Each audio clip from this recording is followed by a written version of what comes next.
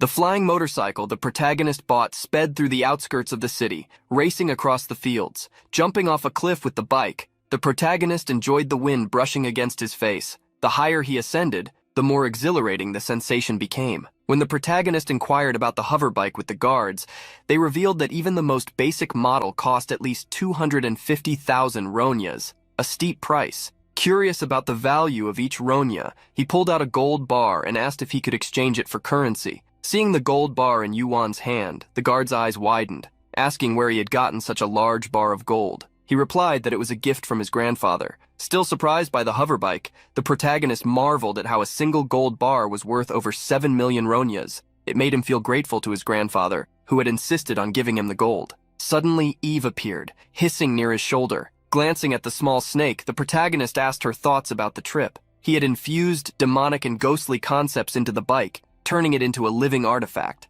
The hoverbike was named Lilith, and the protagonist hoped to get along with it as he did with Eve. The snake hissed cheerfully, greeting her companion as they soared through the city's skies. Approaching a tower with the hoverbike, the protagonist reflected on his tasks, fetching the liquor for Professor Yumina, creating Eve's younger sister, and completing all his other errands. Now, it was time to return to school. Back at the academy, the protagonist collapsed onto his desk, nursing a headache. Beside him, Light placed a glass of water on the table, expressing disappointment. Giving Yoo-won a stern look, Light was irritated that after the group meeting, Yoo-won had left without a word and returned to the academy hungover. Apologizing, Yoo-won drank the water, blaming Professor Yumina for insisting he drink with her.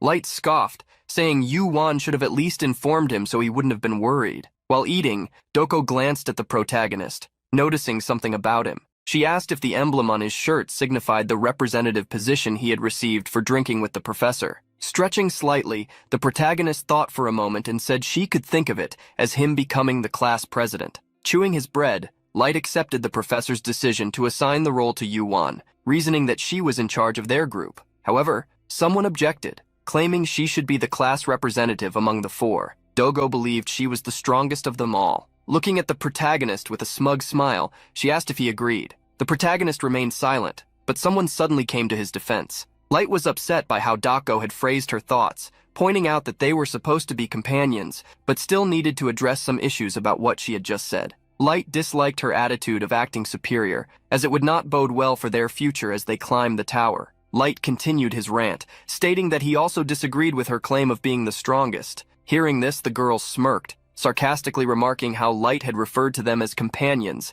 even after asking the professor the day before to let him climb the tower alone. Caught red-handed, Light froze, stammering as he tried to defend himself. Under the stares of Yoo-won and Rochelle, Light claimed he was merely curious and didn't actually want to leave their group. The protagonist rested his head on the desk, exhausted. He was already irritated, unable to believe tensions were flaring this early in the morning. He had hoped to gather his classmates for planning, but the atmosphere was completely ruined. Observing the group, he realized they had started off on a far worse note than they should have. To make matters worse, Yoo-won didn't want to be the class representative either, but understood why the professor had chosen him among the four. He was the least problematic. Light was extremely headstrong, his pride as fierce as that of a lion. Doko was incredibly confident, strong, but prone to making enemies, like a stray cat. Rochelle, on the other hand, was surprisingly passive, lacking the personality to lead, like a newborn puppy. Sighing, the protagonist tried to figure out what to do with these special class students. He raised his hand, drawing everyone's attention. He argued that the class president didn't need to be the strongest. In fact, they shouldn't be the strongest. Doko frowned, questioning what he meant by that. Yoo-won explained that if the strongest person became the class president, they would likely make decisions on their own. Meanwhile, the president's role was to unify the class, something a singularly strong individual might not achieve. Capturing the attention of the other three with his logic, the protagonist asserted that the representative should be someone balanced, capable of providing fairness and good solutions for everyone. By this reasoning, he was the most suitable person for the role. Standing up, Dako reluctantly accepted the professor's decision to name Yoo-won the class president, at least for the time being, prompting the protagonist to sigh in relief and thank her. Looking down at the protagonist, Doko gave a malicious smile, revealing that, in truth, the only person she truly wanted to lead was him. The protagonist was startled by her intense gaze. She stared at him sharply, then shifted that same gaze to the other two, declaring that even if something bothered her, if she wanted to obtain something she desired, she would have to accept unnecessary things as well. Sensing that Doko's comment was directed at him, Light began trembling with anger, glaring at her belongings as she departed. Yoo-won tried to calm him down. After Doko left and Light regained his composure, the protagonist slumped back onto the desk, exhausted from the events of the morning. As he pondered how to deal with the two prideful members of the group, he was suddenly interrupted by Rochelle, who abruptly stood up. The girl approached him with sparkling eyes, asking where the snake from earlier had gone and begging to touch it. Faced with the girl's odd request, the protagonist sighed once more. This place was full of lunatics. Thus, Ban Yoo-won's first mission as the representative of Class 11, a group filled with unique individuals, began with difficulty. In their first class, a student with a stone-like body suddenly shouted at the teacher, "Professor, I'm curious about the abilities of these remnants." Class 11, the protagonist group, was having a joint session with other classes in a training field. Whether it was the protagonist group or students from other classes, everyone was dressed in training attire for the session.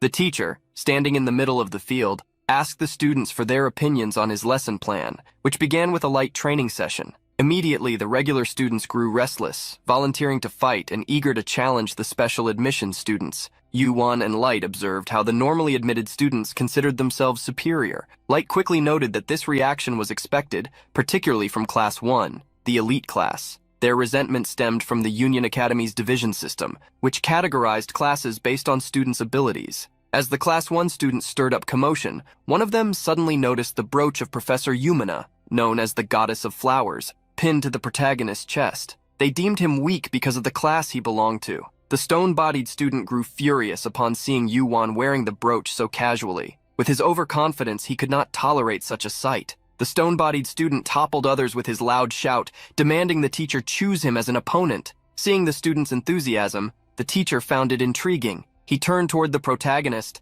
and selected him as Erecto's opponent. Professor Yoo-won sat in her office, buried under a pile of documents. She began complaining about the situation, questioning why Class 1 students were having a joint lesson with the special admission class on the very first day. Seeing that the first period lesson involved understanding combat practices, she grew even more concerned, believing that a student from a lower dimension, admitted through special circumstances, couldn't possibly compete with students from superior dimensions. She was irritated with whoever had arranged the schedule, which seemed more like a cruel joke, sensing malice in the decision. When the protagonist was called by the professor to fight, he didn't flinch, staring down his opponent. However, his demeanor was misinterpreted as resignation. Raising his hand, he stated that his combat abilities were weak and that there was nothing he could do in such a confrontation. The professor thought for a moment, then accepted the protagonist's decision, deducting 3 points from him. The protagonist was shocked by the point deduction, which was unexpected. Adjusting his glasses, the professor stated that his excuse wasn't good enough. The protagonist understood the professor's intent.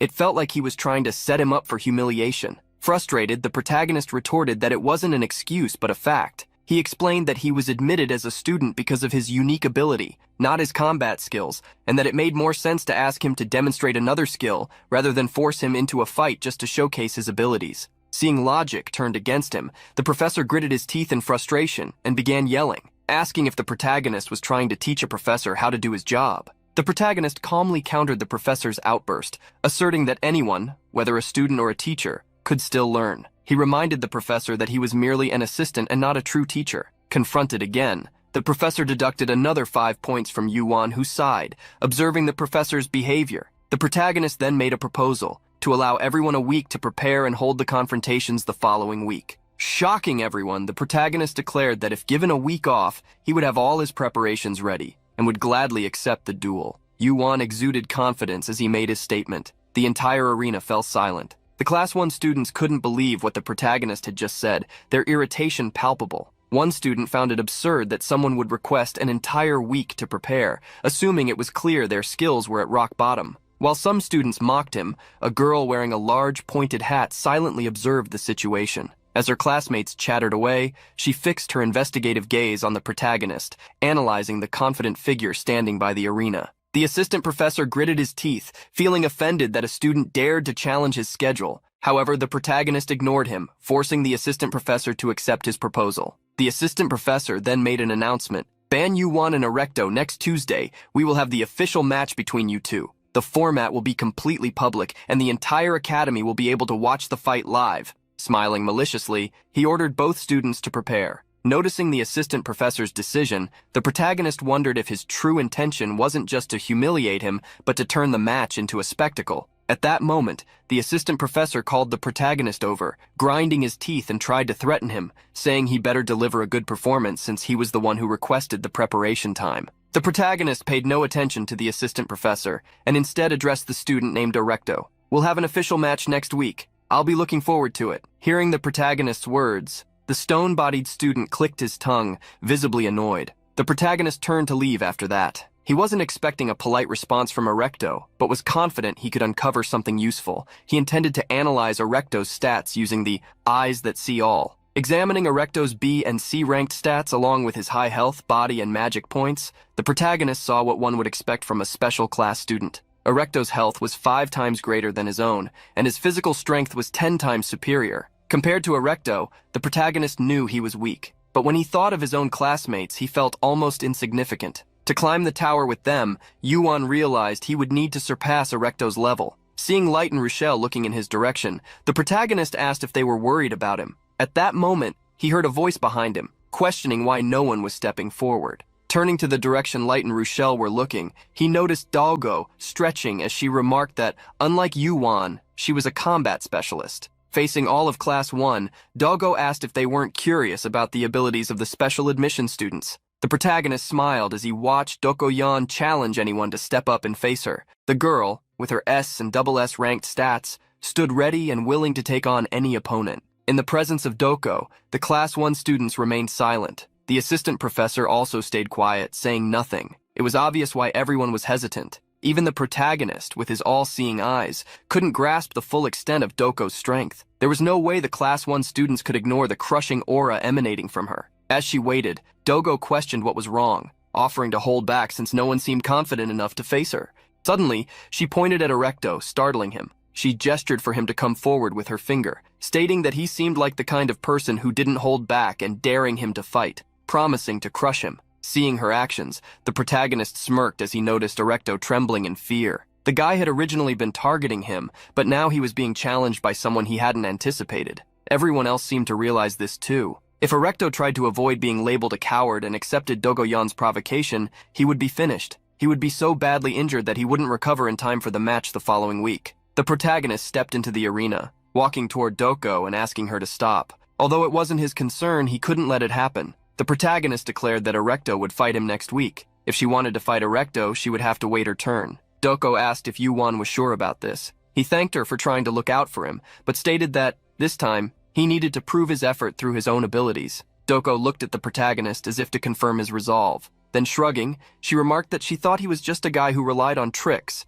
but apparently, he had some level of masculinity. Doko then gave up on fighting Erecto, asking if anyone else wanted to volunteer. Standing in the center of the arena, she questioned if anyone would step forward, but no one responded. As she asked again, scanning the Class 1 students, Doko sighed and turned to return to her team. It seems they're good at barking, but when a real situation arises, they hide underground. The protagonist's group watched Doko's actions with smiles on their faces, while Class 1 students ground their teeth, knowing her words were true. But just before Doko returned to her group, someone in the stands unleashed their aura and asked who she was calling a dog. Doko stopped in her tracks and turned toward the voice. A blond man with horns, speaking arrogantly, scanned her from head to toe and sneered. He claimed it was always the weak and foolish who banded together, trying to protect the even weaker, all while growling. The protagonist stared at the man who had spoken, sensing an entirely different aura from him compared to the other Class 1 students, a level far beyond theirs. Light recognized the student and explained that his name was Ortima,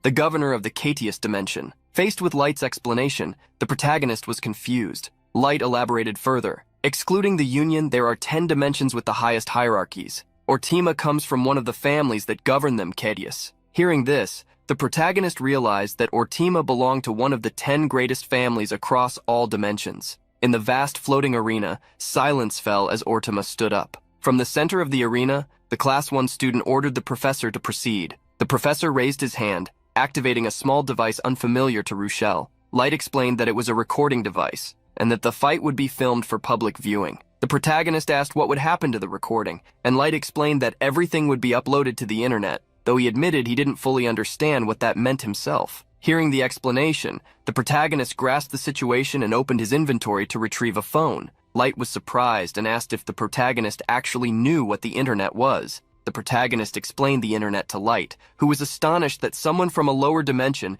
and unfamiliar with the Union Academy knew about it. As he navigated the phone to find where the fight would be streamed, the protagonist mentioned that his world had the internet. Rochelle helped him search for the stream, and they located a channel broadcasting the classes they attended. A screen opened. showing a bird's-eye view of the students, like a live broadcast. Seeing this, the protagonist became even more certain that the assistant professor was trying to humiliate them. However, looking at Dokgo, the protagonist doubted the professor would achieve his goal. The two combatants stood face to face in the center of the arena, their auras surrounding them. Arrogantly, Ortima told Dokgo to make the first move. Stretching out her hand and calling him a rookie, she replied that she would let him go first. Hearing the term rookie, Ortima gritted his teeth. Extending his hand, he prepared to attack Dokgo, aiming to crush her arrogant demeanor. With his hand outstretched, Ortima commanded Dokgo to kneel. In the next instant, he unleashed his energy toward her. The energy swept past Dokgo and reached the protagonist's group, causing Yoo-won to feel immense pressure. The sensation of the power affecting him was vastly different from the one he wielded. Ortima's power felt like water flowing from a higher place to a lower one, leaving the group gasping for air. Ortima's energy spread throughout the arena, affecting even his own classmates, like a law of nature forcing everything to kneel before him, as if it were the most natural thing in the world. Using the power in his eyes, the protagonist analyzed Ortima's energy, discovering that his ability was a distortion of natural law. Light was amazed when the protagonist deduced the principles behind Ortima's ability. At that moment, Rochelle grabbed the protagonist's arm, trembling and gritting her teeth. She wasn't afraid of Ortima, but of the aura emanating from the white-haired girl who was beginning to manipulate it to attack her opponent. With a simple motion of her hand, Dokgo completely dispersed Ortima's power. Whether it was the professor, the Class 1 students, or Light, everyone was stunned by what had just happened. The protagonist was astonished. Dokgo had merely released her energy, and it had obliterated her opponent's power. Not wanting to be humiliated, Ortima smiled and remarked that the girl seemed to have some skill. In response, Dokgo mocked him. "And you? Your power is as ridiculous as those horns. If that's all you've got, I'm disappointed." Smiling, Ortima declared that wasn't all he had. He began concentrating his energy into his hand. But before Ortima could act, Dokgo vanished from her initial position. In the next instant, her foot was buried in Ortima's chest. The girl asked if he truly thought she would let him use the same trick twice, a move that grew stronger as it neared its target. Launched backward, Ortima managed to shield himself with a barrier he had raised. Gritting his teeth, he felt humiliated at having to use both hands to protect himself against someone he considered inferior. Before Ortima could rise to resume the fight, he heard the girl's voice in his ear. "If you don't have brains, your body has to work harder, right?" Ortima instantly turned, throwing a punch toward the voice, but Dokgo ducked, dodging it with ease. Her hands moved quickly, grabbing Ortima's collar and delivering a kick to him while taunting his sluggishness. Smiling, Dokgo mocked Ortima, asking if he needed someone to hold his hand and help him become stronger. Gritting his teeth, Ortima released the barrier he had created for protection once again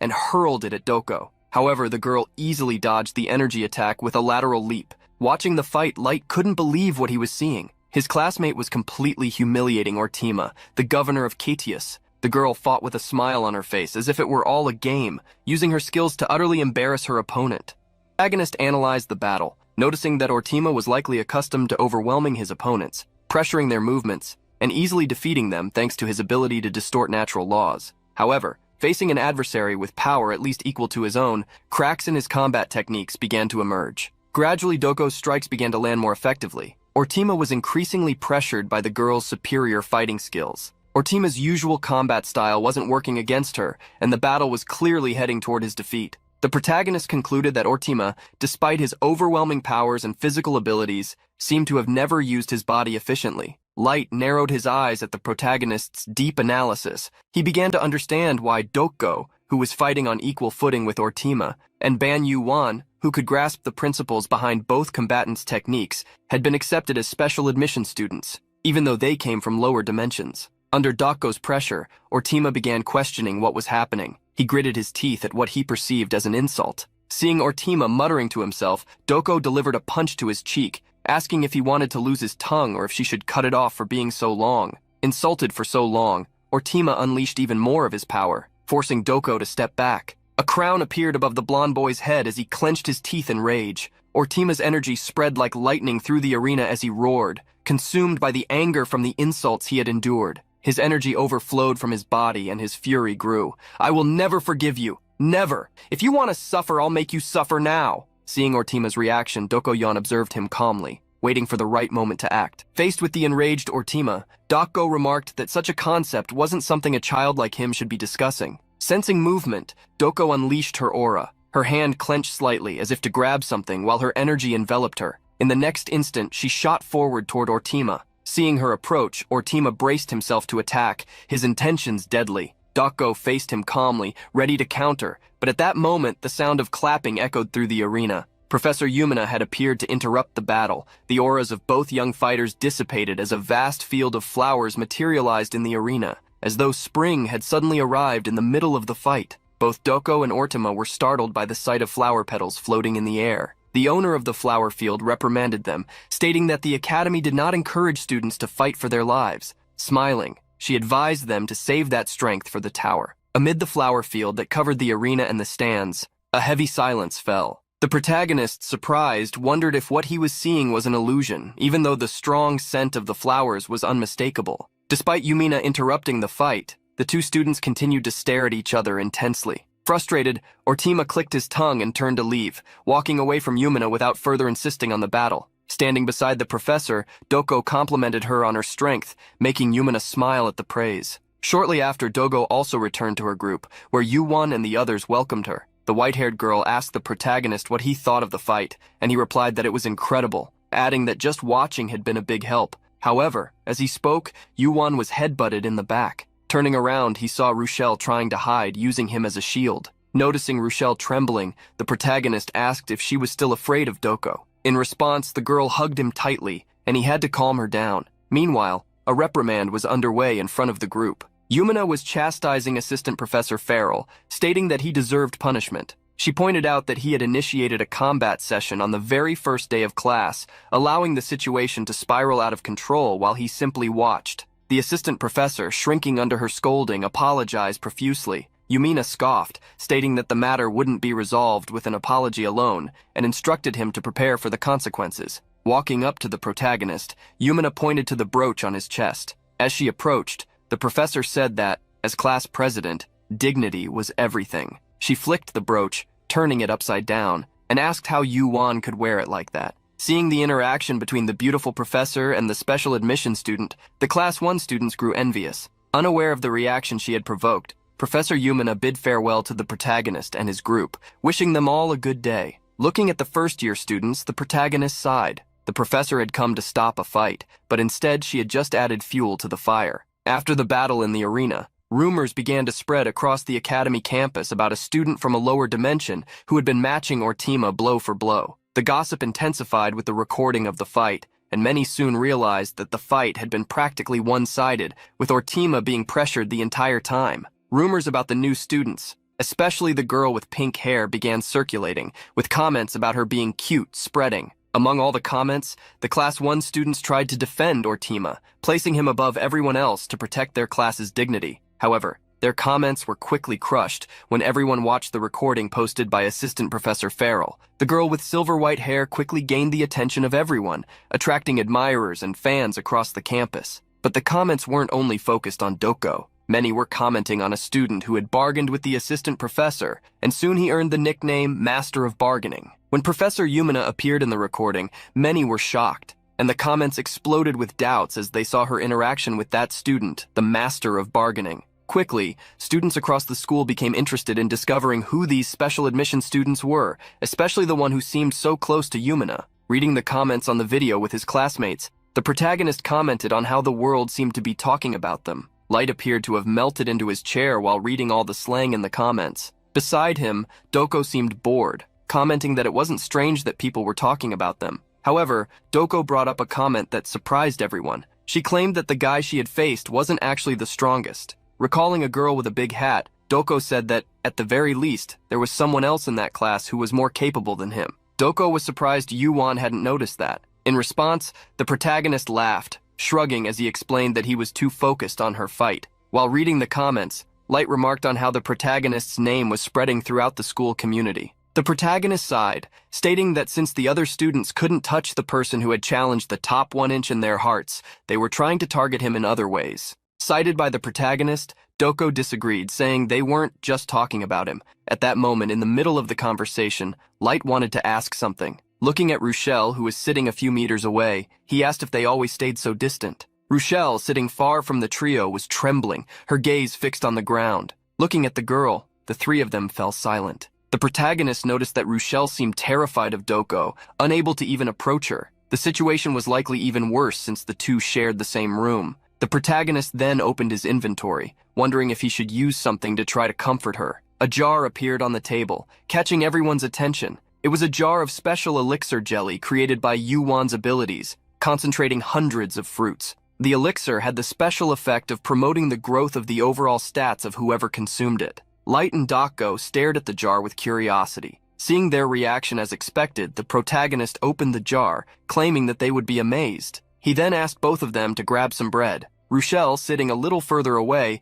suddenly began to sense the aroma of the special jelly. As the scent reached her nose, she immediately lifted her head, opening her mouth. She looked to the side and finally saw the various pieces of bread with golden jelly that the protagonist was handing out to the others. Light and Dogo took the bread and took a small bite to taste. Light was impressed by the flavor, while Dogo almost lost her composed demeanor due to the incredible taste she experienced. Light instantly asked how the jelly could taste so good, while Dogo stammered, not knowing what to say. The protagonist smiled at their reactions and asked if the jelly was good. In response to the protagonist's humble question, Light became ecstatic, claiming that the jelly was more than good. Meanwhile, Doko was devouring the jelly-filled bread, revealing that she had tried all kinds of sweets in the Central Plains, but this jelly was on an entirely different level. Seeing how interested both were in the jelly, the protagonist glanced to the side toward where Rochelle was, wondering how she would react. Seeing the girl drooling with desire to try the jelly, the protagonist called her over to eat together. Shutting her mouth, Rochelle approached the protagonist, asking him to make a piece of bread with jelly for her too. With the bread and jelly in hand, Rochelle took a big bite, marveling at the sweet taste she was experiencing. Rochelle felt as if it were the very nectar of fruits, the most delicious fruit taste she had ever encountered. Light was curious to know if the protagonist had truly made the jelly with his own ability, while Doko abandoned her dignity, asking for more bread with jelly. After eating quite a bit, Doko licked her fingers and commented how it felt like she was eating something incredibly precious. As he spread more jelly on a piece of bread, the protagonist revealed that making the jelly wasn't expensive, and since they were a team, he felt good sharing it with them. While Rochelle savored the bread with jelly, the protagonist handed another piece of bread to Doko, asking her to consider it a favor for the kindness she had shown earlier. Suddenly, Doko stood up and declared that she had made a decision. She grabbed the protagonist's tie, pulling him closer while he was still trying to eat his bread. "In return for the elixir you gave me, I will personally teach you a martial art." After Doko's offer to teach martial arts to the protagonist, the two teleported to another place, a training room. Though small, Doko found the location suitable for movement. Looking around, the protagonist commented that the training room reflected the psychological environment. As the protagonist asked what Doko would teach him, since they had left in the middle of their meal, the girl approached a spot with several wooden swords. Dogo swung one of the wooden swords, creating small gusts of wind, advising Yoo-won not to move carelessly. Positioning herself for battle with the sword, Dogo stated that they would begin with that. In an instant, she released an oppressive aura and advanced toward the protagonist with a thrust. The girl's strike pushed a gust of air toward the protagonist, while she placed the tip of the sword against his nose. Seeing the sword so close, the protagonist stared at her with a blank expression. With a smile on her face, Dogo explained that the movement she had just made was a thrust with no trace of doubt or hesitation. For Yoo-won, it was hard to believe such a piercing blow could be executed by a human. However, in that brief moment, Yoo-won realized that in Doko's attack, he had learned a new concept. The concept the protagonist learned was penetration. He wondered why he had learned this concept, and not the one of being a swordsman. Trying to reflect on this, the protagonist got lost in his thoughts, which worried Doko,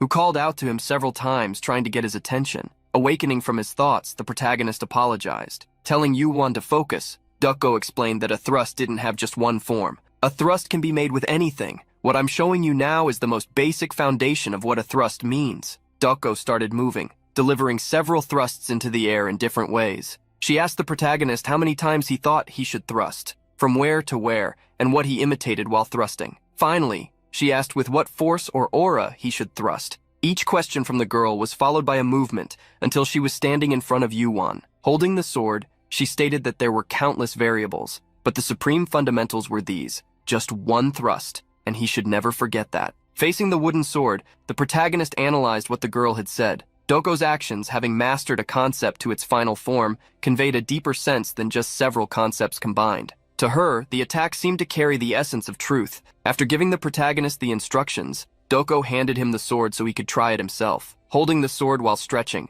the protagonist asked her not to mind if his imitation was clumsy. Watching the protagonist's movements, Dogo smiled, saying that if he were able to copy her perfectly from the start, then the 10 years she had spent mastering that movement would have meant nothing. As the girl spoke, the protagonist moved, imitating her movements. He thrust the sword into the air, sending a gust of air with the tip of the wooden sword. Dogo couldn't believe what she had seen. Yoo-won seemed to have truly understood the concept after just observing it once. However, the protagonist wasn't satisfied with his first attack. He tried to stay focused, knowing that he couldn't fully replicate what Dogo had done, since up until now, he had been too focused on mixing several concepts. His thinking so far had been to strengthen the concepts by combining them or adding them together. But Yoo-won realized he was wrong. Taking off his shirt to move more freely, he focused, feeling that his own power could become even stronger if he refined what he already had. Delivering several thrusts, he tried to think. There were many aspects to the concept of thrusting, which led him to wonder why he had received the concept of penetration. Finally, he understood. The reason was that whoever had given him this concept believed that a thrust should penetrate the target all the way through. With this thought in mind, the protagonist focused all his energy on his next attack, now making it a deadly move. Unlike the first time, the strike in the air was much more powerful, as if Yoo-won had become the thrust itself. Watching his movements, Dogo told him to stop. The protagonist knelt on the ground, exhausted, while Dogo said that it didn't make sense to wear himself out so much from the beginning. As he caught his breath, she told him to remember what she had shown him and try again later, when he had more space and an opponent who could actually strike back. At the moment Dogo finished giving the instruction, several notifications appeared for the protagonist. He had understood the concept of martial arts, and had absorbed the concept of a swordsman, adding it as a sub-concept to martial arts. He was surprised to have learned so much just by swinging the sword a few times, impressed with the talent that apparently only he possessed. Looking at his stats, the protagonist was shocked as all of them shot up. The very concept of penetration, which he had just obtained, had already reached 16. Swordsman, the concept that hadn't even increased after defeating countless goblins, had also shot up to 20. The protagonist was incredulous, as the average of his combat abilities had doubled. Looking at him, Dogo revealed her thoughts. "I didn't expect to lose like this. Who would have thought that you would display the essence of the technique, free of the form of a weapon?" The protagonist scratched his head, irritating Dogo by saying that he was only imitating her movements without even realizing it. Dogo became even more frustrated by him saying that he had understood the art so easily, just by imitating her movements, something she had spent years mastering. The protagonist smiled, stating that perhaps he had learned so easily because it was her who had taught him. Hearing this, Dogo blushed slightly. The protagonist continued explaining his actions, saying that when he first observed her movements, he could feel their depth, which made him wonder if someone could really train to that level, becoming so absorbed in the movements that they lost track of time. After hearing all of the protagonist's comments,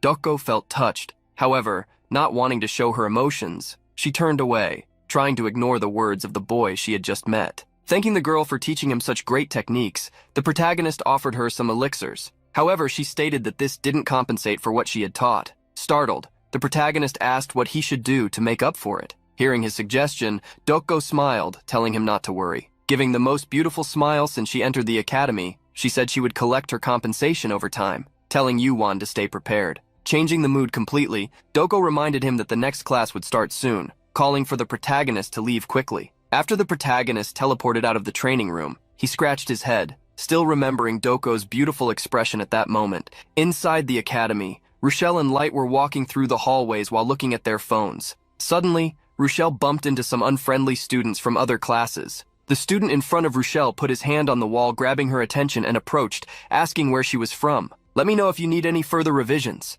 Seeing someone trying to intimidate Rochelle, Light intervened, stepping between the two. He stared at the student, asking what he wanted with Rochelle. The student from the other class got irritated, calling Light an insect and telling him to leave. At that moment, both the protagonist and Dogo arrived in the hallway via teleportation, and the protagonist sighed, hoping they weren't late. The group noticed the appearance of the duo and became alert. The protagonist also noticed their presence and asked what they were doing, while Dogo observed that they had arrived just in time. Upon seeing the famous Dogo, the students from the other class fled, tails between their legs, leaving behind a threat. Rochelle hid behind Light, thanking him, while the protagonist tried to understand what was going on. The protagonist asked Light, who was irritated, what had happened, and Light told him a bit later. In the classroom, the professor was talking about the history of the Union, revealing that it hadn't started when the Chancellor founded the Academy. but when the tower appeared in that dimension. During the lesson, some students were secretly taking pictures of Rochelle, while others tried to intimidate the protagonist and the others,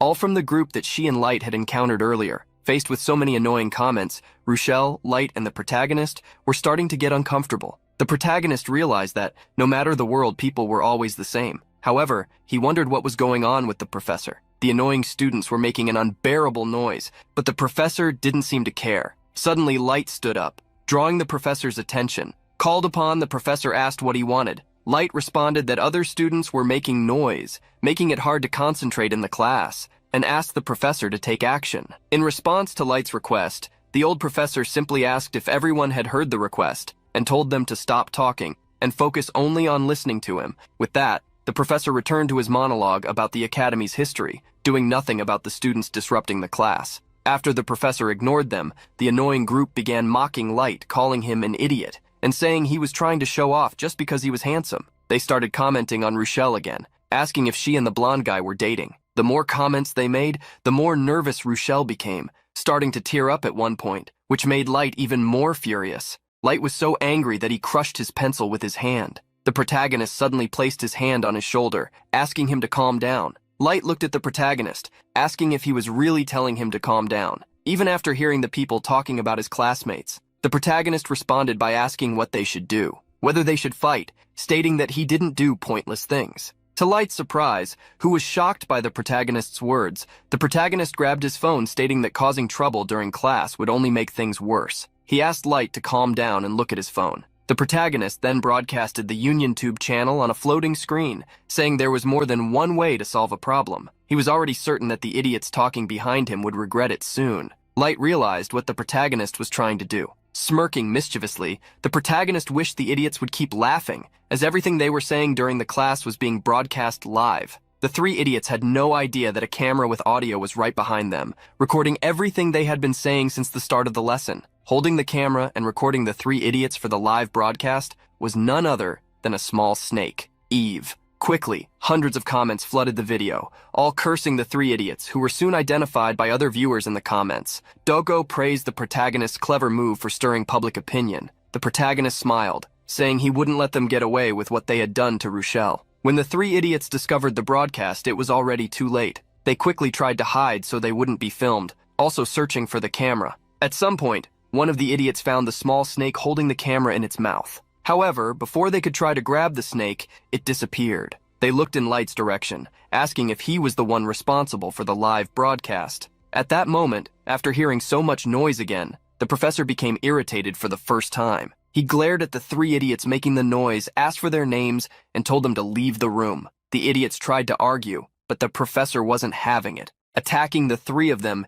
he threw them out of the room forcefully. The professor returned to the podium complaining and stated that he would give the three of them an F grade for the entire year. To avoid further issues, he ordered everyone to pay attention from that point on. Although the idiots had received an F, the protagonist clicked his tongue, thinking that this punishment was too lenient for what they had done to Rochelle, and Light agreed with him. The young girl with pink hair, however, said that it was enough, thanking the two of them. With a charming smile, she said that she was fine now, thanks to the two who had stood by her. The protagonist tried to be humble, saying that he hadn't done much, just thought of a way to solve the problem and acted on it. Seeing Yoo-won try to be humble, Rochelle smiled and Light did the same. But it wasn't just the two of them. Doko had also been smiling more lately. The three of them agreed that things were easier now that Ban was the president of their class. After the class ended, while the protagonist's group was leaving, the group of idiots returned to try to cause trouble. Rochelle hid behind the protagonist, while the others became irritated with the situation. The three idiots were now armed and staring at Light, who calmly asked what they wanted.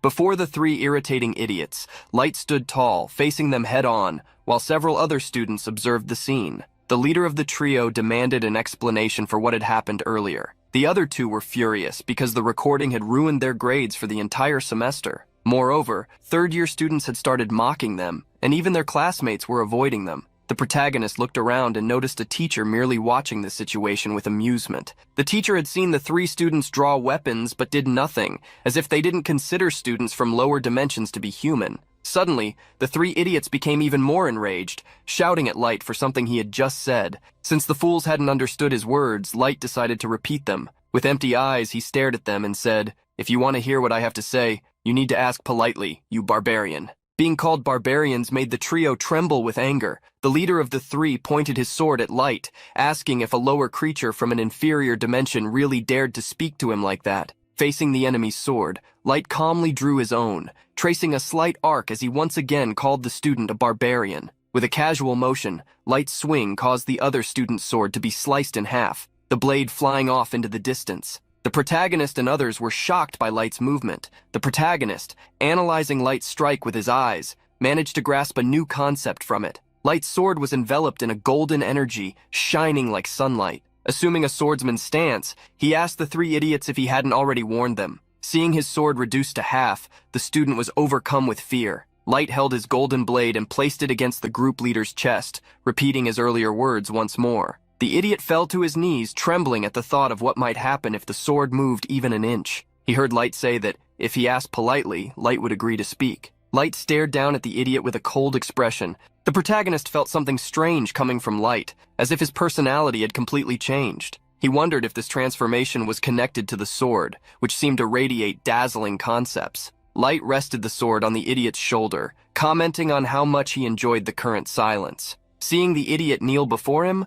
Light took it as a sign of submission, declaring that he could leave now. On his knees, the idiot gritted his teeth. He couldn't move his legs due to the overwhelming pressure bearing down on him. The kneeling student's friends tried to help him, shouting insults at Light. Meanwhile, Dogo watched the situation with narrowed eyes. At that moment, Light turned his attention to the nearby teacher, surprising him by calling him out. Light asked what the academy's evaluation would be of a group that suddenly attacked their classmates with real weapons during class. The teacher seemed slightly annoyed by the abrupt question. Coughing awkwardly, he averted his gaze and stated that the academy encouraged combat practice to a certain extent. However, Light added that he had never accepted a match. The teacher attempted to turn the situation against Light, claiming it was Light who had drawn a personal artifact first. Light countered, stating that he was merely responding to an unprovoked attack. The teacher then blamed Light again, saying he had released his energy first. Light defended himself, explaining that it was to prevent harm and asked if the teacher planned to just sit idly by. The protagonist grew worried,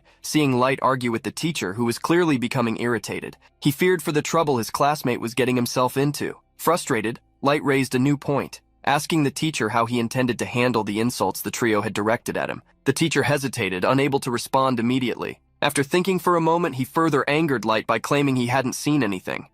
The golden aura surrounding Light's sword suddenly intensified, sending chills through everyone present. Light demanded to know what the teacher meant by those last words. Light's fury grew, as did the energy emanating from his sword, but just then, someone intervened. With a flick to Light's forehead, Doko dissipated the intense aura around him before Light even realized he was there. The impact sent Light's head jerking back, snapping him out of his rage. Light returned to his normal stance, glaring at Doko while trying not to cry from the sting of the flick on his forehead. Doko pressed the spot where he had flicked Light and asked who had been acting so high and mighty, waving a sword around just moments ago. As he suffered under Doko's scolding, Light reluctantly made his sword disappear. The protagonist sighed in relief, seeing the aura vanish while the teacher clicked his tongue in annoyance. Realizing he couldn't handle the situation, the teacher turned his back and walked away, muttering curses about the group from the lower dimension. The protagonist, with Rochelle hiding behind him, observed the scene with a curious expression on his face. Glancing at his companion, he asked if the situation hadn't been a bit dangerous. With the situation under control, the protagonist and Rochelle watched as Dako scolded Light, questioning if his true nature was to yell angrily while wielding divine objects. The protagonist gave a bitter smile, realizing that Light was like a ticking time bomb. Later, inside the academy during a meal, the protagonist tapped his plate with a spoon, reflecting aloud. He remarked that if they continued acting as they were, they wouldn't be well received at the academy. Light jumped at the comment, trying to imply that the protagonist was blaming him for the problem. But the protagonist brought up the latest incident, asking who among them had tried to yell at a professor, pointing out that the situation had ended with a formal application for a duel after the provocation. Cornered by the facts, Light tried to excuse himself, saying he had only tried to improve the situation based on how Yoo-won had handled it the last time. The protagonist clicked his tongue in annoyance, pointing out that in the end, Light had almost made things worse. What Yoo-won couldn't understand was why Light had ignored the provocations and tried to pick a fight with the professor instead.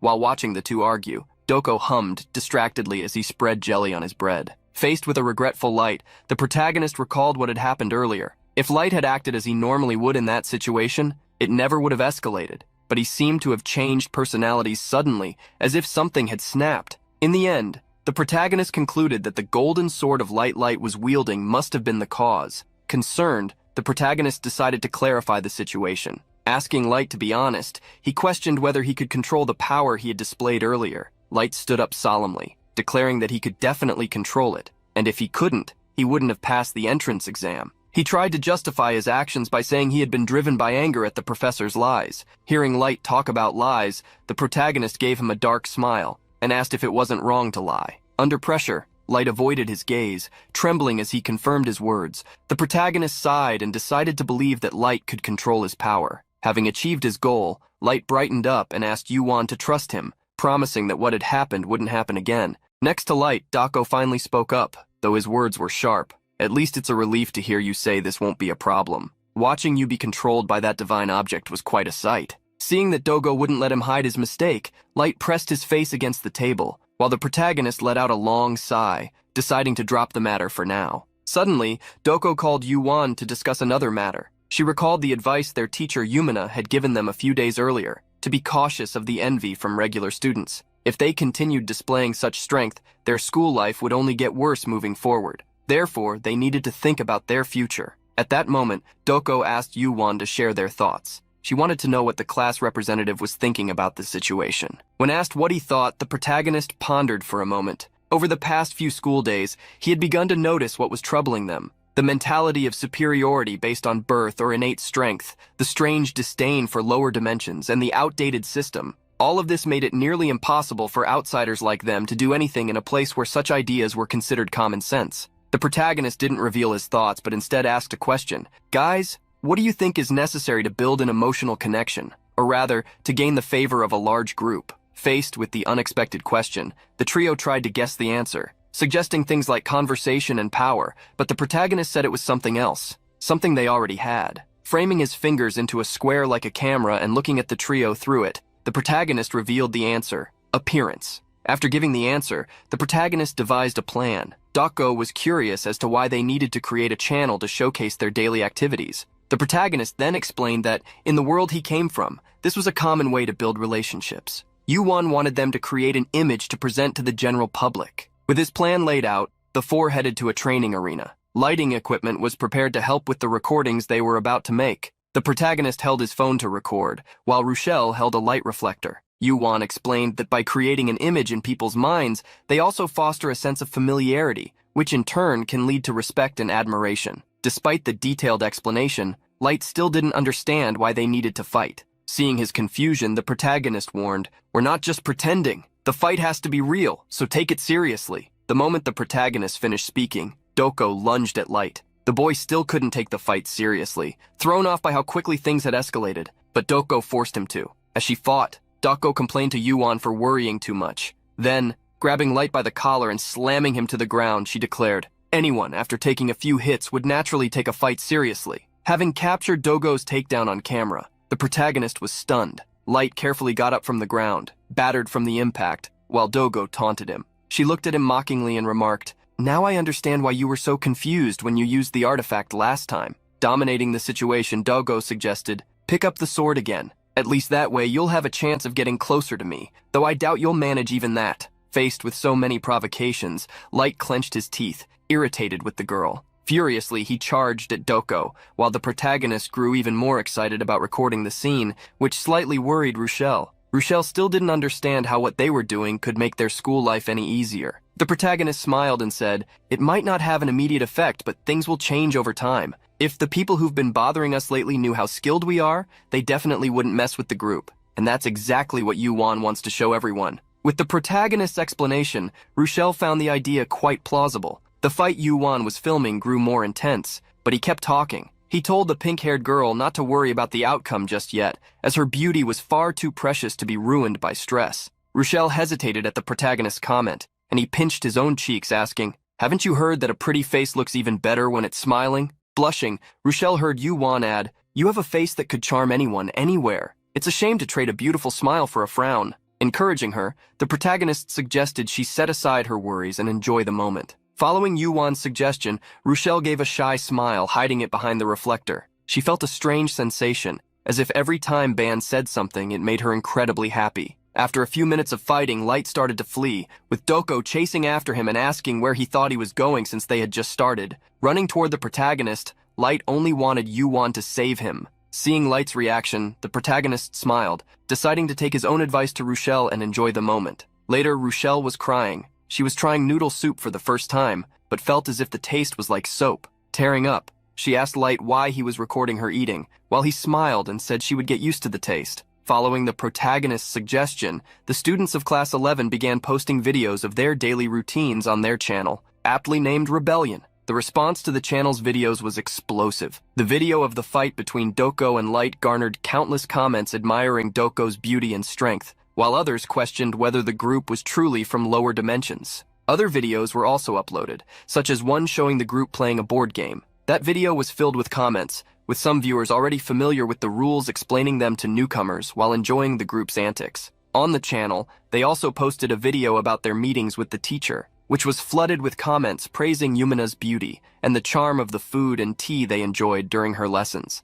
Naturally, there were also reactions to Rochelle's expressions when trying new foods, with many commenting on how adorable she could be. After numerous students at the school watched the videos already uploaded to the channel, they were eager for the next one. However, they realized the next wasn't a regular video but a live stream scheduled for the following day. This left many disappointed that they couldn't watch it immediately, while others grew excited thanks to a comment asking if the next day would be the day they climbed the tower. The next day, seeing so many comments on the channel, the protagonist and his group were stunned. Rochelle couldn't understand why they had gathered such a large audience, while Yoo-won was impressed that they had gained over 1,000 subscribers in just one day. Light, on the other hand, was annoyed that the most popular video was the one where he got beaten up. As the group chatted excitedly, Teacher Yumina approached them. Walking over, she remarked on how the Union was filled with upper dimensions boasting true marvels. In a place where such marvels were taken for granted, no student had ever thought of creating media content. She was amazed by their channel, which stood out among these wonders, offering entertainment and connections in a way she had never considered. Seizing the opportunity, the protagonist teased Light again, pointing out how their first video, the fight, had gone viral. After his comment, Yumina decided to change the subject, reminding them that today would be the day they entered the tower. Hearing Yumina's statement, Doko stood beside the protagonist, clad in her battle armor and wielding her samurai-style sword. Similarly, Light was wearing his darkened armor, and Rochelle was dressed as well. At that moment, the protagonist noticed something unusual. Everyone, even Rochelle, was wearing different outfits, while he was still in his school uniform. In response, both Light and Doko explained that since they were about to face one battle after another, they had dressed appropriately. Meanwhile, Rochelle said she simply felt safer in the clothes she was wearing. When asked if he would be fine wearing the school uniform, the protagonist recalled coming from a peaceful place where there were no specific clothes for the battles he would face in the tower. However, since he had decided to risk his life in this world's battles, he made his choice.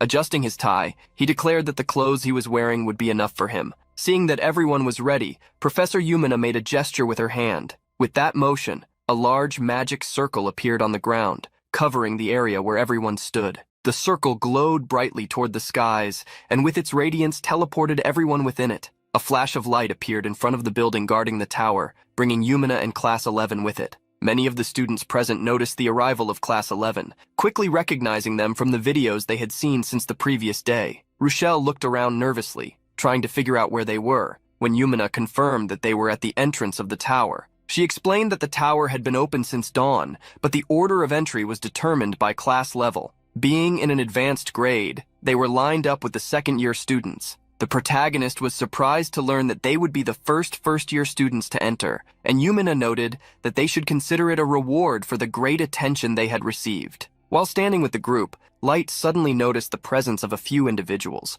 A bit further ahead was the group of idiots who had recently tried to pick a fight with him. However, this time it seemed that the three of them were looking at them differently than before, no longer with anger. Yoo-won revealed that the three had subscribed to their channel. Despite the change in their expressions, Doko drew the group's attention, pointing out that there were still some murderous stares directed their way. Doko wanted to warn the protagonist, but he already knew what she was going to say. That day would be the day they climbed the tower, and the following Tuesday would be the day he dueled Erecto. Unbothered by the presence of his future opponent, the protagonist called the others to move forward. With only 4 days left until the fight, he intended to reach a level where Erecto would never be able to touch him. As they moved further into the area, the professor stopped to explain a few things for safety reasons. She wanted the group to finish their exploration early and return before the weekend. However, knowing this was a decision for those climbing the tower to make, she asked how many days they planned to explore. The protagonist, representing the class, asked if he should answer on behalf of everyone as they all shared the same mindset.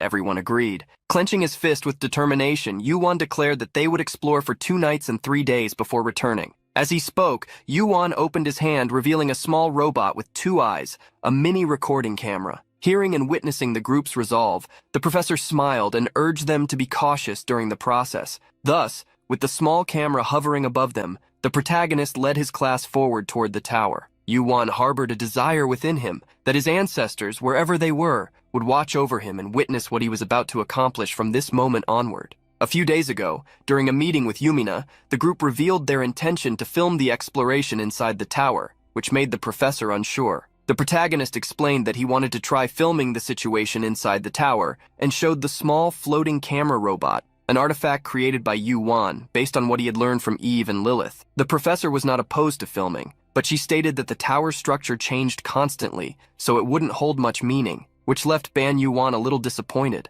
unlike Rochelle, who was excited about the cuteness of the recording device. Light confirmed the professor's words, telling Ban to look at the basic manual, which stated that the internal structure of the tower changed. Yumina confirmed that this was exactly what the information said. Each floor was called a room, and when monsters were defeated in each room or traps were overcome, the space would automatically change to the next room. In the Union, this unique shifting structure was called swap, and the more swap students experienced, the deeper into the tower they would go. The protagonist was surprised, asking if the rooms always changed with every swap, and Yumina confirmed his question, but added that once a room was passed, they could also return through it. Worried, Light asked if the monsters and traps also changed, and Yumina confirmed that of course they did. Every time the room changed, the monsters that appeared would be different and stronger, and the same applied to the traps. Hearing the professor's explanation, Doko took a sip of her hot tea. After a long gulp, she spoke for the first time during the meeting, asking what happened if someone didn't survive while climbing the tower. Dogo's question made everyone alert.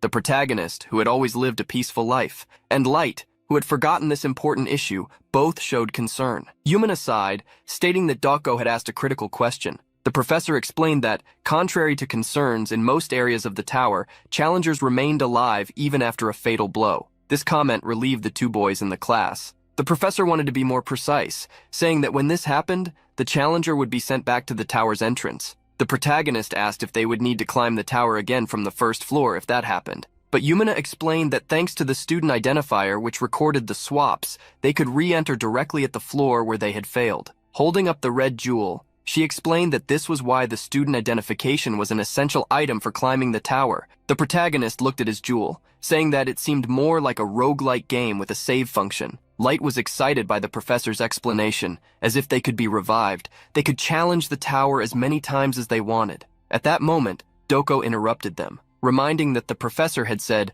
most areas, and asked if this didn't mean there were areas where challengers could end up dead, questioning if this meant the tower wasn't a completely safe environment. In response to all of Doko's questions, Yumina fell silent before acknowledging that she was sharp as always. Creating a tense atmosphere, the professor stated that some areas were exceptions to this rule. After entering the dungeon, the protagonist group would encounter various different monsters on each floor. Light swung his sword at green, slimy monsters that spread across the entire room, including the ceiling. The monster he was facing, the Claw Scyther, was notorious for devouring all of the explorer's equipment, disarming them. Light's sword sliced through these slimy monsters as if cutting through the dough of a green bread. He moved with rigidity as he launched his attacks. While Light was focused on the close combat, Doko was shooting at the monsters with her red energy, destroying them. The duo was completely focused on the battle, while the protagonist was doing something else. Stretching out his hand, he stared at the object in front of him, a torch, trying to extract the concept of a photograph. However, even though he felt the concept was there, he couldn't extract it. He had been able to perform such extractions in other dimensions, but he wondered why he couldn't do it in the tower. With this in mind, he had a thought. Discovering the answer to this could be the key to unlocking his abilities. While he was absorbed in his thoughts, the protagonist was snapped out of it by Doko, who apologized for him losing focus for a moment. While Light was still engaged in battle, Doko asked if Ban Yoo-won had figured out what he wanted after asking for some time. The protagonist explained that he had tried to extract the flame but failed. Hearing the protagonist's response, Doko said it was a shame because if he had been able to extract the flames, he might have been able to extract the concept of the tower and use it freely. Listening to Doko's plans, the protagonist asked her not to overestimate his abilities. While the two were talking, one of the claw scythers approached them, creeping along the ground. The small monster transformed into a huge wave, suddenly leaping at Doko while she was distracted. However, before Doko could make a move against the monster, a chain struck the creature in its place. Doko looked at the chain and then at Ban Yoo-won, asking if that was how the small artifact snake behaved during battles. Moving Eve, who had transformed into a spiked chain, the protagonist smiled and confirmed the girl's question. He commanded Eve to keep attacking, and the chain snake flew through the dungeon room, mercilessly attacking the claw scythers and destroying the green slime. Seeing the chains dominate the entire floor, Doko complimented the protagonist. The attack wasn't bad, and it was very fast as well. In response to the compliment, the protagonist agreed. It was a strong attack, but also quite noisy. Hearing the protagonist mention the noise, a girl with claws ran through the tower's room to attack the monsters as well. Rochelle, with sharp teeth and red eyes, was comfortably attacking the claw scythers with her own claws. Rochelle's attack caused a massive impact where she landed, throwing several stone blocks in all directions. Watching her actions, Doko commented on how ridiculous it was. To her, the basics of battle were to hide and avoid detection by the enemy. But instead, Rochelle was screaming and fighting in a rough manner. Ignoring Doko, Rochelle continued shouting as Light followed her actions, and both of them attacked the monsters, making Doko even more irritated with the noise. After defeating nearly all the monsters, Light pointed out that it seemed the first room only had claw scythers, monsters they wouldn't have any trouble facing. However, after Light's statement, Doko had the feeling that there was something more. She quickly warned everyone not to lower their guard, as an energy was gathering, and a strong enemy should appear soon. At her warning, Light asked if an elite monster would show up, which made sense. Light then looked at the protagonist, but Ban Yoo-won was already doing what Light would have asked him to do, using his all-seeing eyes to find out what was happening. The protagonist suddenly warned Rochelle to pay attention. A large obelisk ahead of them had transformed into a magical circle with a pentagram. Ban Yoo-won wanted Rochelle to destroy it. Instantly, Rochelle charged forward with her claws, and the fury in her eyes showed that she was going to strike powerfully at the stone obelisk. Rochelle's attack hit its target, raising a wave of dust inside the room and obscuring everyone's vision.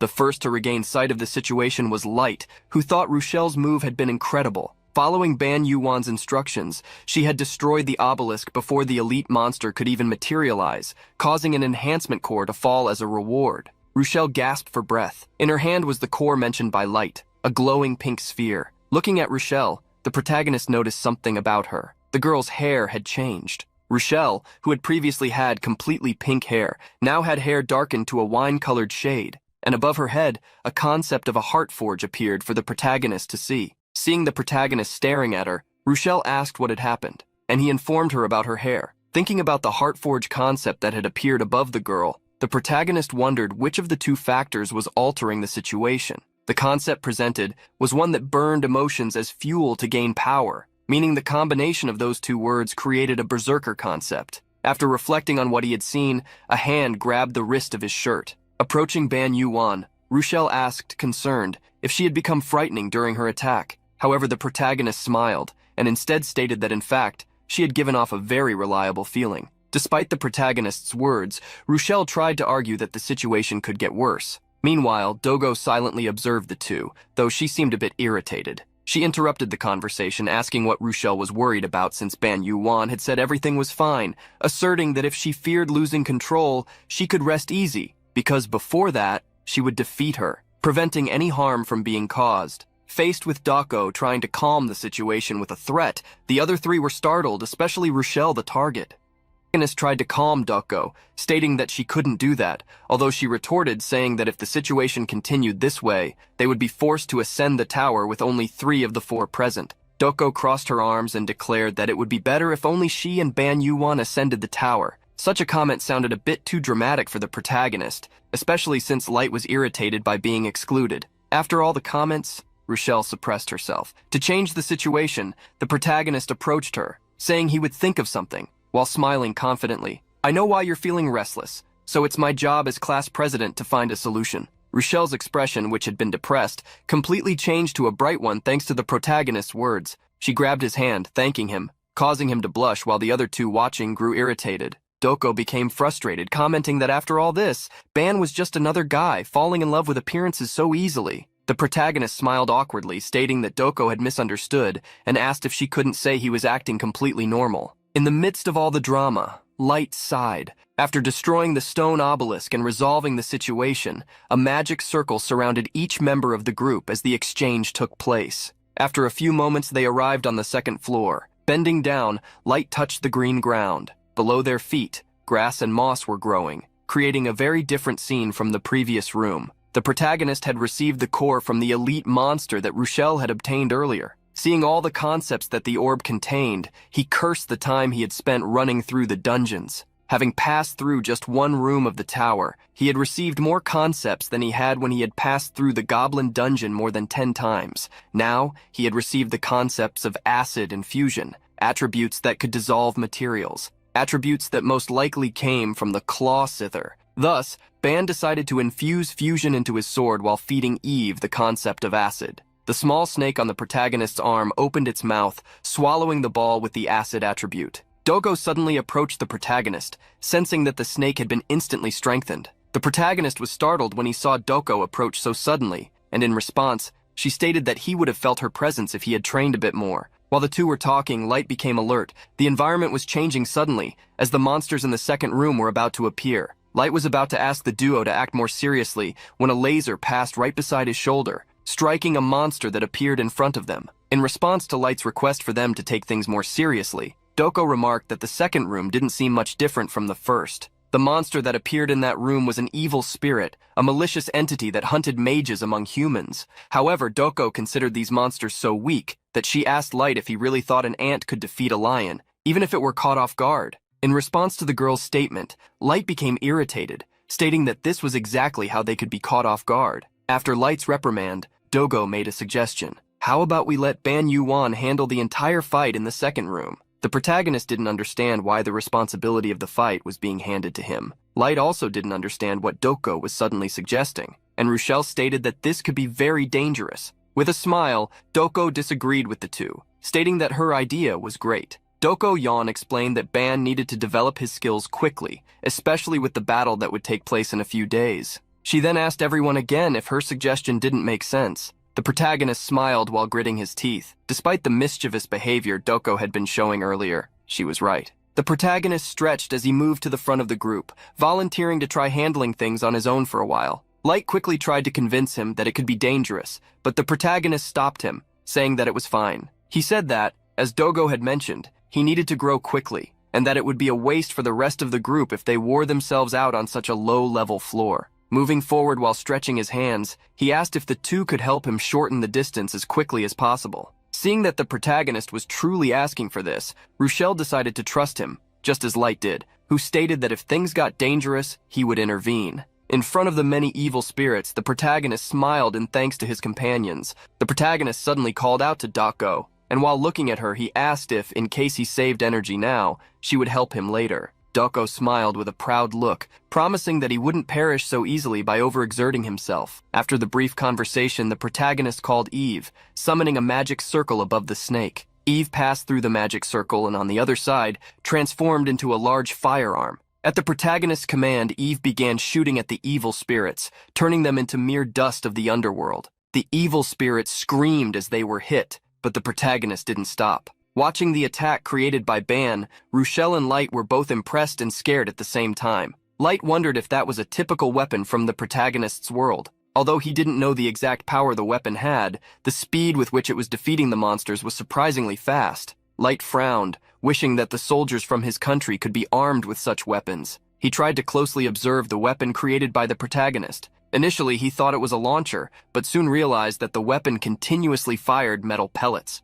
Doko was also impressed. The weapon Eve had transformed into might be able to handle second-class assassins, or even the weaker first-class ones. Even in the martial arts world, such a weapon could be useful. However, Doko noticed a problem. The attacks were too linear. For long-range combat, it would be fine, but in a tight space like the one they were in, there could be too many variables. Just as Doko had said, one of the ghosts sneaked up behind the protagonist to attack him from the rear. The evil spirit opened its mouth, larger than the protagonist's own body, intending to swallow him by attacking from a blind spot. Rochelle and Light immediately became worried when they saw what was about to happen. The protagonist looked back at the sound of their screams, coming face to face with the massive mouth of the evil spirit. Despite everyone's concern, the protagonist materialized a sword in his hand when he saw the evil spirit behind him. With the sword and a vertical cut, the protagonist defeated the monster that had tried to ambush him. The protagonist smiled at the scare he had gotten, but quickly refocused. Rochelle sighed in relief. Light, standing next to Rochelle, was surprised to see the sword in the protagonist's hand. The protagonist had strengthened his longsword with several attributes, preparing it for when he needed to use it. Light was surprised to see the protagonist wielding a sword, while Rochelle revealed that she had no idea Ban used one. The protagonist smiled, saying it wasn't exactly like that. He was far from being as good as Light or Doko. Doko smiled at the protagonist's comment, proud of how much he had improved so far. The protagonist moved forward, continuing to fire with Eve. The various evil spirits were hit and defeated one by one, but now not only using Eve, but also the sword. As he advanced, showing the skills he had acquired so far, he smiled and said that, although he wasn't that good, he was trying to be. After defeating the evil spirits, the protagonist rested the sword on the ground and sighed. He looked at the others, stating that since there were no more demonic spirits, what lay ahead was the last one. The protagonist summoned Eve, transformed into a chain. He commanded the artifact to attack the last evil spirit, binding it. He then said they could rest before defeating the last evil spirit and prepare for the next room. While taking a break, Doko crouched down to touch the remains of the evil spirits. She noticed that the blade of the sword was melting and disintegrating the monsters. Yoo-won must already be using the abilities he had acquired in the previous room. She reflected on what had happened earlier and the way he held the sword, realizing that he had probably never lived through battles, which made her wonder how he was growing so ridiculously fast. Light was also impressed with Ban's discovery that they could control the room swap in this way. It was truly an incredible method. Rochelle agreed, saying it was an idea expected from an expert student. Doko praised the protagonist, stating that his last attack had been excellent. Being praised, the protagonist became excited and thanked her. She started to think aloud, saying that if he didn't focus so much on quick attacks, he could improve. But still, it was better than being an idiot who swung his sword without thinking. Obviously, she was throwing a jab at Light. Light got angry, asking why he would be an idiot if he had fought so hard earlier. Doko, however, claimed she hadn't said anything and hadn't mentioned his name. The two began to argue because of Doko's comment,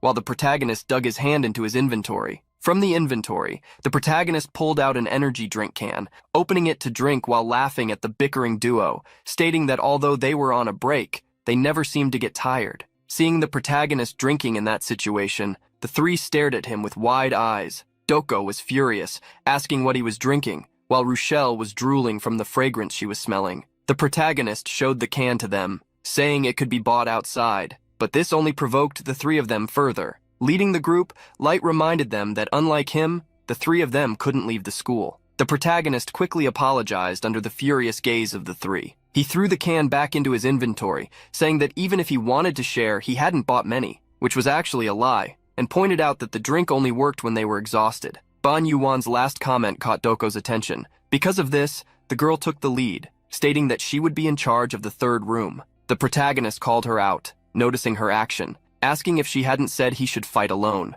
Doko pouted in response, saying the drink had a taste she'd never experienced, so she couldn't leave everything to him. Seeing the girl wanting the protagonist's drink, Light reminded Doko that it had been his from the beginning. Seeing that everyone had rested enough, the protagonist defeated the last evil spirit, ready for them to move on to the next room. The magic circle surrounded the four of them again, starting the room swap. While they were being moved, the protagonist closed his eyes to have an internal vision of his own attributes. A window appeared in his mind, showing more than 10 attributes spread across various types. The protagonist was excited. As with these attributes, he should already be at the mid-level of the academy. He had only swung his sword a little, but even the swordsman attributes and the piercing techniques he had just learned were improving. Yoo-won realized that, with this efficiency, he should focus a little more on strengthening his swordsman attribute for the duel next Tuesday. The situation seemed to depend on how much he could evolve his martial arts, as the difference between his body and Erecto's was about 200 strength points.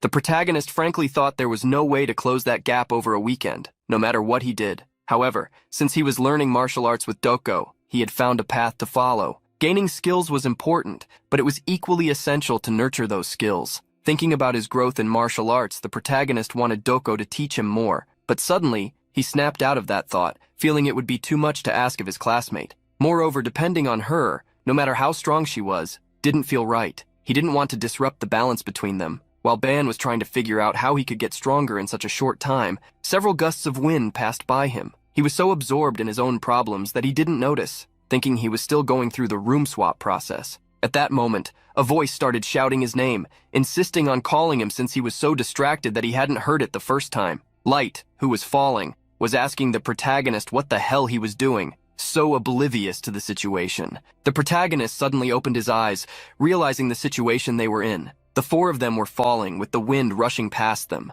In this situation, the protagonist turned purple with panic. Looking down, he wanted to understand why he was falling from the sky. Rochelle was the most desperate among the four. The girl tried to hold her skirt down as she fell, to prevent the wind from lifting it. Additionally, she had to deal with her own fear of falling, in a completely unexpected situation. Looking down, the protagonist wondered what was happening, what had happened to the ground, and why it had disappeared.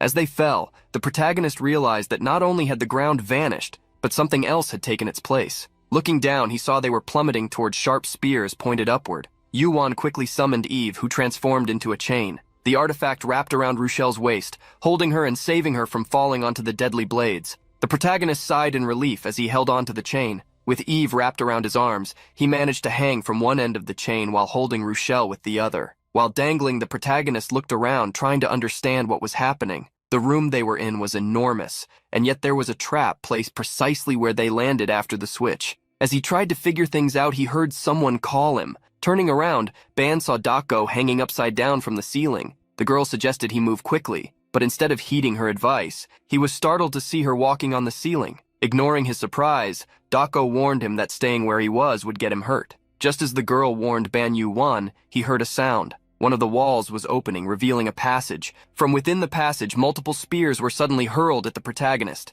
Faced with the danger, the protagonist was startled and didn't react immediately. He knew he couldn't let Rochelle fall, so he had to think quickly. Yoo-won suddenly turned, pulling the part of the chain holding Rochelle. This caused the girl to be swiftly yanked upward. Meanwhile, the protagonist summoned Lilith and gave instructions to Eve. As she was pulled up, Rochelle screamed in fear. She was launched high enough for the spears to pass beneath her, missing her completely. All the spears clashed against one another, hitting nothing. As Rochelle began to fall again, Ban Yoo-won was there to catch her in his arms like a princess. Holding her close, Rochelle blushed as she heard him ask near her ear if she was all right. Riding on a gliding bike, the protagonist apologized for the harsh pull earlier, explaining that he had no choice given the dangerous situation. Faced with the flying axes, the young man executed several sword strikes, destroying them before they could get close. Light was now different. Behind his back were two pairs of golden energy wings, resembling a dragon's. Holding the divine sword in his hand, the young man walked through the shattered axes.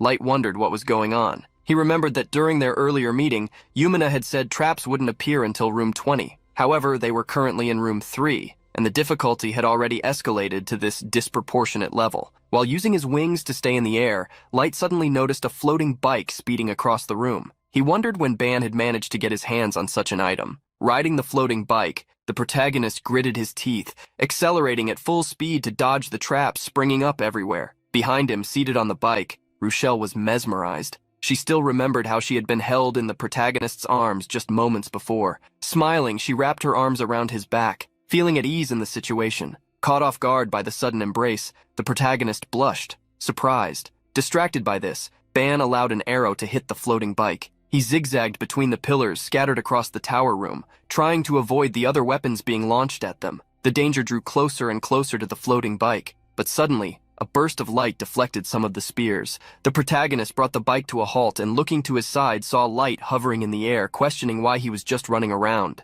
Seeing Light's appearance, the protagonist was startled by his wings, asking what they were. The blonde boy was about to answer but declared he had a question first. Pointing at Ban's mount, Light asked what it was and if it came from Ban's world. The protagonist was surprised that Light didn't recognize a floating bike. Changing the subject, Ban asked where Doko was. Thanks to the protagonist's question, Light realized he hadn't seen the girl for some time and wondered if she had fallen into a trap. Contrary to Light's assumption, Doko was running along the tower room's walls, dodging numerous weapons chasing her. The protagonist didn't know her exact situation but had confidence that she wouldn't fall into a trap so easily. Dodging the spears like an acrobatic dancer, Doko twisted and moved swiftly, avoiding every spear or dagger aimed at her. As Ban suspected, she was keeping an eye on everything happening. No longer worried about the incredible Doko's safety, Light asked the protagonist what they should do and whether he thought the traps would end soon. Ban Yoo-won recalled that, according to the manual, they needed to survive for a certain amount of time,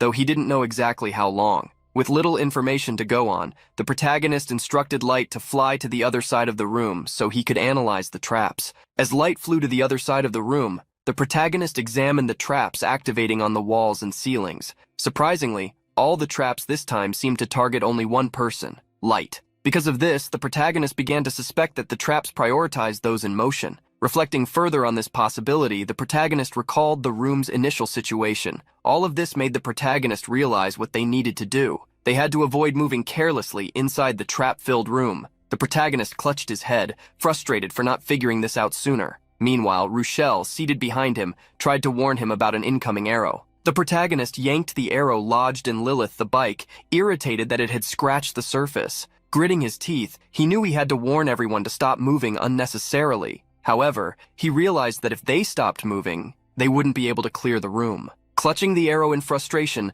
the protagonist suddenly noticed a reaction happening within it. Looking closely, he saw that the arrow was being absorbed, as if it were a concept. He didn't understand why this was happening now. Since the first room, he had tried absorbing concepts but had been unsuccessful. Trying to uncover the reason behind this sudden change, he had a thought. His eyes landed on a sword, and he wondered if his theory was just a coincidence, but knowing he wouldn't confirm it without testing, he decided to grab the sword. Rochelle, curious about what Ban was doing, watched closely. Before her eyes, the protagonist began to absorb the sword as well, surprising both of them. The sword vanished from the protagonist's hand, disintegrating into golden dust. He received a concept, but not the concept of a sword as he had expected. Instead, he received the concept of decapitation. This reminded Ban Yoo-won of how something similar had happened with the thrust technique Doko had taught him. As the protagonist reflected on this, Rochelle pointed to something and urged him to look in that direction. Turning to where she was pointing, the protagonist saw Light surfing on a wave created by a trap, acting like a fool. After escaping the wave, Light gritted his teeth as he leaned on his sword. He had let his guard down, assuming only the weapons were dangerous, which had caused him to fall into the latest trap. Light's vision began to blur. He realized that something mixed in the water was causing this effect. As his vision and thoughts clouded, concern took over his mind. He understood that with dozens of new traps emerging, he would struggle to react to them all. The protagonist didn't stay idle. Riding Lilith, he commanded the floating bike to move forward. Leaving Rochelle behind, Ban Yoo-won sped toward Light. He had apologized to Rochelle beforehand, asking her to wait for a bit. What he was about to do was a gamble, and he didn't want her involved. Rochelle had agreed to stay behind and asked Ban Yoo-won to hold steady. As he moved through the waves, crashing around Light, the protagonist gained more points in the concepts of acid and wave. Everything was unfolding as he had expected. Just like before, what had touched the protagonist was water. But instead of acquiring the concept of water, he obtained the concept of waves. Finally, Yoo-won understood his power and why he hadn't received the concept of a sword when he grabbed the weapon thrown by the trap. While advancing on the floating bike, Doko was leaping from pillar to pillar, moving swiftly to analyze the situation. She was surprised when she glanced down and saw the protagonist riding the floating bike, with waves of energy surging outward. She wondered what he was planning. As he headed toward Light, the protagonist realized that the state of a substance at the moment it manifested determined the concept he would acquire. Since the traps had aimed at his neck, he had obtained the concept of decapitation. Now, keeping all this in mind, the protagonist moved forward as new arrows and spears were triggered by the trap. The weapons were falling upon Light, while Ban Yoo-won rapidly closed the distance. Assuring Light that he would handle the situation, the protagonist completed his approach on the bike. At that moment, he hoped that the all-seeing eye ability would deepen, allowing him to perceive the essence of things and even read the instincts of projectiles. The arrows were closing in on Light, who screamed for help from the protagonist. Closing his eyes, Ban Yoo-won stretched out his hand, aiming at the weapons and attempting to use his power. Opening his eyes, the protagonist activated his eye ability. At the tip of each blade, a concept appeared, revealing the intentions of each weapon now targeting him as he had drawn their focus. Light was stunned by what had happened. He was safe, but now Ban had become the target for defying the traps. The protagonist gritted his teeth. With so many weapons and concepts, he didn't plan to absorb them one by one. as doing so might cause them to mix and lose their distinct forms. Grabbing a concept with his hand, the protagonist released a powerful burst of energy. The concept in his hand linked with the concepts of the surrounding weapons, and as he completed the use of his power, a golden light radiated, enveloping him. This signaled the success of his plan to merge all the concepts, leaving him thrilled with his accomplishment. From across the room, Rochelle watched everything calmly. The golden glow of the protagonist's power still lingered, creating a spectacular sight for her. She stretched out her hands, letting the golden dust from the destroyed weapons settle on them. Smiling, she felt excited about Ban Yoo-won's achievement.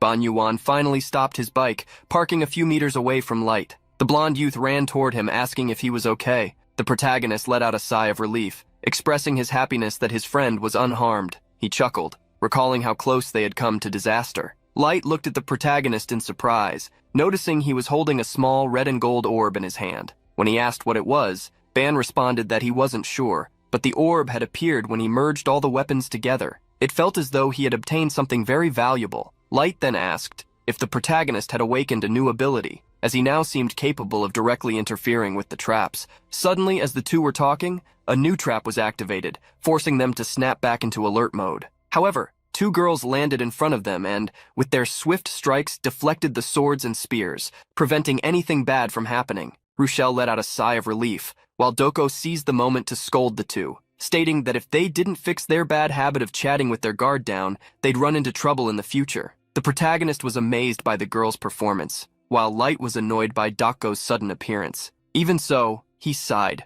thanking them for saving him. Doko turned away angrily, questioning if Light was getting himself into trouble and losing focus again. As that had been the last trap they needed to face in the room transition began, surrounding the four with magical circles. While they were being transported, the protagonist watched Light and Doko bickering as usual. It seemed the two wouldn't let go of their grudge anytime soon. Ban Yoo-won could only chuckle at the two, while Light questioned if Doko was trying to play the hero by showing up at the last minute and acting like the savior. The protagonist sighed. Despite their constant arguing, no matter how much they fought or how dangerous things became, they would always rush to save each other. And that, in his eyes, was proof that the team was truly working well together. Noticing the protagonist laughing, sighing, and deep in thought with his eyes closed, Rochelle glanced at him, wondering what was going through his mind. As for Light's accusation of arriving at the last minute, Doko shamelessly claimed she had been waiting for the perfect moment to appear, catching the two boys off guard. Doko gave a mischievous smile as she revealed her reasoning. Because once I have you in my debt,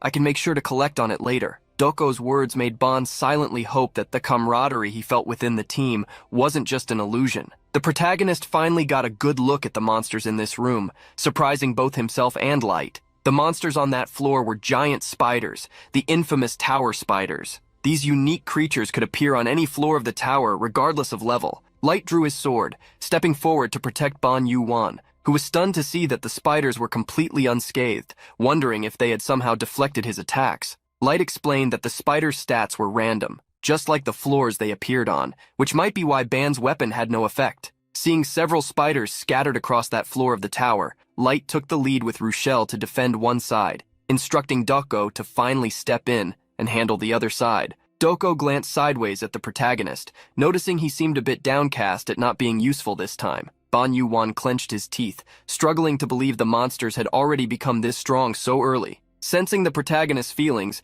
Doko sighed. She stepped in front of everyone, asking them to stand back. Looking at Ban Yoo-won, she instructed him to watch her carefully, promising to show him exactly what he was searching for. Stretching her arm forward, energy began to flow from Doko's hand. It transformed into an attack, Energy Blast. A cannon of pure energy erupted from her hand, carrying all the power she could muster. Doko's attack quickly reached the spiders, striking them like a tidal wave and sweeping away the smaller insects in its path. The protagonist's eyes widened as he witnessed a real energy explosion. He realized Doko's attack was far stronger than Eve's bullets, as most of the spiders were knocked out. At that moment, Doko instructed everyone to let Ban deliver the final blow to the spiders. Smiling at the protagonist, she teased, "Is there a teacher more merciful than me?" The protagonist gave a sheepish smile at Doko's remark. He then drew his sword, asking Light to cover his back while Rochelle kept her eyes on the ceiling to avoid surprises. Ban Yoo-won moved forward to face the wounded spiders, reflecting on Doko's actions. She wasn't his mentor, yet he hadn't expected her to be so considerate. The spiders approached Ban Yoo-won slowly, allowing him to notice their pink spots scattered across parts of their bodies, making them even more striking. Ban Yoo-won struck one of the spiders with his sword, his actions showing gratitude toward Doko. The two watching him, Light and Rochelle, grew concerned. The reason for their worry became apparent when Ban Yoo-won's sword didn't make progress. After hitting the spider, his blade stopped against its tough shell, making the protagonist's hands tremble. He tried applying more force, but the spider's exoskeleton was too hard to penetrate. Not giving the protagonist a chance to attack, the spider's eyes glowed pink. In the next instant, it leapt at him, attempting to strike with its 8 legs. The protagonist jumped back, dodging the ambush. Refusing to give up, he advanced again, this time with a thrust, aiming for the spider's head. Although it didn't defeat the spider outright, he managed to find a vulnerable spot. Rochelle cheered at Ban's success, while Light seemed relieved. Despite his progress, the protagonist knew he couldn't continue with this hit-and-retreat strategy, not with so many spiders surrounding him. Gritting his teeth, he thought the tower spiders were still too much for him. Suddenly, an idea sparked in his mind, and he even mocked himself for forgetting it. In the previous room, the protagonist had fused multiple concepts, creating something remarkable, the concept of slicing. He hadn't used this concept yet, and seeing this as the perfect moment, he infused it into his sword. As soon as the sword received the concept, it emitted small sparks of energy, brimming with power. Even a simple swing of the sword radiated a powerful aura. Ban Yoo-won decided to test the compatibility of the concept with his sword, which had evolved thanks to its upgrade, becoming the Executor's long sword. The spiders, unwilling to let Ban Yoo-won carry out his plan, rushed toward him with their massive bodies. Taking a combat stance, the protagonist wondered if he should strike first. The sword moved swiftly with Yoo-won's swing, cutting through the spider like butter. Advancing forward, he passed through several spiders, leaving his attack behind. Light was stunned, questioning how the situation had turned around so suddenly. Doko was the most surprised, though she tried to conceal it, frowning as she watched the protagonist. After the attack, the protagonist felt something was off. He knew he had made a clean cut, but something about it seemed strange. Wondering if he had swung harder than he should have, he decided to try again. Ban Yoo-won re-engaged in the battle, determined to get it right this time. Light, worried for the protagonist, stepped forward to help him, with Rochelle following close behind. After observing for so long, Doko, who had remained silent until now, realized Ban Yoo-won had done something to his sword in a brief moment before defeating the first spider. Whatever he had done allowed him to cut through enemies he couldn't even touch before, leaving Doko questioning how someone could possess such intuition and overwhelming skill. Watching the protagonist's movements, slicing through the spiders as if he had been doing it for years, she noticed he was trying to improve his abilities, not relying solely on brute strength but on technique. Doko knew that typically when someone enhanced their sword or acquired a more powerful weapon, they would swing the new weapon clumsily. Yet Ban Yoo-won had shown none of that characteristic flaw so far. Doko hoped that, even if not now, someday he would come to understand the true essence of what slicing really meant. Doko had no reason to interfere in Ban Yoo-won's journey. He could proceed however he wished, but seeing his potential, she felt it would be a waste to let him continue as he was. Recalling her own history, having overcome the 3 calamities, Doko proudly bore the title of the greatest prodigy in the martial world. Yet now, she realized she was witnessing someone so talented that her own abilities seemed insignificant in comparison. Doko fixed her dark eyes on the protagonist. She made a decision about what to do with the man before her. She would make him hers. Unaware of Dogo's thoughts, the protagonist continued swinging his sword, striking the tower spiders and honing his skills. Although he was unaware of Doko's thoughts, the protagonist felt a gaze that sent chills down his spine. Sensing his reaction, Light asked what was wrong. The protagonist, looking around, replied that he felt a shiver, as if an elite monster were lurking nearby. At that moment, Ban and Doko's eyes met, and the protagonist asked why she was just standing there. The girl, who had just been compared to an elite monster,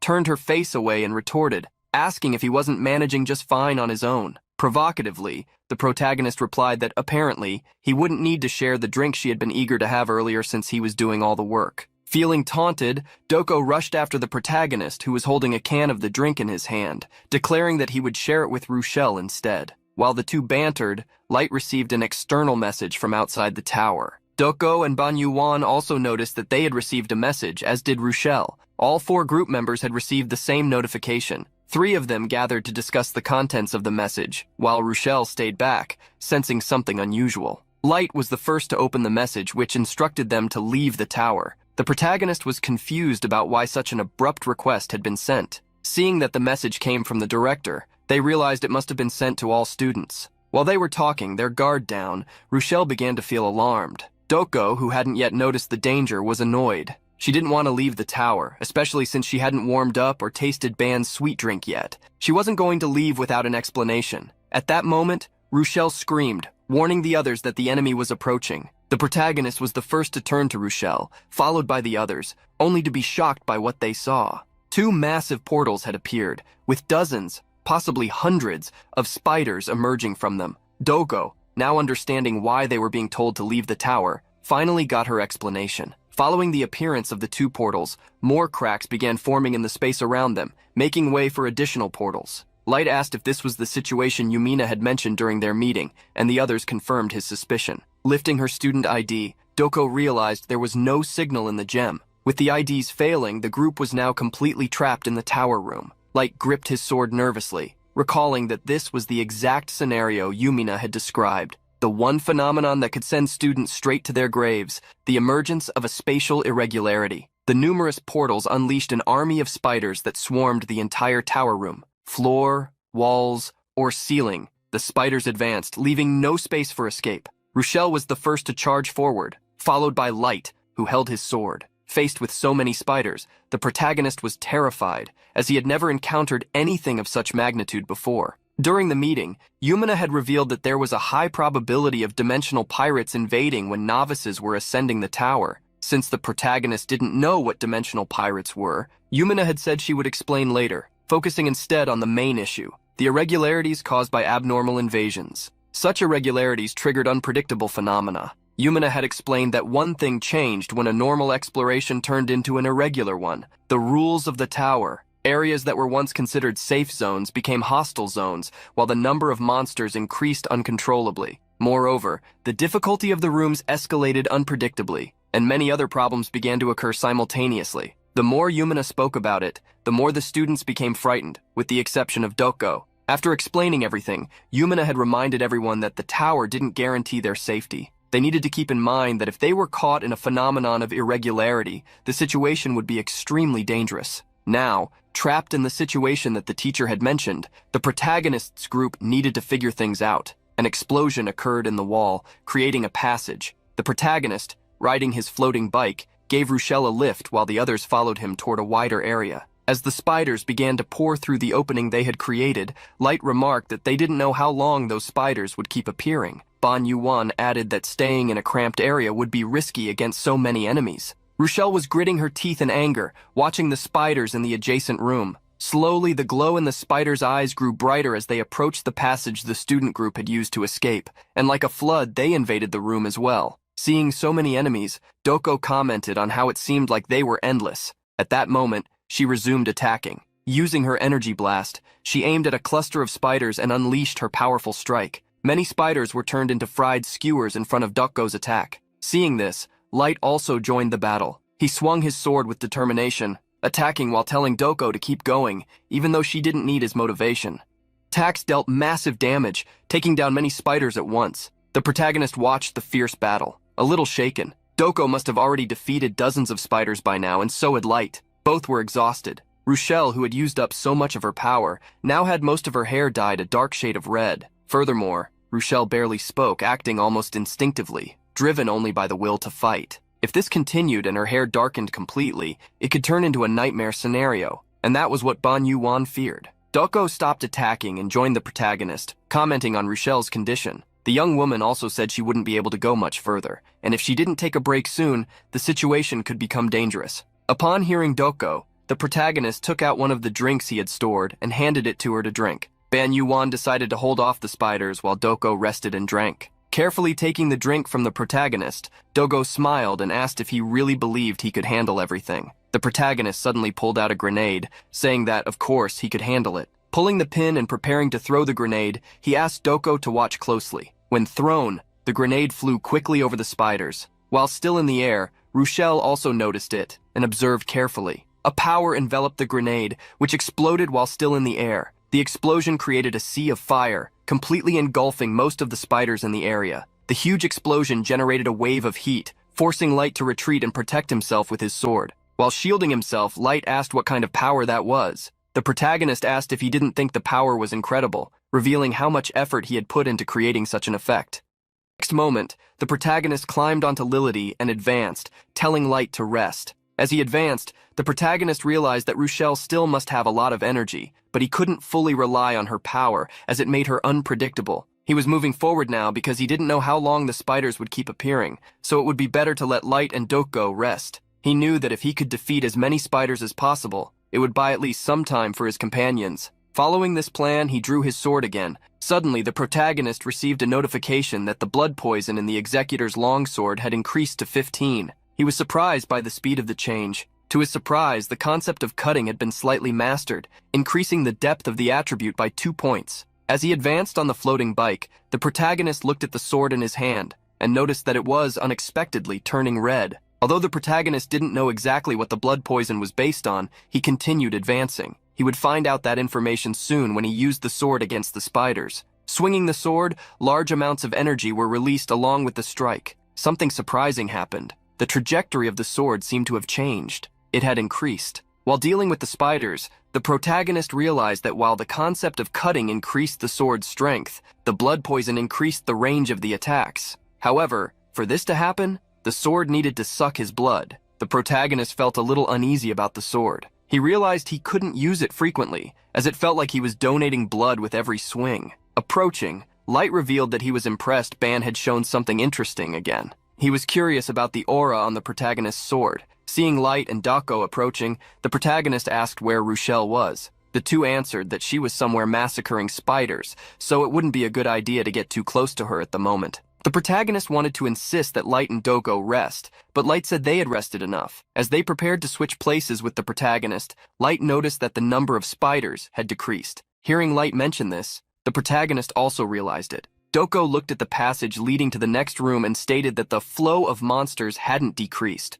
Light explained that usually, when the number of monsters decreased, it meant the battle was almost over or something stronger was about to appear. While Light was talking about something stronger, Rochelle, who was immersed in the battle, ground her teeth in fury. The young woman then realized exactly what Light meant. Something stronger was about to appear. A portal larger than the previous ones began to form in the room. The final elite monster of the tower's spiders was entering through the new opening. The protagonist was shocked to see the enormous spider, several times larger than him. The reason for his shock was that a spider of that size should only appear from room 50 onward. Doko sighed, reminding him once again that the tower's rules were in chaos. At that moment, Light started shouting, calling the protagonist. Although the protagonist wanted his companion to focus on the elite monster in front of them, Light was completely focused on something else. Light suddenly asked if there should be more than one elite monster, which made Ban Yoo-won turn around, worried. The protagonist then understood why his companion was so excited.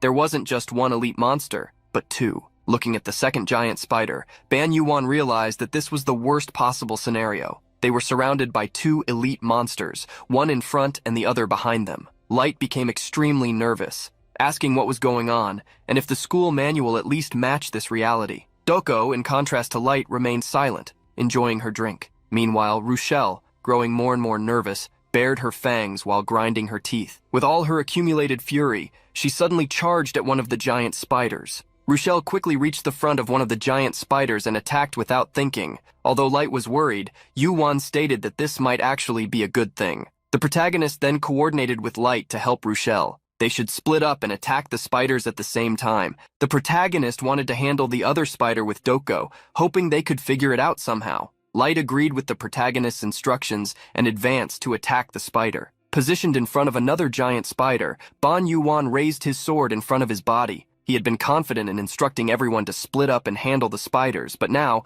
faced with one, he wasn't exactly sure what to do. In front of the giant spider, he remembered that he had needed the concepts of cutting and blood poison to cut through the normal spiders, wondering if these attacks would also work against this giant monster. Dogo observed the worried Yoo-won while finishing her drink, analyzing him. The girl then moved to his side. "Didn't you just say you were going to handle this with me? Knowing you can't win, yet still charging forward without asking for my help. Is that pride or stubbornness?" With Doko approaching him so closely to speak, the protagonist blushed a little. She stepped back, tossing the can of drink she had finished back to him while asking, "Do you like this drink? It has a unique taste, but it wasn't bad." She then materialized her sword to join the fight. Positioning herself in front of Ban to lead him, she stated, "Now you're going to pay the price for this sweetness." Facing the giant spider, Doko drew her sword. The protagonist looked at the girl's sword, wondering why she had drawn it. Until now, Doko had always fought with bare hands, which made Ban Yoo-won question even more why she was now wielding a sword. Was she showing him her technique for some reason?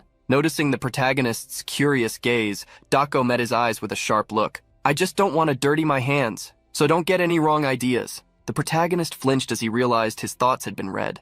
Dako's words weren't entirely true. After analyzing what Ban Yoo-won had learned for so long, she knew he was still missing one move to master, and she was determined to show it to him in this single moment, leaving the responsibility of learning it to him. A powerful energy surrounded Dako as she prepared to strike. She wanted the protagonist to watch closely. The young woman's eyes gleamed with a blue hue, the same color as her energy. Stretching her free hand forward while her sword hand crossed beneath her outstretched arm, she positioned herself for the attack. In that brief moment, the protagonist lost his focus. The reason was simple. Rochelle had lost control. Instead of attacking the giant spider, she started attacking Light, who was trying to defend himself by holding his sword in front of his body to block the girl's advance. Rochelle was enraged and didn't notice the elite spider moving forward. The spider leaped, firing a stream of webbing to attack the two who were so close to each other. Light was shocked by the web being launched in his direction. It was about to ensnare him, just like Rochelle. Quickly, Light shoved Rochelle to the side, pushing her away to save her,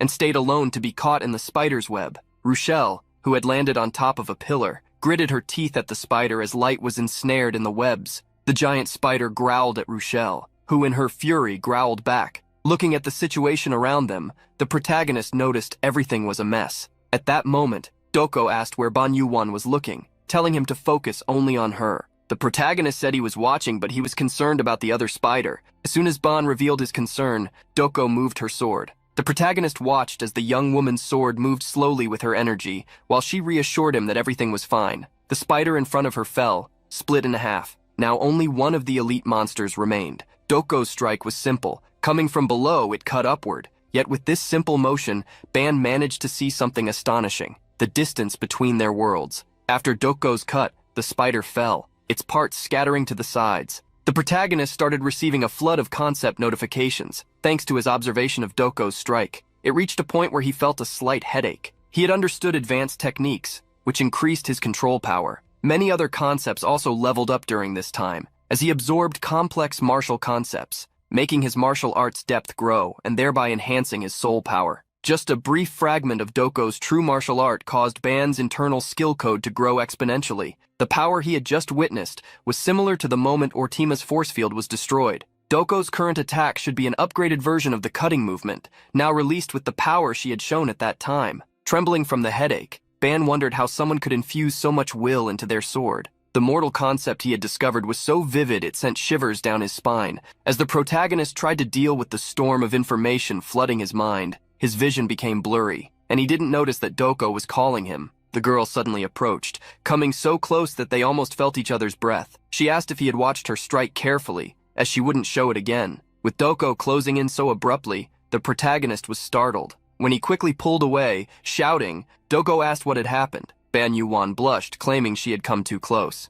The girl tossed a purple sphere to the protagonist. Examining the sphere closely, which overflowed with energy, he realized it was the core of the earlier elite spider. Receiving such a thing left the protagonist delighted, but he wondered if he should even keep it, since Dako had done all the work to defeat the spider. Dako smiled and said that it was his reward. He shouldn't hesitate and should just accept the gift. Seeing the two almost flirting, Light became furious. He called out for them to stop flirting and help him immediately. Light, who was trapped by the spider's web, was very worried because Rochelle, who had defeated the spider alone, was entering berserker mode, a state of uncontrollable rage. The protagonist looked at Rochelle concerned. Seeing this situation, Dako commented that Light was completely useless, which only served to irritate him further. Ban knew that if he advanced, he would be defeated in an instant by Rochelle. So he looked back and stated that the only person who could handle the situation was the one who had defeated the other spider, Dako. Dako pouted and told the protagonist not to look at her with hope, as she had already fulfilled her role in the battle. While Rochelle began looking at the others, Ban tried to argue with Dako,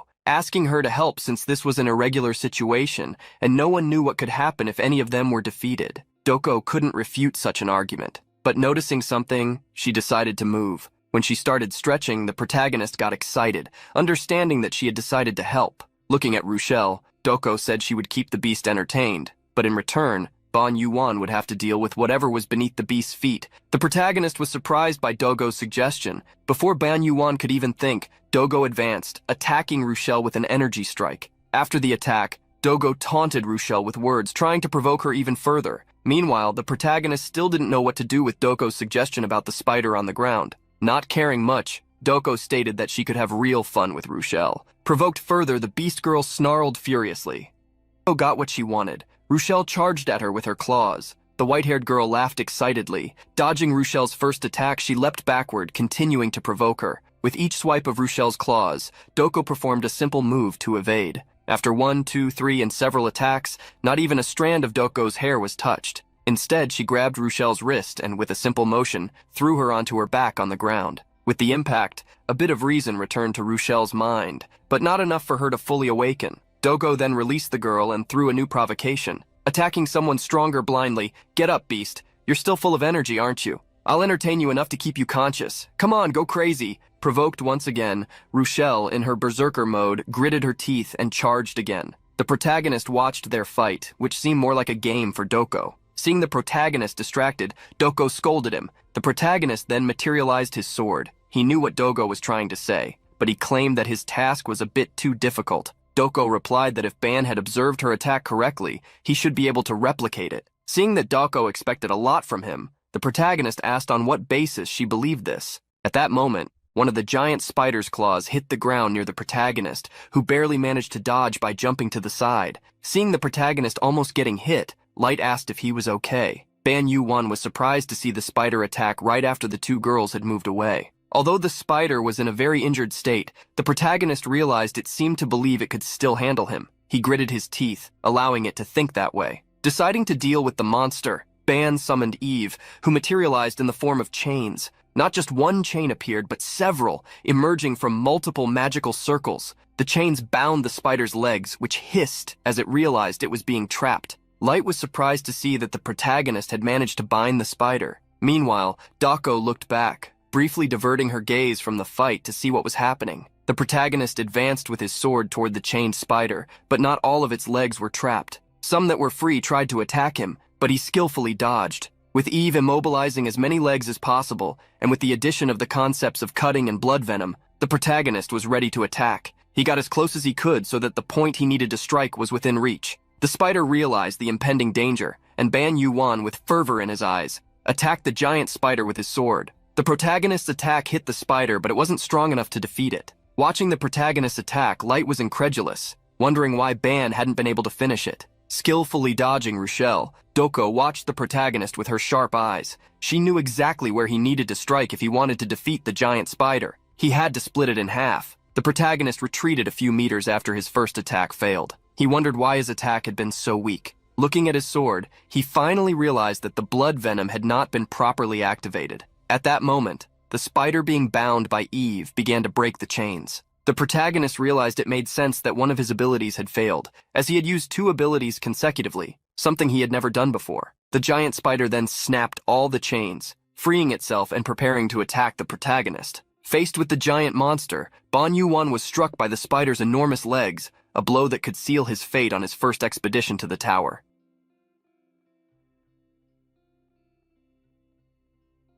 Watching the giant spider break free from its chains and launch an attack on the protagonist, kicking up dust that filled the room, Dogo froze, making way for the enraged Rochelle to strike it. However, once the dust settled, everyone could see the spider lying on the ground, while Ban Yoo-won held his sword. The sword in the protagonist's hand fell to the floor as he also collapsed, exhausted. The mental fatigue that hit the protagonist was immense as he recalled what had just happened. As soon as his sword and the spider's leg met, Ban adjusted the angle of his attack. He trembled as he retrieved his sword, knowing that, had he taken the blow head-on, both his sword and arm could have been injured. Ban Yoo-won wondered how he had been able to perceive such a thing. For a moment, it felt as though a fraction of a second had turned into an eternity. The protagonist questioned if this situation had unfolded because he had observed Dogo's fencing. Suddenly, a notification appeared for the protagonist. By dodging the enemy's attack, he had mastered the concept of flow. The depth of this attribute increased to level 5. Understanding what had happened made the protagonist struggle to get back up. He mentally praised Dogo, as her attack had influenced him to improve, awakening a hidden aspect of martial arts that he hadn't even known he had. Approaching the spider again, the protagonist knew he couldn't perfectly emulate Dogo's fencing, but now he understood what was needed to improve. The protagonist then drew the spider's attention and with his sword in hand, challenged it to continue the fight. He stared at the spider, daring it. Sensing Ban's hostility, the spider lifted its legs again to strike him. The protagonist swung his sword continuously, blocking and dodging the spider's attacks. While watching Ban's actions, Light remembered a fencing concept, parrying. This concept involved deflecting or redirecting the enemy's attacks to the side, allowing the swordsman to break the enemy's advance or even avoid critical hits. If applied correctly, the concept could even open up an opportunity for a counterattack. However, this was merely a tactical concept. Reality was different. Most swordsmen wouldn't even live long enough to learn such a technique, or they would seek other methods to fight. Light knew that things usually happen this way, but Ban seemed to be going against the grain. In a situation where he barely had any experience, he was showing impressive skill. Watching how Ban Yoo-won used the ability to dodge attacks, Light internally questioned whether the protagonist had really never held a sword before. After dodging one of the giant spider's attacks, the protagonist finally found an opening. Using the concept of dodging to avoid a direct attack, and then rotating the sword into a different position in his hand to do the same with an attack coming from the side, he continued dodging while advancing. Little by little, Ban Yoo-won began to see more clearly how to advance, how to gain the upper hand in the confrontation. Another ongoing confrontation was between Dogo and the crazed Rochelle. The young beast charged with her claws, trying to strike the silver-haired girl. Showing her teeth, Rochelle lunged at Dogo, but in a brief moment she was disarmed, tripping over Doko's feet, who calmly stood her ground and watched the protagonist battle with the spider. On the ground, Rochelle groaned, while Doko thought what was happening was unbelievable. She had thought Ban would gain something from seeing his first sword, but he was showing her something beyond her expectations. As she watched Ban influencing the flow of the spider's attacks, Doko remembered that there was a martial art that used flow as its essence, but very few dared to try to learn it. Deflecting the opponent's strength was a skill that captured a brief moment, 1 in 100,000. However, Doko was watching Ban do it better and better. The spider was now being pressured by Ban Yoo-won, as its attacks were failing to land. Doko knew that it was quite risky and required great effort to continuously use such a technique, which was why most people sought to learn easier techniques like Light. However, she, who had always pursued mastering martial arts up to that point, felt as though Ban was offering her a completely new perspective. He was mastering what once she had considered a mere trivial skill. Before the giant spider, Ban Yoo-won was showing Doko that such a concept could be much deeper than she could ever imagine. While Doko was engrossed in the battle, Rochelle got back up, making Doko realize how embarrassed her expression was as she looked at the protagonist.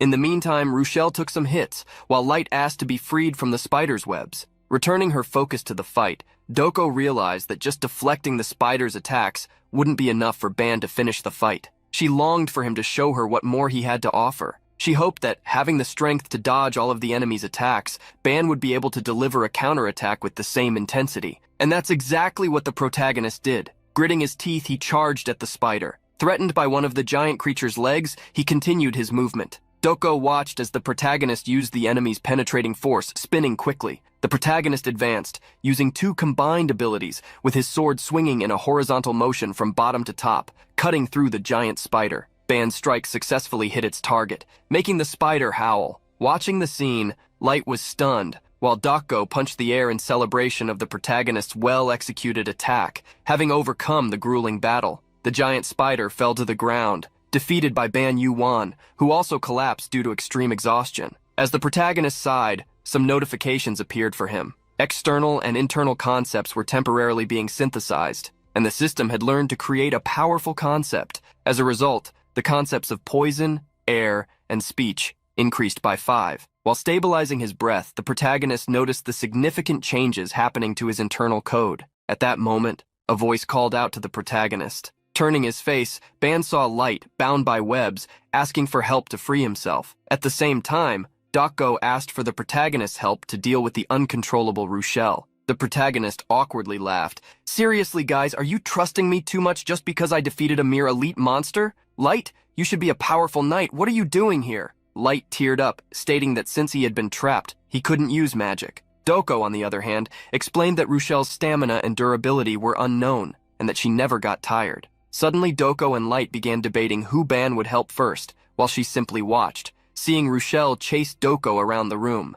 It was then that the protagonist had a brilliant idea. Using his power, he attempted to absorb the concept of the spider web that was binding Light. Thus, he obtained the concept of a web and fed it to Eve. The protagonist used the concept of the web to create chains, shaping a net. In the next moment, he threw the spiderweb net to trap Rochelle, who was startled to see the net coming toward her. The uncontrollable Rochelle fell to the ground, caught by the heavy web net. Looking at her, the protagonist laughed, saying it was useless for her to resist because the chains drained magic. As Rochelle tried to escape, the chains tightened around her body, pressing her until at one point, both Ban and Light blushed at the sight they were facing. Embarrassed, Light covered the protagonist's eyes, while his own eyes widened in shock. With only Ban's eyes being covered, he gritted his teeth, asking Light why he was the only one who couldn't see. Light shook his head, saying that it was fine for Ban to see, but he couldn't. Ignoring the two boys, Doko scoffed, stating that the situation had already been resolved. However, it seemed like the transition to the fifth room wasn't happening.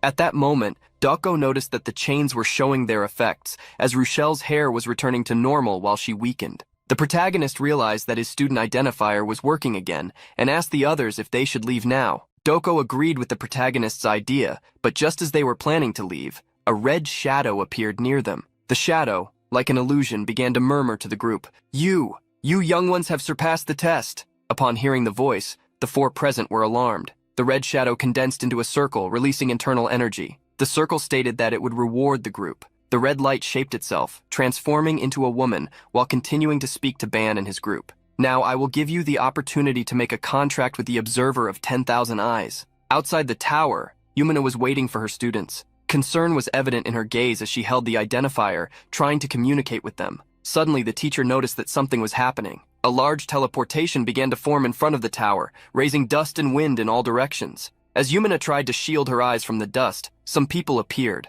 Leading the group, the protagonist asked if they were okay, while Light questioned where they were. Doko realized they were at the entrance of the tower and explained it to him. Yumina approached her students, asking if everyone was all right, with no injuries or side effects. The protagonist was surprised to see Professor Yumina, and upon hearing her repeated question, explained that everyone was fine, so she could calm down. Many other students, upon noticing the presence of the rebellion group, were surprised, wondering if they were okay too. Yumina stated that she was worried because none of them had left, even though the evacuation notice had been issued. She said she was glad they had returned safely, but was curious about what had happened. In response to the teacher's question, the four students returned to reality. The protagonist scratched the back of his neck, thinking about how to explain things to Yumina. He then asked to go somewhere else first. After moving to a more secluded place, the protagonist sought an explanation from the teacher, while the others allowed him to speak for the group. "We were caught in an anomaly after the transfer to the fourth room. This happened shortly after we entered. After we entered the tower, what the hell happened there after we entered?" The teacher lowered her head, hesitant to reveal what had happened. But in the end, shocking everyone, she revealed that a student had been eliminated by an external intruder. Yumina stated that the academy was handling the situation, but that the students in the same group as that student were deeply shaken. This had been the reason why the anomaly phenomenon was triggered. Yumina asked if they hadn't already spoken about external invaders. They were dimensional pirates who targeted new students. If they managed to steal the students' identifiers, they could prevent their resurrection, leaving them trapped in the tower forever. The protagonist asked the teacher what had happened with the invaders. Yumina then revealed that they had managed to escape because the students on site couldn't do anything. At that moment, Doko joined the conversation, asking if these events didn't seem like a planned test. Even though they're not students of the academy, they're still trying to invade to climb the Tower of Babel. For invaders, when new students enter the tower, that's the perfect opportunity, right? If they eliminate the prestigious new students who pass the esteemed entrance exam, they can damage the academy's prestige, gain qualifications as climbers, and even steal the students' identifiers to prove it, right? So, from the academy's perspective, they can just say that dealing with these intruders is further proof that the newcomers must overcome, shifting the responsibility onto them. Right, Professor? Yumina didn't know how to respond to Doko, causing the silver-haired girl to sigh. The Union Academy is truly an amazing place.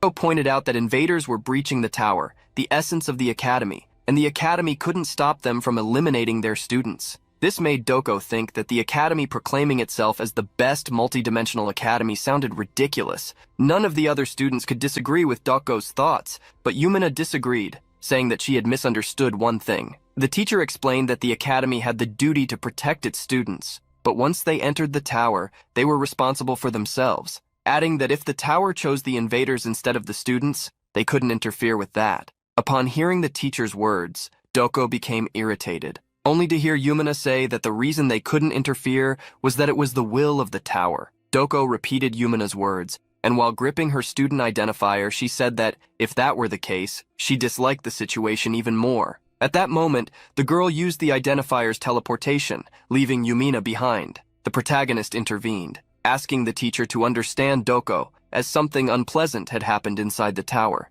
Upon hearing the protagonist, Yumina asked him to tell her exactly what had happened inside. The protagonist thought for a moment, searching for the best way to explain. Bon then stated that before they returned from the tower, they had encountered something. Light and Rochelle still felt uneasy about what had happened, and oblivious to that, Yumina asked what they had encountered. After a second of reflection, Ban revealed to Yumina that they had encountered the constellation. The constellation was made up of transcendent patrons or observers who watched countless dimensions. When the observers found someone who interested them, they formed contracts with those individuals. They were transcendent beings who exerted influence in this dimension. They offered powerful magics, special abilities, artifacts, and much more to make others follow them. In exchange, they demanded a lot, but no one dared to refuse. After all, in a world where power is valuable, there was nothing sweeter than their offers. The constellations were undeniably attractive partners. Yumina couldn't believe that the observers were in their world. The protagonist revealed that the observer of 1,000 eyes had spoken to him in a strange voice,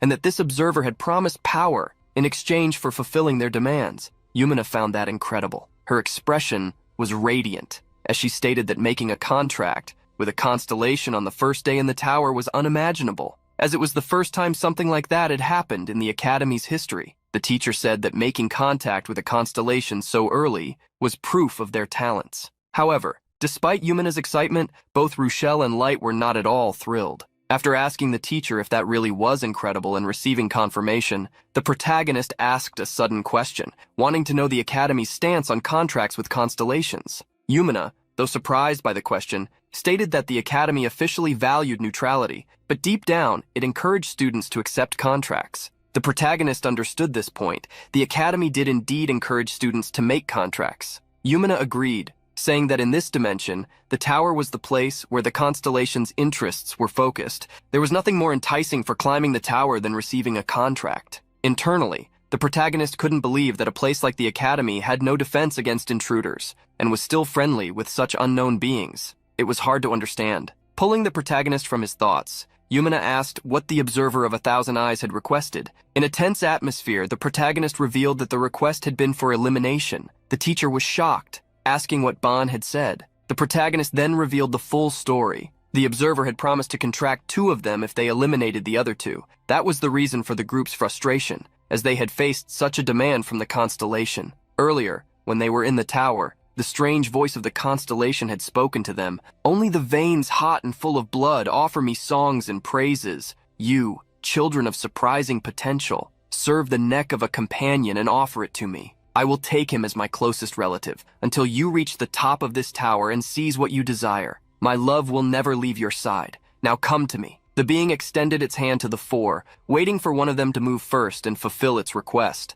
The protagonist gritted his teeth at so much meaningless talk. Demanding the elimination of a friend just to gain power was the work of a lunatic. Ban had no intention of joining this, and he hoped Doko felt the same. Looking to the side, the protagonist noticed the silver-haired girl was overflowing with energy, preparing an attack. Doko's deep eyes trembled with the amount of power she was emitting. "Leave me alone!" After telling the teacher the story, Yumina was saddened. She understood that Doko had released her energy to force the constellation to leave. The protagonist stated that this was a being they would never fully understand, as it treated lives like toys in such a disgusting test. Ban then asked Yumina if this meant they couldn't enter the tower for the rest of the week. Yumina confirmed his suspicion, saying that it was too dangerous, so they would monitor the tower over the weekend to catch the intruder. Now, with the duel against Electo approaching, being barred from climbing the tower was inconvenient. This made Ban Yoo-won wonder if all he could do was train during the remaining time. The protagonist called Yumina and said he was thinking of sending a report about what had happened in the tower, along with the recording they had made with their visions. Yumina said that would be fine, but if possible, she would love to hear more about it while they had a meal. However, upon looking at Rochelle, she realized it wouldn't be possible to do that right now. The protagonist explained that both Rochelle and Light were visibly drained, both physically and mentally. Yumina became worried upon realizing the situation, understanding the students' feelings. In the end, the teacher praised the 3 for their good work, and Ban thanked her for her consideration. She assured them that she would do everything in her power to prevent such a situation from happening again the following week, hoping that none of them would think ill of the academy. She then asked them all to rest well for the remainder of the day. Light then said his goodbyes to Ban and teacher Yumina, and he and Rochelle left using teleportation after the protagonist asked them to give his regards to Doko. The protagonist was about to leave as well, but the teacher asked him to wait for a moment. She said she had a question to ask, warning that it would be direct. With the protagonist's confirmation, the teacher asked with a concerned look, "The observer didn't promise contracts to just 2 of the 4, but instead selected you and Doko Yan, didn't he?" The teacher's question shocked the protagonist, but in the end he confirmed her question. The protagonist knew that the observer wasn't just trying to pit them against each other. It was more like he was trying to sift something out of the sand. In the tower, the observer had pointed at Ban and Doko, stating that they could undoubtedly reach the top together, but only if they got rid of the other 2 useless burdens. When they heard this, both Light and Rochelle were devastated. The being that had appeared, which seemed like it could be an enemy, was now trying to make their 2 friends turn against them. Yoo-won and Doko were shocked by the proposal. The being was promising them that, if they eliminated the other 2, they would gain the most radiant potential among all the climbers in the tower. They were told to take advantage of this, as that's how the world worked. The protagonist returned to the dormitory, finding Light sitting in a fetal position on one of the sofas. Looking at his companion, Ban wondered if Light hadn't even bothered to take a bath first. The protagonist approached Light, trying to break the ice. Impressive, isn't it? Even Rochelle couldn't sit like this. Isn't it uncomfortable? Ban was heading to the bathroom to take a shower, and at that moment, Light asked if he was teasing him for not sitting like a man. Ban was startled by the question, asking why Light thought he would think that. Light apologized, stating that he actually just wanted to vent, and that Ban could insult him if he wanted to. The protagonist felt bad hearing this from Light, and said he wouldn't do that. In response, Light smiled and asked if Ban thought he wasn't even worth insulting. At this, Ban wondered why Light was acting this way, since he was usually the proud type. For the first time in that room, after they had returned, Light lifted his head to look Ban in the eyes. "Hey Ban, I kind of hate you." Hearing Light say that he hated him, the protagonist didn't know how to react. Ban returned the sentiment, saying that he also hated him, but only in his mind. Although he wanted to say that, he decided to hold back and endure, because calling an idiot was rude, despite everything. The protagonist decided to sit down and talk with Light, to listen to him. He told Light that he could say anything he wanted. He didn't mind, even if it was a complaint, he would listen. Light was sitting in a depressed manner, silent, but eventually decided to speak. In the world I come from, I was one of the most talented.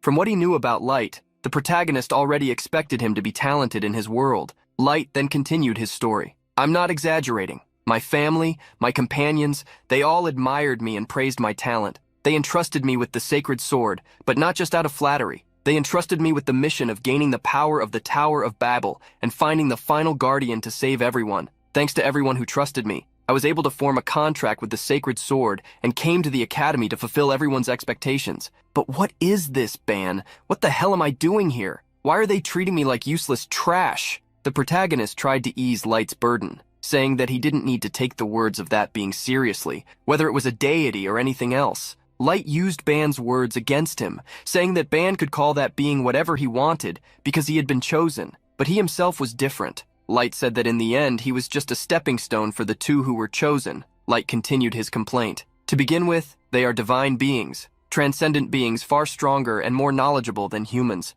How could you and Dako so easily reject their offers?" The protagonist was surprised by the question, understanding more or less what Light was implying. Ban lowered his head, stating that they had rejected it because, obviously, such a proposal was meaningless. He explained that there were many ways to become strong without anyone having to suffer. Neither of them had come to the academy to hear such things. However, Light stated that Ban was only saying this because he had overwhelming talent. "To be honest, if I had received the choice of a divine being, I might have hesitated at the demand to sacrifice all of you. But I probably wouldn't have been able to reject it as firmly as you or Dako. I could have made that choice, but the fact is, I feel so resentful, so scared, that I can't forgive myself." In light of the revelation, the protagonist couldn't say anything. Thus, Light went to take a shower. Afterward, he sighed as he dried his hair. The protagonist looked around and noticed that Light had now gone to bed. Ban looked at him for a moment and, thinking he was asleep, decided to leave. However, at that moment, the young man called out to him. Light had a guilty expression on his face and apologized to the protagonist for crying like that, saying that what had happened wasn't his fault.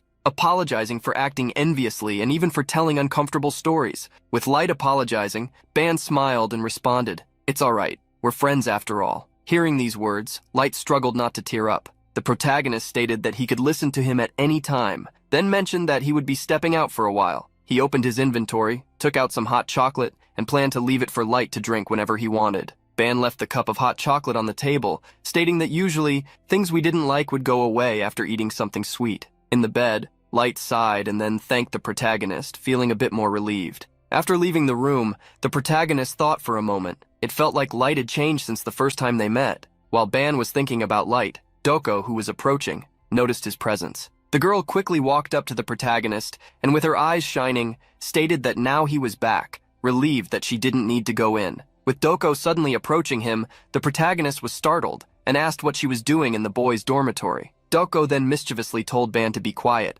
"It's not a crime if no one catches me, didn't you know?" As the protagonist tried to insist on complaining about Doko being there, the girl grabbed him by the collar and pulled him away with her. Sitting on a bench in an area of the academy, the protagonist asked Doko if she had come there because the attached cafe was too crowded. She, however, said she had come there after walking aimlessly for a bit. Anyway, Doko said she was curious, asking about the useless Light, wondering if he was all right. The protagonist argued with Doko, asking why she was calling Light that way. Doko questioned Ban, saying if she wasn't speaking the truth, since Light only knew how to swing his sword back and forth like an idiot, being a pathetic person, without talent or adaptability. The protagonist got angry, stating that Light wasn't talentless, saying he was skilled in swordsmanship and many other things as well. At that moment, Doko stated that the problem was that all of that came from his sword, asking Ban if he didn't feel that too. Doko claimed that both the physical strength, the sharp combat instincts, and Light's special abilities all came from his sword, and without it, he was no different from a useless idiot. Doko added a few more things to the list, saying that Light couldn't even understand the situation, always deeply insecure, and that at crucial moments, he became a simple fool. Upon hearing Doko's list, the protagonist felt frustrated and asked her to stop. To finish, Doko said that in difficult moments, Light even lost his courage and spirit, adding that if this happened, it would be over. There would be no point in staying together if that were the case. Doko wasn't content with just talking about Light. She revealed that even Rochelle was feeling weak, and if she was staying quiet too, honestly, the situation was worsening. The protagonist sighed, wondering if Doko wanted to insult Rochelle or if she was trying to show concern for her. In the end, Ban looked at the sky and then asked Doko about herself. Doko was surprised by the question, so Ban became more detailed, saying she had been acting strangely since she encountered the divine being, showing her irritation even in front of the teacher. Looking at the young woman, Ban Yoo-won asked if she was okay. Doko was startled, blushing when she saw Yoo-won worrying about her. In a moment of shyness, she asked if he had figured that out using his abilities. The protagonist leaned back on the bench, sighing. Returning to his normal position, he grabbed the hot chocolate again, saying he didn't need any abilities to know, because she revealed everything through her expressions. Handing over the steaming hot chocolate, the protagonist said he was just asking if she was okay. At Ban Yoo-won's concern, Doko felt her heart warm as much as the hot chocolate. She took the first sip of the drink, wondering if Ban was comforting her. After the first sip, Doko said the drink was sweeter than she expected. In response, the protagonist asked what she had expected since, being hot chocolate, it was obviously sweet. As they both drank the hot chocolate and enjoyed the night, Doko thanked him for caring, warning that it wasn't anything serious, just that she was irritated. The protagonist became curious about what she was irritated about. Recalling the observer they met in the tower, she shared her thoughts with the protagonist. She wondered if both of them were thinking the same thing. The idea revealed by Doko startled the protagonist.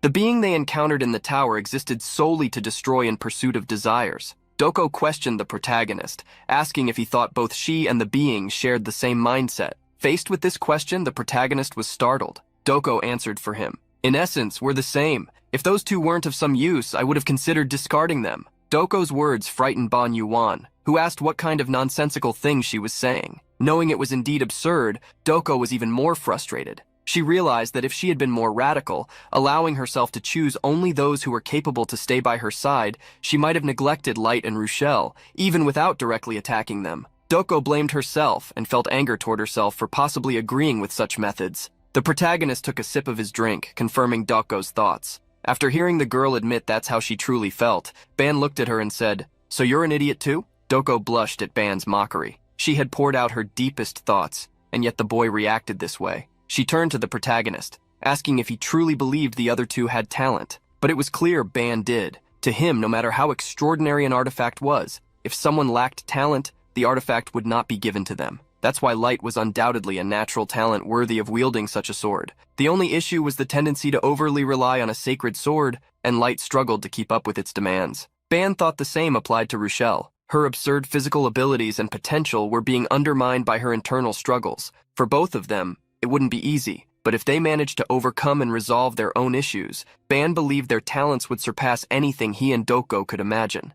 Doko listened silently to the protagonist's thoughts, showing an expression of learning. She bit her lip and then decided to trust Ban. The protagonist was initially surprised but became encouraged when Doko said that if the two friends trained themselves, sooner or later, they would show results. Hearing this made the protagonist believe that Doko also wanted to help them. Doko suddenly stood up. If, as you said, they managed to overcome their challenges and grow, I'll admit you were right. However, if the results don't meet my expectations, then you'll have to take responsibility. The protagonist was surprised, and Doko left him behind with his astonishment. You'll take responsibility for making me set aside my own judgment and spend time on those idiots. Make sure to think about that carefully. As the protagonist tried to stop Doko, the girl leaped off the roof after bidding farewell and telling him to meet the two idiots the next morning. The protagonist walked to the rooftop railing, looking in the direction Doko had run off to, wondering if they would really start the next day when they had just returned. The following day, an intense battle was underway in the training room. The protagonist watched the fight with a sour expression on his face. Light charged at Doko as they sparred barehanded, but his effort didn't stop Doko from throwing him aside, almost hitting Ban in the process. Light trembled on the ground searching for Ban, but in a completely wrong direction. Light crawled toward the protagonist, crying, "You said you'd teach me something, that's why I followed you. So why am I the only one getting hit?" Doko approached the two, startling them. She snapped her fingers, declaring they were doing physical training, so it was only natural for this to happen. She reminded Light that he wasn't like Ban, who could learn things just by seeing them once, so he should stop complaining and get up. Light glanced toward his sword, asking Doko to let him use it, but the trainer refused, saying he couldn't use the sword until he learned how to fight without it. Although Light was a swordsman, his sword had a label that essentially said it turned its wielder into an idiot. Light wanted to use the sword because he was a swordsman, but Doko wouldn't allow him to use it, even in the tower, questioning what would happen if he ever lost it one day. Seeing Light insist, Doko told him to grab the sword and fight, assuring him that he would lose within seconds. Light decided to plead with Ban instead, asking him to hand over his sword. However, the protagonist tried to motivate him. "Hey, this training is for your growth. This is something Doko and I agreed on beforehand. Trust us just this once and try training without your sword, how about it?" Seeing Ban insist, Light lowered his head and reluctantly agreed. Light decided to stand up. If Ban had a plan in mind, it must mean something. He rose, determined to trust Ban and give it a try. However, just as Light was preparing to start again, a foot flew toward his face. Doko hit her target squarely. She had taken advantage of the opening Light gave her. While the protagonist was surprised at how quickly Doko had moved, the girl continued to rain blows on Light to train him. "What are you doing? Your stance is broken. Aren't you going to block?" Doko's attacks kept landing on Light. "You shouldn't just rely on your eyes to confirm my attacks. Feel them with your senses. How much longer are you going to keep getting hit?" Light admitted that he knew he needed to act, which made Doko intensify her attacks even more. "If you know, then fix your stance already. Are your combat instincts this weak without your sword?" Ban observed their fight closely, confirming that what Doko was saying was true. At the moment, Light's stats were dropping one-sidedly in real time. Normally, Light was a monster who could easily handle Erecto. However, for some reason, now that he was starting to avoid using his sword, his abilities seemed to have been left behind. If such a change was caused by the sword, then Light's condition might be worse than Ban had imagined. Doko continued her barrage of attacks, also targeting Light's mind with her words. "You're getting weaker and weaker. Is your true self the sword? Are you the sword?" At this last question, Light denied it, but Doko kept pressuring him with a machine gun barrage of punches, claiming that without the sword he was completely useless. Light didn't want to admit that this was true, which led Doko to press him even further. "If you think that way, then stop looking at the sword that's not even in your hands and face me properly." At that moment, a power exploded within Light's body like powerful flames. For the first time, Light took the initiative, attempting to throw a punch at Doko. Doko was surprised by the burst of energy surging from Light and by his attack.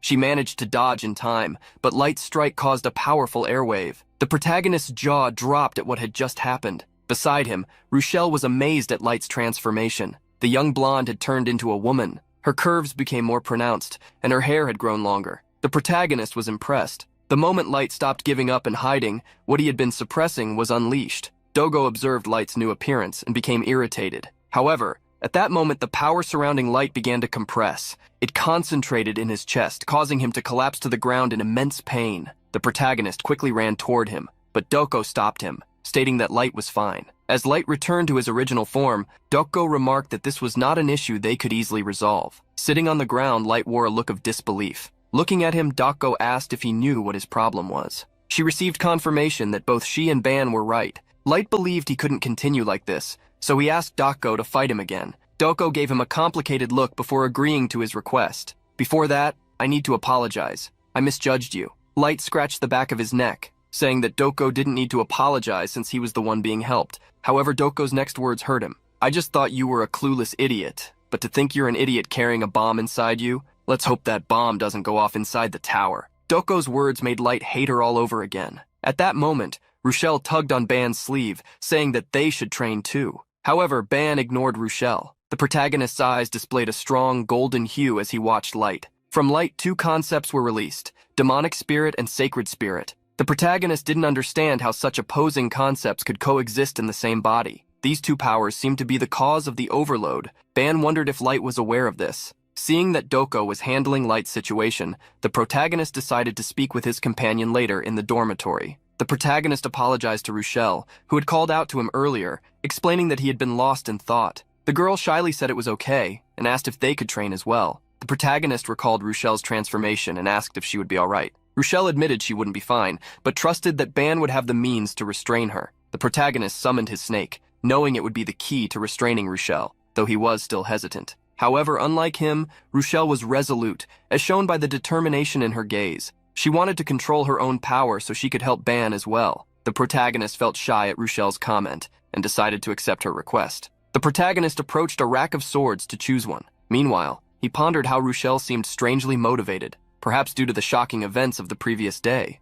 Grabbing a wooden sword, he tossed it to Rochelle. She caught it with a curious look. Unlike the battle between Doko and Light, the protagonist wanted him and Rochelle to set their own pace. They didn't need to mimic the other duo. The protagonist intended to gradually increase the intensity, and Rochelle understood his intention. Once both held their wooden swords, the protagonist asked if they should begin. Rochelle agreed, stating that she would do her best. At that moment, something crossed Ban's mind. He realized this was what he had always dreamed of for his university life. The slice of youth Ban had envisioned wasn't chaotic fights full of aimless strikes and flying teeth. It was young men and women encouraging each other, improving their skills together. The protagonist smiled, his face slightly flushed, realizing how lucky he was. Thanks to Rochelle, his dream had become a reality. As the protagonist was lost in thought, Rochelle asked again if they should begin. Feeling excited, the protagonist signaled for Rochelle to come at him. At that moment, the sweet Rochelle unleashed her power, transforming into a demonic beast. 5 minutes later, the training room was completely covered in dust, with a young man being called by the snake Eve. Eve transformed into chains and, with Ban's command, restrained Rochelle from multiple angles to keep her immobilized. The chains wrapped around Rochelle's body, draining her energy and exhausting her power. A short time later, Rochelle's power dispersed, and she regained consciousness. The protagonist felt relieved to see her back, though she looked like a dried-out corpse. Rochelle hurried toward him, concerned, asking how many times this had happened so far. Ban had already endured this over 10 times, but reassured Rochelle, saying his arms and legs were still intact. The two sat on the ground to rest, and Rochelle apologized, tears forming in her eyes for having caused Ban to reach this state. However, the protagonist gently patted Rochelle's head, assuring her it was fine. With a bright smile, he reminded Rochelle that he had promised to help her, saying he was fully prepared for this. As he stroked Rochelle's hair, Ban told her not to feel so bad. At that moment, the pair was startled as someone approached. Doko appeared, furious with Ban, while dragging Light behind her. While I was training hard, you were sweet-talking the beast. The protagonist was shocked by Doko's comment, asking if she hadn't noticed that he had nearly died just moments ago. But Doko only remembered how he was whispering sweet words to an innocent beast. Rochelle came to the protagonist's defense, stating that he was genuinely concerned about her. Hearing Rochelle take a side, Doko approached her. Oh, perhaps the beast has hidden motives? Training with scattered thoughts is disrespectful to your opponent, beast. You should set those thoughts aside. Being reprimanded by Doko, Rochelle became dejected. The protagonist watched as Rochelle, who had been motivated just a moment ago, now became shy again. He thought Rochelle was too soft when it came to Doko. However, recalling the event in the tower, he realized that the fact she could even find the motivation to try was incredible enough. Perhaps if he were in Rushel's place, he might have spent the entire day upset and depressed. Ban knew Rushel hadn't had much time to care for her mental health, yet she was still trying her best. At that moment, he stated to everyone that it was okay. Doko grew curious about what he was saying. Responding to Doko, the protagonist revealed that he had recently made a request to the teacher. When he left the floating island, he wanted to take one of them with him. The teacher had approved. Thinking Ban would choose her, Doko found his request fantastic as she already felt confined. However, Ban's next words shattered Doko's expectations. Rushel, from now on, come with me. Not only was Doko shocked, but Light and even Rushel herself were also surprised. Doko was incredulous, and Light looked concerned upon hearing Ban's words. Come with me, Rushel. Let's go on a date. The next day, the protagonist went to a women's clothing store. He was sitting on a bench while explaining to some people over the communicator that he had already said he wouldn't stay out overnight and would return before nightfall. Doko was absolutely furious, questioning how long he had lived in another world to think that a man and a woman could stay out late without a care. Light, on the other hand, was shocked, asking if the teacher's order hadn't been for him to take everyone with him and why Ban hadn't chosen him to go out, especially since they were roommates. As the protagonist talked with the duo, his eyes widened as he looked to the side. Rushel appeared after changing into the clothes Ban had picked for her. Her white shirt, paired with a pink skirt, gave her a cute appearance, perfectly matching her hair. Timidly, Rushel looked at the protagonist and asked how she looked, saying she felt like she was showing off too much of her appearance. The protagonist covered his mouth to hide his smile. Absolutely stunning, truly beautiful. Seeing Ban shower Rushel with compliments, Dogo muttered a threat, while Light cried, lamenting that he wanted to go out too. The two left the store and walked through the streets. Rushel was in awe of everything she saw. She couldn't believe there was such a large city outside the academy. The protagonist smiled at her reaction, asking if it wasn't fascinating. Even he, who had only visited a city like this twice, was still amazed. The protagonist crossed the street, calling Rushel to walk a little further, as there was another department store district ahead. As Rushel tried to follow the protagonist, she found herself caught in a crowd. Before she realized it, many people had appeared around her. She hurried to keep up, as at this rate she would end up separated from Ban. When Rushel thought she was lost, someone grabbed her wrist. It was Ban, who had returned to rescue her from the crowd. Apologizing, the protagonist admitted he had forgotten that it was her first time in a place like that. Rushel blushed when she saw Ban holding her hand. Knowing how crowded the shopping district was, he thought it was best for them to hold hands. Quickly, Ban turned away and hid his flushed face, missing the fact that the same was happening to Rushel. The two walked hand in hand down the street, keeping silent. During that part of their outing, they enjoyed various street foods like grilled meats and crepes, and did some shopping. They also visited a candy store that sold plush toys, and Rushel decided to get a penguin. Later, they ran through a park still holding hands. They ran, scattering white pigeons, which flew away as the two smiled. In this magical outing, both Rushel and Ban seemed to be having a great time. And so, lunchtime arrived. The pair sat at a restaurant to eat, where Ban asked Rushel if she was okay with the dishes, as they were all made from monster meat. To her, it was perfectly fine, which she proved by putting a large piece of meat in her mouth. Delighting in the meat, Rushel found it to be incredibly delicious.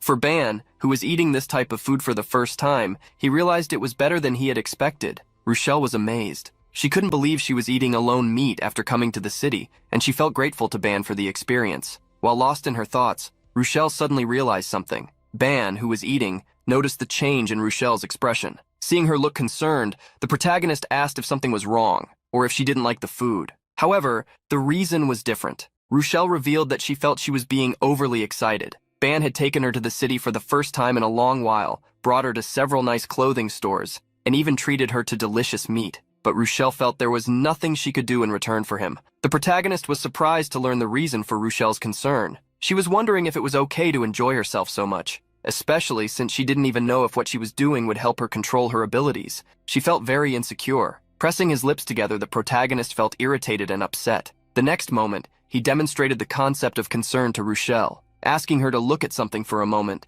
The emotion you're feeling right now is taking shape above my hand. Even if you can't see it, let's just assume it's there. Until recently, my ability could sense the rage in you, but now it's different. Just by spending some time together, I can pick up on these subtle emotions. If we grow closer and understand each other better, I'm certain we'll find a solution to your problems. Rushel nodded at the protagonist's words, reflecting on the problems she was facing at that moment. Finally, Rushel could see the symbol above the protagonist's hand. At that moment, The protagonist closed the hand holding the concept of worry in the other, dissipating it. With a big smile, he showed his empty hands, stating that all worries were gone. Rochelle was amazed as the glow dissolved like tiny stars before her eyes. The brilliance wasn't just from that power, but also from Ban's words. "I'll promise you once again. I'll make sure to solve your problems, so I hope you can enjoy today without thinking about repaying anything." Hearing Ban's request, Rochelle nodded. She found it fascinating how everything Ban said seemed magical, as if it would always come true. The protagonist scratched the back of his head,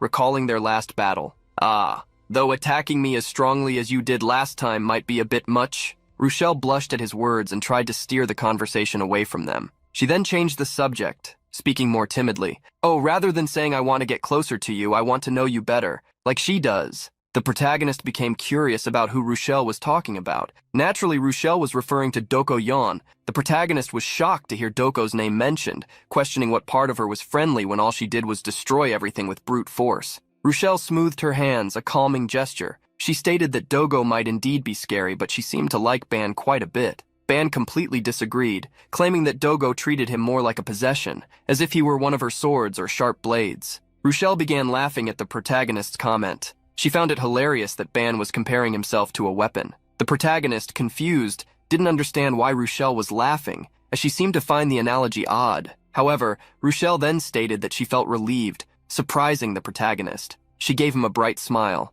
"I thought Ban was some kind of omniscient mage or something, but I guess not. Thanks to that, I think I can try harder now." The protagonist didn't understand what Rochelle meant or why she was getting closer as she spoke. Rochelle grabbed his hand, urging him to leave if he was finished eating. Her smile was even more radiant than before, showing that her worries had vanished. "You've already bought me so many clothes and gifts, so, as a thank you, I'll choose an outfit for you, Ban." The protagonist gave a small smile, accepting her offer. He decided to let her pick anything, no matter the cost. Walking ahead with a beautiful smile while Ban carried the bags, Rochelle celebrated her sense of capability, declaring that she already felt the luxury. Back at the academy, Professor Yoo-won was in a meeting in a dark room. Alongside her was the recording robot Ban had given her. The robot appeared uneasy, so Yoo-won reassured it to hang in there a little longer, as it would soon be over. Watching the recordings, one of the professors was furious that information about the tower was spreading. He demanded to know who had allowed them to climb the tower, cursing these lower-dimensional beings for their transgressions. A blue-haired professor asked if there was any way to prevent the tower's information from spreading,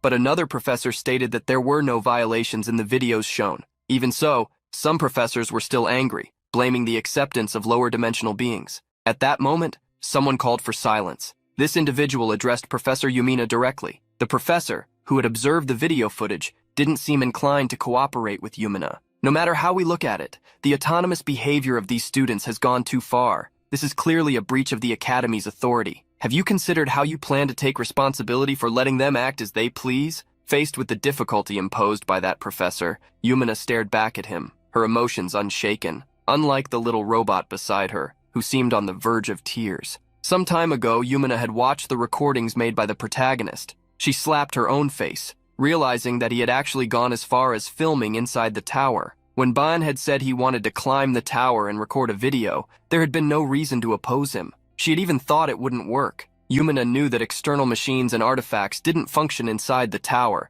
as magical devices would overload and break due to the strong magic emitted by it. This was common knowledge in their world. Yet Ban ignored this conventional wisdom and delivered results. She ended the footage shown by the little robot, reflecting on its master. Yoo-won was sure Ban still didn't realize the significance of what he had done. It wasn't just the fact that he had brought back recordings from the tower, but that he had created a tool capable of functioning within it. Something unimaginable. And his outrageous ideas didn't stop there. When Ban met with Yoo-won, he said he wanted to upload the video to his channel. Ban knew this topic would draw attention. His rebellion and his group would gain even more favor among the academy students. Yoo-won felt a bit concerned about this. The information about the tower, which they had worked so hard to gather, would be shared recklessly. She wanted to know if he wouldn't regret doing so. However, Ban stated that their hard work should be shared among the students. Besides, apart from Tyke, his recording robot, there was no other way to film inside the tower, so he would essentially monopolize the information. He planned to edit and remove certain elements, like the constellations,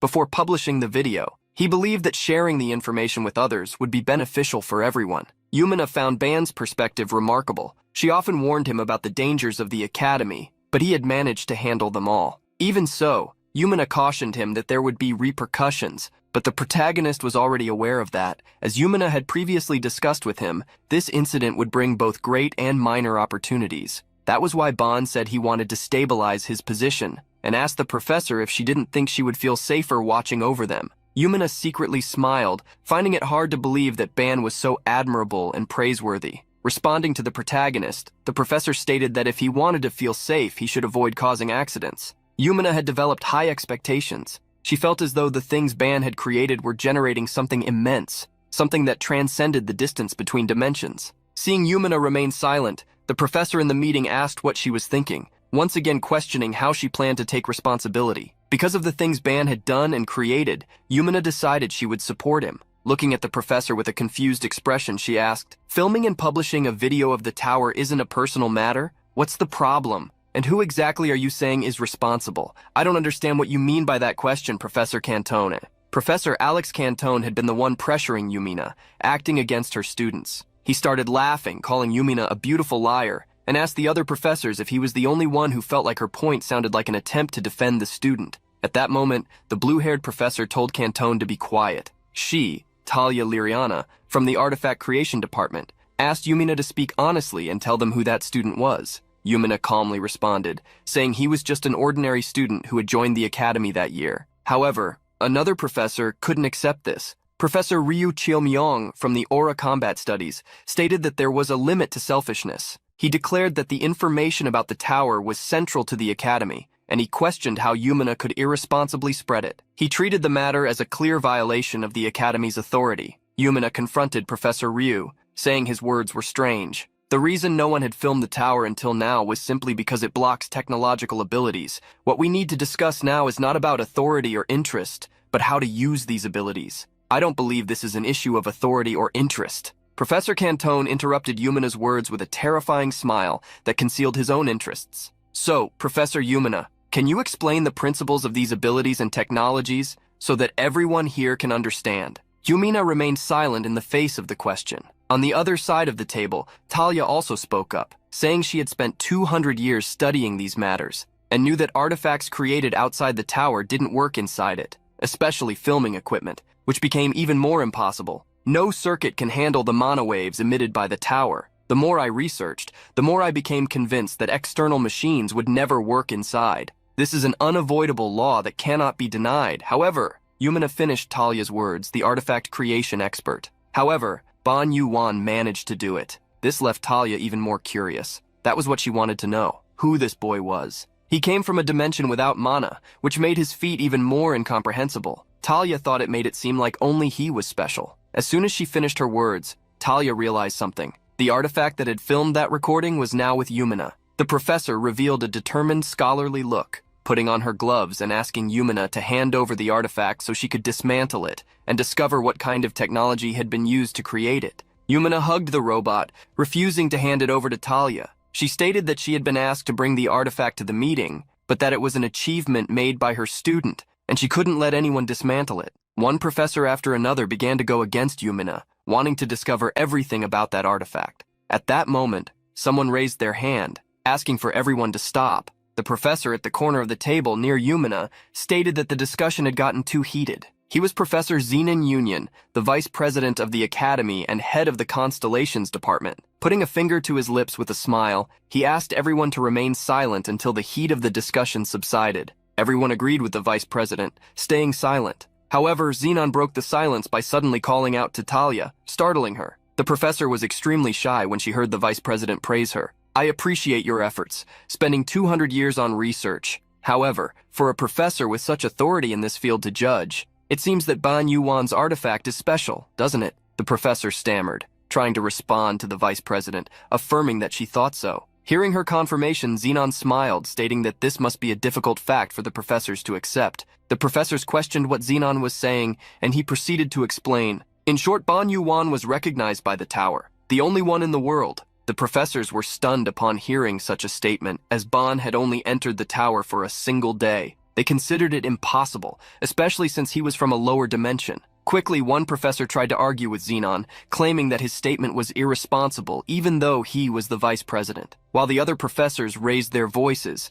Alex Cantone remained silent, observing the vice president. Zenon didn't care about the commotion, shrugging, "You can believe it or not, but the reason he's special is that there's one more thing." The professors grew curious, and then Zenon asked Yumina to explain, asking if she wouldn't like to share something else from the videos so the professors could understand. The professors were furious to discover that Yumina was hiding something. Yumina grew nervous, and then Zenon took the lead, treating it as if she didn't know either. "Let me tell you then, Ban Yoo-won and his classmates, they were the only ones among the initial climbers who were chosen by the constellations." Professor Talia stood up, surprised by what the vice president had revealed, asking if it was really true that someone who had climbed the tower for the first time had been chosen by the constellations. Yumina reminded the vice president that making contact with the constellations was also an accomplishment of the students, asking him to be careful with what he said. Complying with Yumina's request, Zenon asked her to answer truthfully the question he, as vice president, was about to ask, whether Ban Yoo-won and the other students had made contracts with the constellations.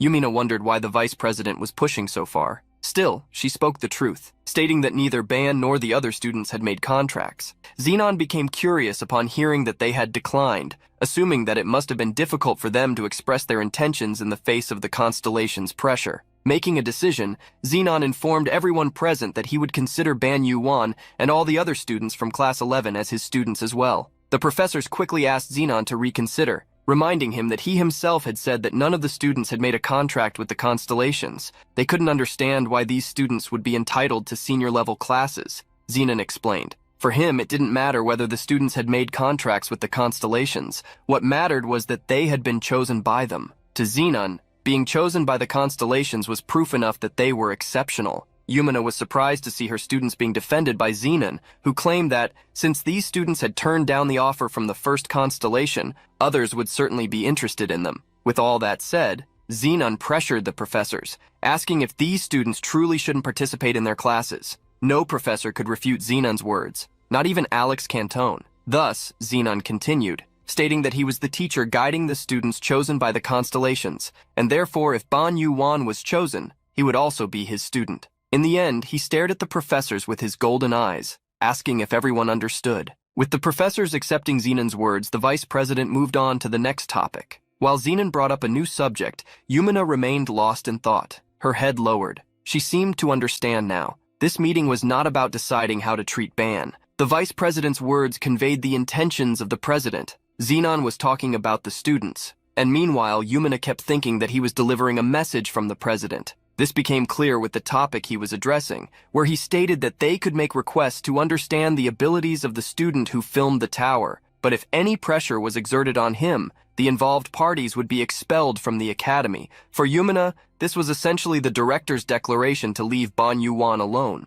At the vice president's words, the professors fell silent. After concluding the meeting, the vice president wished everyone a great weekend, and with that he disappeared from the room. Yumina sighed in relief. She never imagined Ban would receive so many favors from the president. In this moment of relief, one of the professors approached her. Alex Cantone sat at the table, asking what she thought about having a drink at a bar, claiming he wanted to toast to his student's success. Hearing the professor, Yumina felt disgusted. Without responding, she simply teleported out of the room. The professors quickly tried to console Cantone, inviting him to join them for drinks. The next day, several people surrounded the protagonist in the cafeteria. A flood of introductions took place, everyone wanting to be friends with Ban. There was even an invitation to the student council, requests to exchange numbers, and curious questions to learn more about him. The protagonist was startled by how many people there were, and by all the dating and meeting requests. Meanwhile, Doko was meeting with the other two classmates, wondering what was going on with that crowd. Light explained what was happening,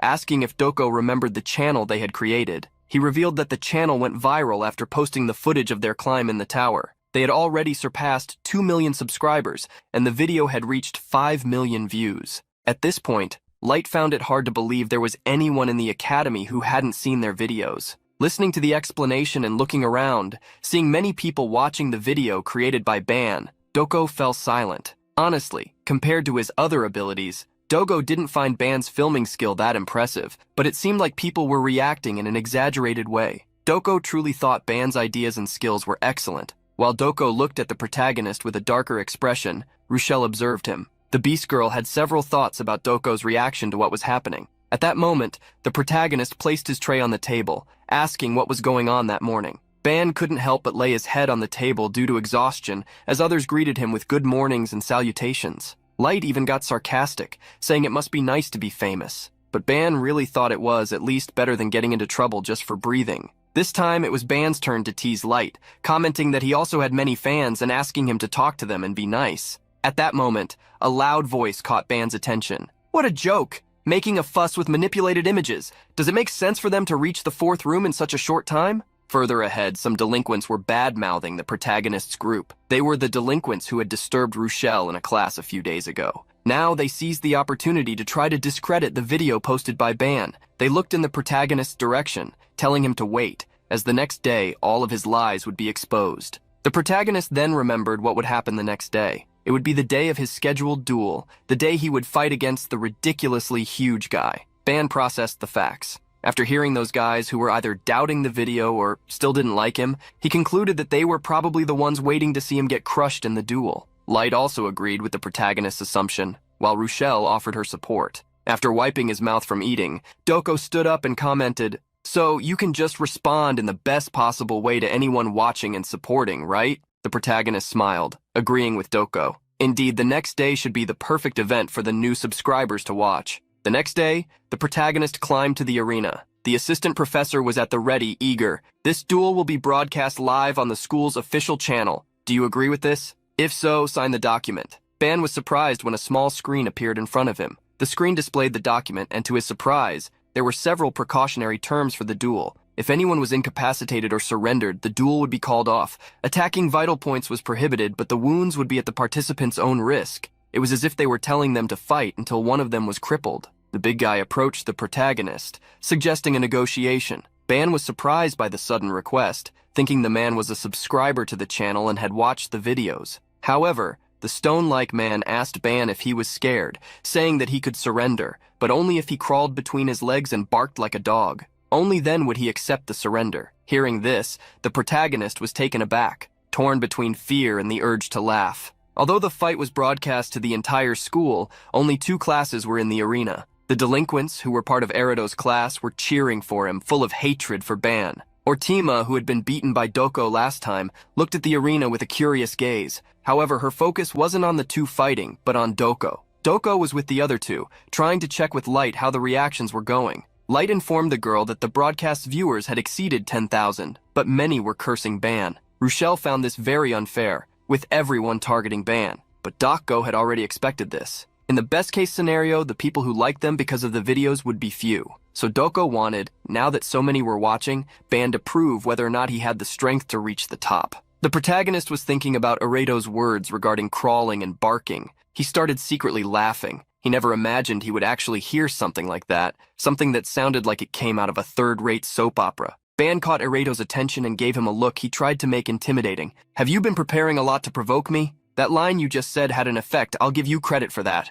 Erido returned the same look to the protagonist, saying he wondered how long he would be able to act so calm. Ban shrugged, saying that whether he was calm or not, Erido would find out by going against him. Saying that, he drew his sword. Erido ground his teeth in frustration over the provocation. He seemed to be boiling, asking the assistant professor June to declare the start of the fight. The assistant professor raised his hand. "Well then, Erido from Class 1 against Ban Yoo-won from Class 11. Begin the fight!" Instantly, Erido charged toward the protagonist, relying on his larger size to gain the advantage. Each step of Erido made the arena tremble. His massive fist swung toward Ban, who stood still waiting. When the giant fist, resembling a mountain, came close to the protagonist, he moved. His legs moved quickly while his eyes remained focused. Ban mentally praised Erido for taking the initiative, but his sword moved and he passed by the giant, wondering what Erido could do, being so slow. Ban's strike hit Erido, crushing his face like a crumpled piece of paper. With that blow, Ban knocked Erido down, gaining the advantage in the battle in just a few seconds. To face this stone, Ban knew it would be more efficient to use the reverse method he had learned. The protagonist and the others gathered in the training room the day before his meeting with Rochelle. Doko was trying to give the protagonist a lesson, saying that before using a technique, there were always trial and error. Therefore, if that was the case, the technique would be as good as an uncooked cake. He taught that, when facing a new opponent and a new attack, Ban should be able to use the technique. Only then could he say he had fully mastered the reverse method. To achieve this, he should always train to use the reverse method at any given moment. After the theoretical lesson, Doko raised his sword, signaling it was time for practical training. Thinking he would have to block at least one of Doko's attacks, the protagonist trembled with fear. Ban remembered that Doko had taught him this method so that Ereto wouldn't even be able to touch him. The protagonist, when executing the technique moments earlier, felt that this was true. Unlike Doko, Ereto was much worse. Ereto managed to get up, wondering what had happened. However, before he could understand, another attack hit him. Ereto fell to his knees as the protagonist observed the effect of the technique at work. Just before the attack struck, the protagonist had infused his sword with a wave of energy. Thanks to this, Ereto's body, hard as stone, transmitted the energy like waves, causing aggressive damage. Ereto was furious, asking how Ban dared to hurt his body. The protagonist crouched down to match the height of the mountain that had fallen. "Sorry, but could you stop complaining and start attacking? If you don't want to continue, we can stop here." Ereto was enraged by the provocation from the tiny human. He got up and reached out to grab the protagonist, but Ban was quick to dodge. Ereto was livid. How dare you, a mutt from a lower dimension, look down on me?" Ereto screamed in fury. The protagonist realized something was happening. Several concepts began to appear around Ereto's arm, which was extended upward, making it grow much larger. Ereto's hand hit the arena floor, causing a massive crash. The protagonist mocked Ereto internally, thinking he was an idiot. He wondered if Ereto shouldn't at least try a different method after failing the first time. Ereto didn't care about strategy. His eyes showed pure rage, and with his large body, he tried to attack the protagonist, but Ban was quick to dodge his attack, circling him. Ereto continued to attack the same way, extending his hand to try and hit the protagonist. However, Ban's sword sliced through quickly as it was infused with concepts. Ereto's huge stone arm cracked, cut by the protagonist's attack. Faced with the numerous identical attacks, Ban had no choice but to counterattack in the same way he did the first time. Taking significant damage, Ereto screamed in a mix of pain and fury. Watching the battle, the vice director couldn't understand why something so senseless was happening. In the comments, confusion spread among the viewers. Reading them, Slight remarked to Rochelle that it must be difficult for everyone to believe what they were seeing. Compared to when Ban had first enrolled, he was now much stronger. Erecto's classmates couldn't believe he had been losing the fight from the start to someone from a lower dimension. They couldn't help but suspect that the abilities shown on that video channel were real. The assistant professor who had arranged the battle was in disbelief. Unlike now, last week, he hadn't felt that Ban was this strong. At that moment, the assistant professor received a message from the faculty assembly. Seeing Erecto on the ground, the protagonist wondered what he should do, as he found it pathetic to attack someone who couldn't even move. He rested his sword on his shoulder, waiting for Erecto to stand up. At that moment, the assistant professor raised his hand, stopping the fight. By the decision of the faculty observing this battle, we declare that in this duel, Erecto appears to be unable to fight. For the protection of both participants, the duel ends here. The protagonist grit his teeth upon hearing the professor speak about protection.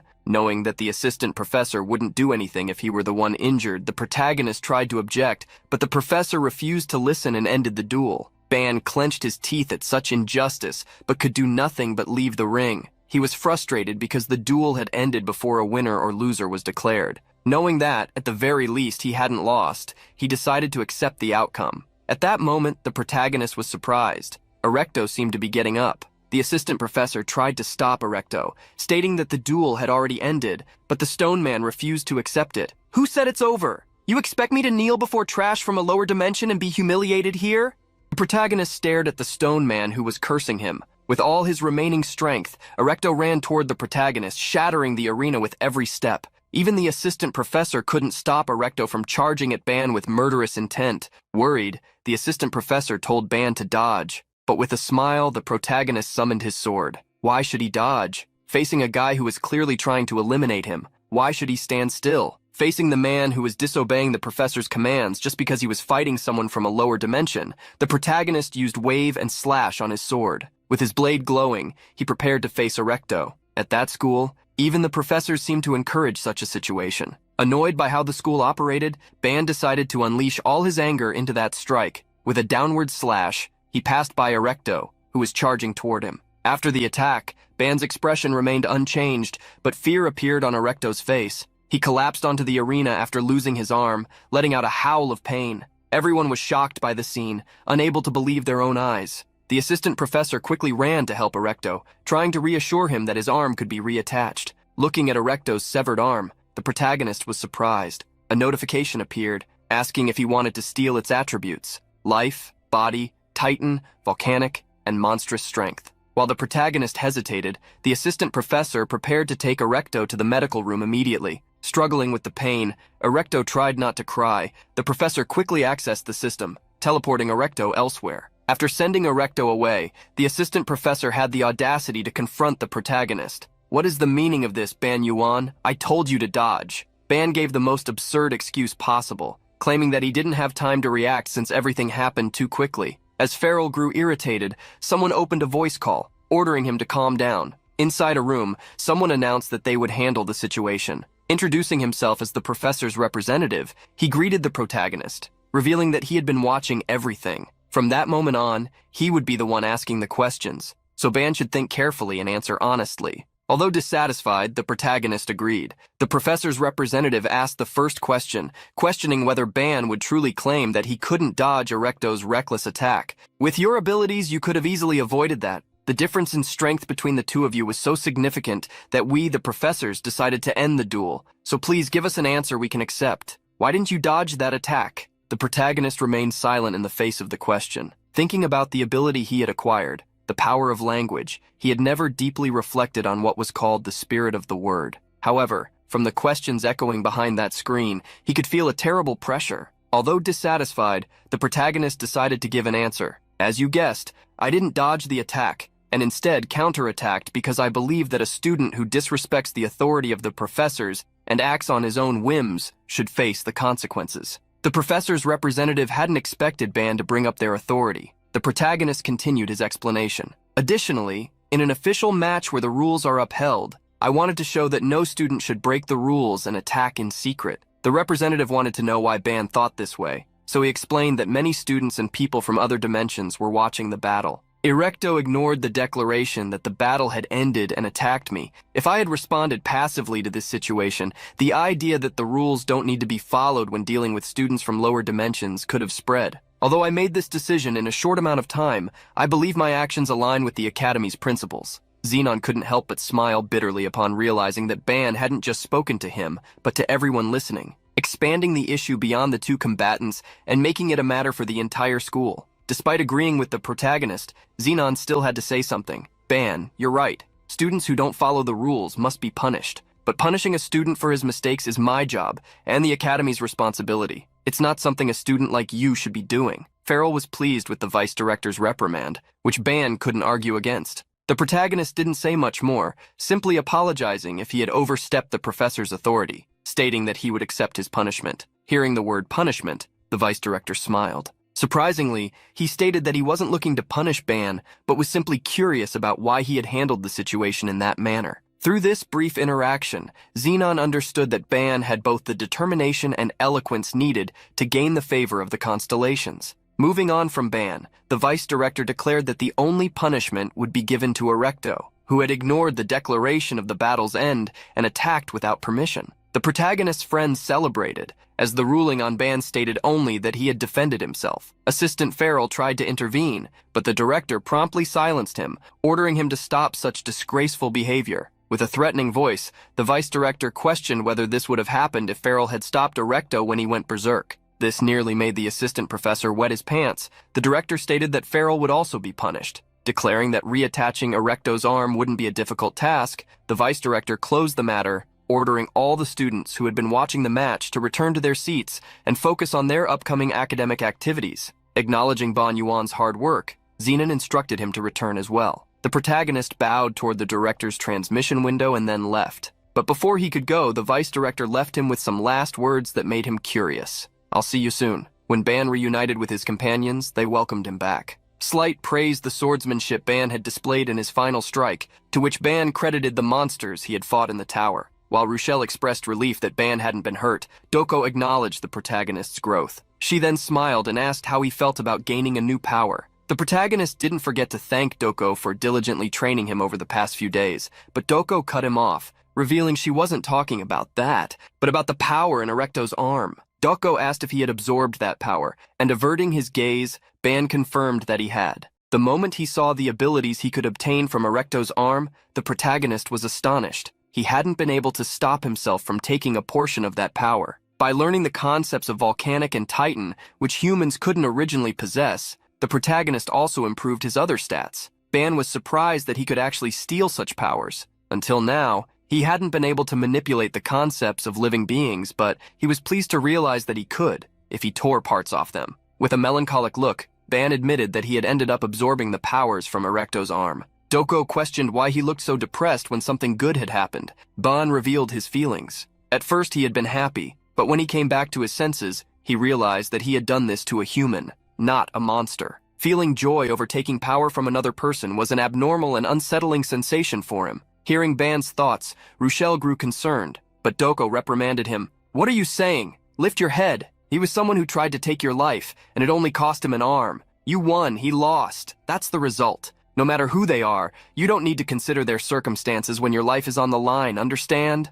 The protagonist smiled again after Doko's scolding, agreeing with her. Cheerful once more, he thanked everyone and apologized for overthinking, realizing how ridiculous it was to dwell on it. To reassure him, Doko jokingly asked if she should start going around cutting off arms, but that only made him more scared. However, the one who truly calmed Ban down was Slight. "Ban, don't worry. Compared to Doko, you're still a complete human." As Doko and Slight bickered, the protagonist received a message, which startled him enough to catch everyone's attention. The protagonist was assigned a mandatory course with no right to refuse. The Babylonian Constellations course, taught by Professor Zenon, was exclusive to fourth-year students or higher. Standing at the center of a stage, Vice Director Zenon revealed the topics his class would cover: how to effectively gain the support of constellations, how to negotiate contracts with them, useful knowledge and preparations to avoid their wrath, how to change constellations, and much more. As they walked through the school, the protagonist group attracted attention. Many had developed a dislike for him since his battle with Erecto,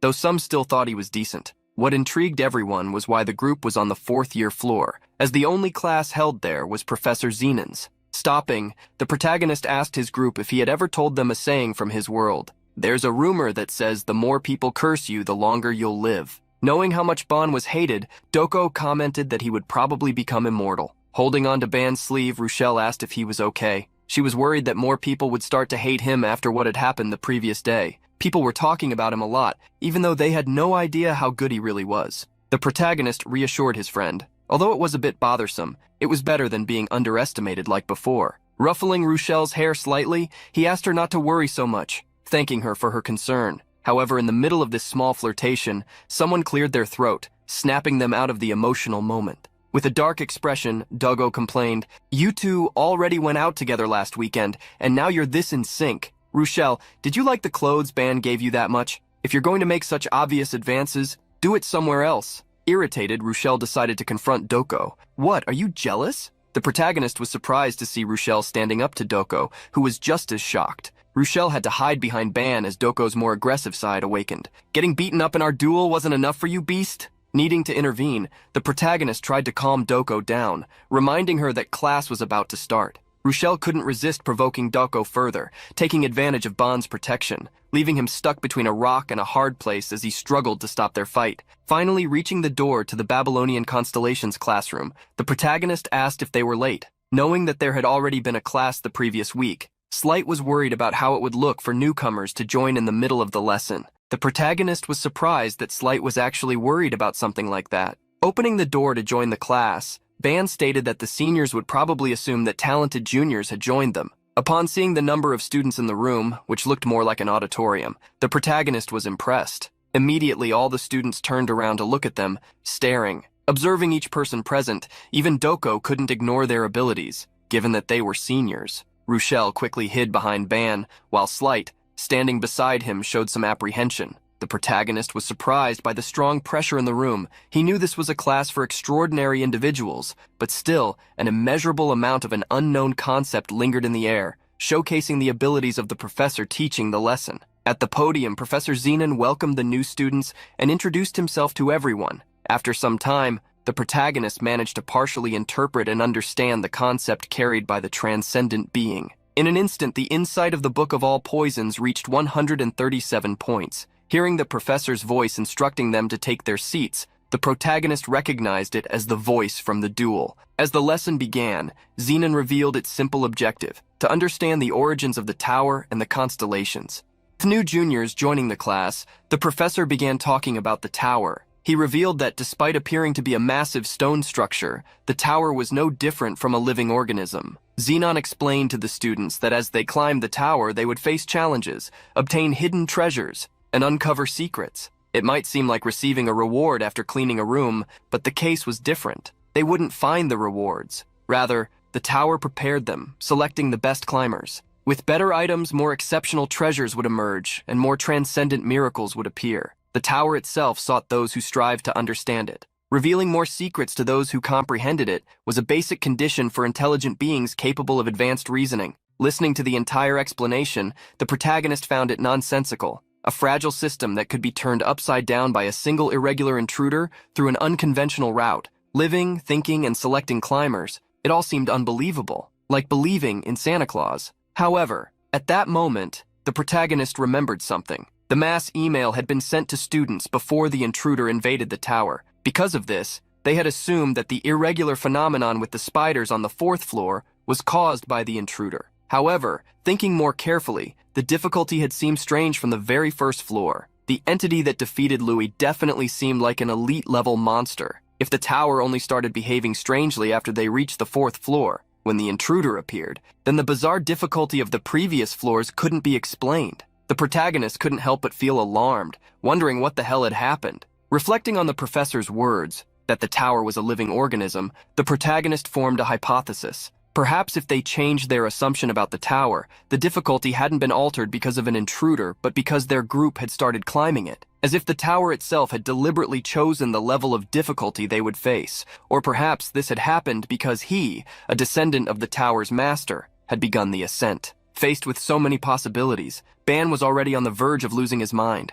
Noticing how his words had affected the new student he was interested in, the vice director discreetly smiled. The protagonist finally decided to stop overthinking. If what the professor was saying was true, then there couldn't be a better situation than this. At worst, he and his class would face unparalleled difficulties. As the saying goes, great risks bring great rewards, and the rewards prepared by the tower would be on a completely different level. After thinking for so long, the protagonist realized that he still hadn't fully understood the concept lingering in the air. At that moment, the professor pulled him out of his thoughts. Have you discovered it yet? There's a barrier around here. Some students don't notice it even after years. The fact that you found this orb on your first day of class shows that your intuition is quite sharp, Ban Yoo-won. The protagonist had no idea what orb Professor Zenon was talking about. However, the vice director took this opportunity to demonstrate how the first-year students from class 11 were qualified for his lesson. Raising his hand, the professor caused a large purple orb to emerge from the ceiling.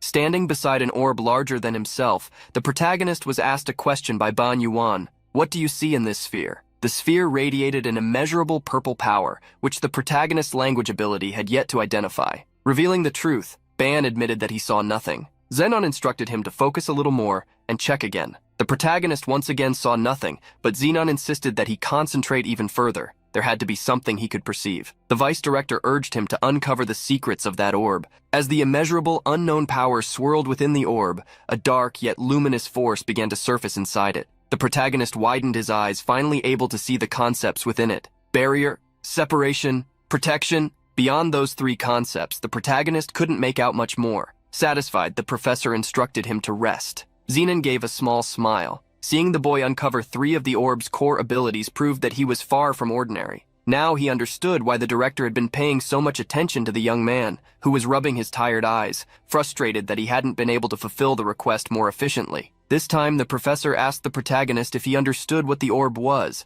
Honestly, Ban admitted he had no idea. Seeing Ban's honesty, the vice director allowed him to think about the matter later. Zenon then emphasized that everyone there, both during class and in their daily lives, should expand their thinking and nurture their imagination, as expanding one's thoughts was directly linked to expanding one's power. Anyone who wished to use abilities at a more advanced level would have to develop the power of thought and the strength behind it. It was necessary to cultivate the ability to think, to keep thinking constantly, even if the answer wasn't immediately visible. The protagonist didn't understand what the orb had to do with thinking. Professor, if someone has great cognitive ability or imagination, can they control the orb? Surprisingly, Zenon affirmed that he was correct. One day, if you understand the structure of all things, analyze them, and develop the ability to expand them, this orb will make you a pseudo-god. Upon learning the power they could obtain, all the students fell silent, processing those words. except for Ban, who wasn't particularly interested. Laughing, the professor admitted that it might be difficult to grasp now, but as the lessons progressed, they would gradually understand. This was the core material of the class, directly linked to the simulated war of constellations. Ending the lesson, the professor assigned the students the task of imagining the possible applications of what they had learned. The protagonist couldn't help but scratch his head, struggling with the difficult content. Ban tried to understand what a pseudo-god was compared to a true god, and what the principle behind becoming a god would be. In the end, the lesson felt extremely difficult, which Ban assumed was because he was attending a higher year class. Having spent most of the time lost in thought, the protagonist asked what the class had been about. Slight was surprised. He had expected Ban to be the one teaching him. As the two talked, Ban noticed a blonde-haired young man standing nearby. They were shocked to see Ortima and immediately asked what he was doing there. Arrogantly, Ortima ordered them to be quiet, saying he was the one who would be asking the questions. Noticing that Doko wasn't with the group, Ortima asked where she was. At that moment, the person Ortima was looking for appeared. She hadn't noticed Ortima at first, but when she did, she didn't seem to care much. She gave a slight smile. "Ah, I thought something serious had happened." Ignoring everyone else, Ortima stepped closer to the girl and asked if she was Doko-yan. When she asked what he wanted, Ortima revealed that he had business with her. Scoffing, Doko asked if he wanted another duel, saying that if that were the case, she wouldn't stop him, though it would be difficult to fight inside the academy. Ortima bit his lip in frustration at the humiliation. Then, in an instant, Ortima dropped to one knee. "I am not here to challenge you to a duel." From who knows where, Ortima suddenly pulled out a bouquet of flowers. "Doko-yan, I would like you to go out with me." As Ortima blushed, everyone was left speechless. Staring at the bouquet of flowers, Doko was so shocked that she nearly felt her soul leave her body. No one could believe that the proud and arrogant Ortima had fallen in love with a woman who had beaten him up. The protagonist wondered what kind of taste someone had to have for that to even be possible. Since Ban himself had already been beaten multiple times by Dako, Light asked if he wasn't answering his own question. Being called a masochist in such an unsubtle way surprisingly irritated the protagonist, and that feeling spread to Ruchel as well. Doko was shocked that Ban couldn't understand another man's heart, as she had been about to ask what kind of scheme he thought Ortima was plotting. Hearing the word scheme, the three of them stared at Doko in surprise, making her realize they truly seemed oblivious to the situation. Dako was certain Ortima was up to something, as his gaze held no trace of affection. The protagonist, however, had to disagree. "No way. That doesn't seem true at all. I mean, you are incredibly beautiful." The sudden compliment caught Dako off guard, making her blush. Trembling with rage, Dako demanded to know how the dense Ban could say something like that so casually. Seeing that Ban didn't even understand what he had done, Light advised her not to fall for his tricks. As Dako bickered with Light, Ruchel wondered if there really was another reason behind that confession. She was troubled by a certain expression he had made. At that moment, with Ortima kneeling, Dako crossed her arms and dismissed him. "I have no business with you. I have no interest in you, so go ask someone else." Leaving Ortima behind, she called her group to leave. It was then that Ruchel glanced at Ortima from the corner of her eye and was surprised. His face showed a sorrowful expression. During training, the protagonist received some new information. Since he had exposed his presence to many beings, engraving his existence into their minds, Ban had unlocked a new language concept, charm and honor, both of which were instantly raised to 10 points. The protagonist was shocked. After all, he had only uploaded a new video to his channel. Checking the details of the concepts, he discovered that charm allowed him to captivate and influence others, while honor stabilized his dignity by being recognized by many beings. Although he couldn't exactly complain, Ban wondered how these two concepts could help him climb the tower. Ruchel,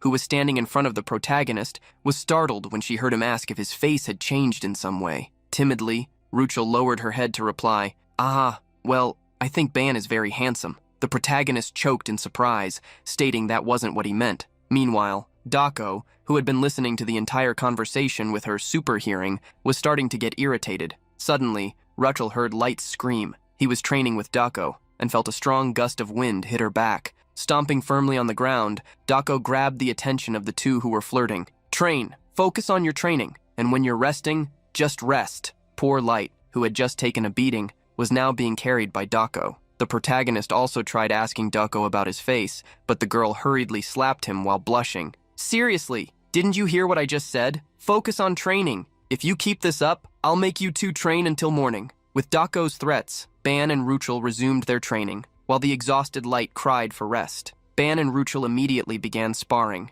As they exchanged blows, they moved across the entire training room, using as much space as they could. Ruchel's claws clashed against the protagonist's sword, leaving behind afterimages of energy. Trying to catch a break, Light commented to Dako that Ban seemed much stronger and wondered if he should stop focusing on dungeons and return to the tower. Dako thought Light was being too hasty. In her opinion, even if Ban had improved, he was still far behind Light and the beast, Ruchel. She could tell that from the start, the sparring was only going well because one side, Ruchel's, was holding back. Either way, Dako remembered that they would be returning to the tower the next day. She wondered if Ban had already figured out how to deal with the beast inside Ruchel, because, if not, nothing would be different from last week. Ban was also aware that if they didn't find a solution quickly, they would end up repeating what had happened last time. Amidst their battle, he activated the all-seeing eye. Over the past week, he had been observing Ruchel, which helped him discover a few things. Her violence was triggered by using any emotion as fuel. Depending on the emotion used,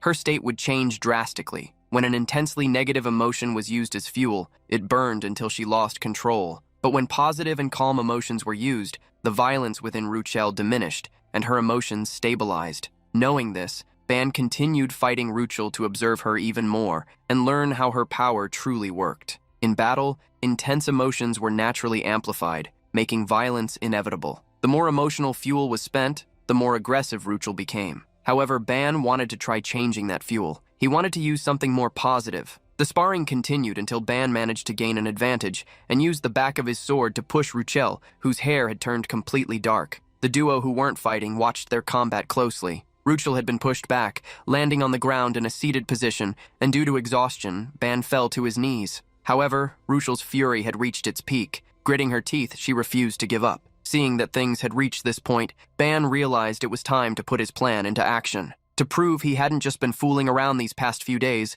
the protagonist extended his hand, creating a magic circle. He was about to prove that the time he spent with Ruchel had allowed him to collect fragments of her emotions, whether she was happy, having fun, or at peace. Ban hadn't just collected these emotions, he had copied them directly from her essence. Immediately, upon releasing the essences of joy, happiness, and laughter, Ban rushed toward Ruchel. Wielding those emotions, he hoped they would work. He directed them toward Ruchel, attempting to make her absorb them. However, a sudden strike prevented him from getting close. In a frenzy, Ruchel managed to hit Ban's hand, the one carrying the emotions. The protagonist was slightly startled. In front of him, Dako was gritting her teeth fiercely. The girl instantly got up, grabbed Ban around the waist like a rugby player, and, using the momentum, threw him to the ground, landing on top of him. Ban felt the heavy impact. Straddling him, Ruchel displayed a demonic gaze. With a loud roar, she lunged at him with her sharp claws. Seeing the danger, Dako and Light immediately ran toward them to stop the attack. However,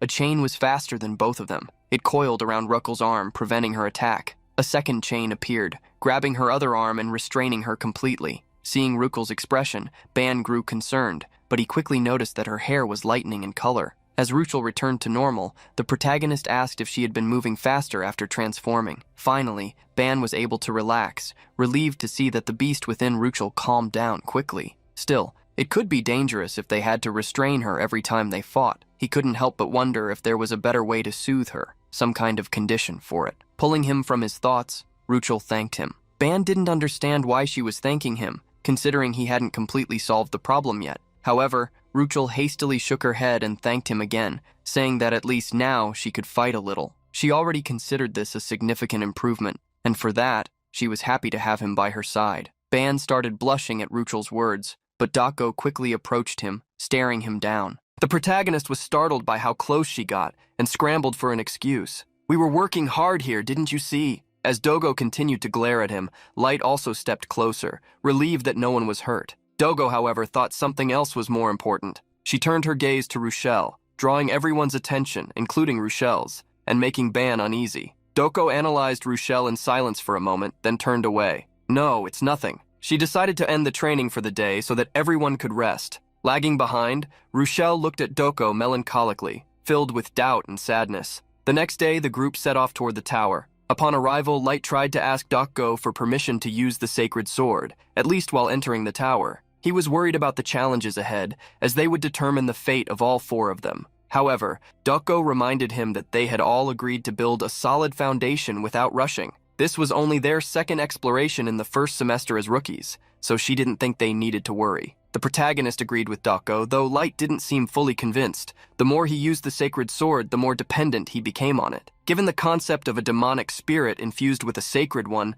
Ban was no longer sure if that weapon was truly sacred. Either way, it was best to keep Light away from its negative influence. Light understood that he wouldn't be allowed to use the sword, but he warned them not to blame him if he collapsed inside the tower. However, his plea was met with a devilish Doko. "We won't blame you, we'll just make you suffer even more." Ban, just as merciless, added, "We won't blame you, but don't forget, millions of subscribers are watching the video." As Light cried, the protagonist accessed his internal codes. His stat points appeared, along with his skill points and learned essences. Everything made sense. And he also made sure that the Snake Eve and the Recorder Taishi were ready. He would rely on both for this journey. Before they entered, Rochelle approached the protagonist. "I'll do my best in there and listen to everything you say." Ban thanked Rochelle for her dedication, asking her to trust him as he too was growing stronger in combat. With a bright smile, Rochelle was ready to rely on Ban. Feeling jealous, Dako scoffed at Rochelle. "I just hope you last until at least Saturday night. If anyone gets eliminated, I'll punish them severely." As Light kept trying to insist on getting the sword,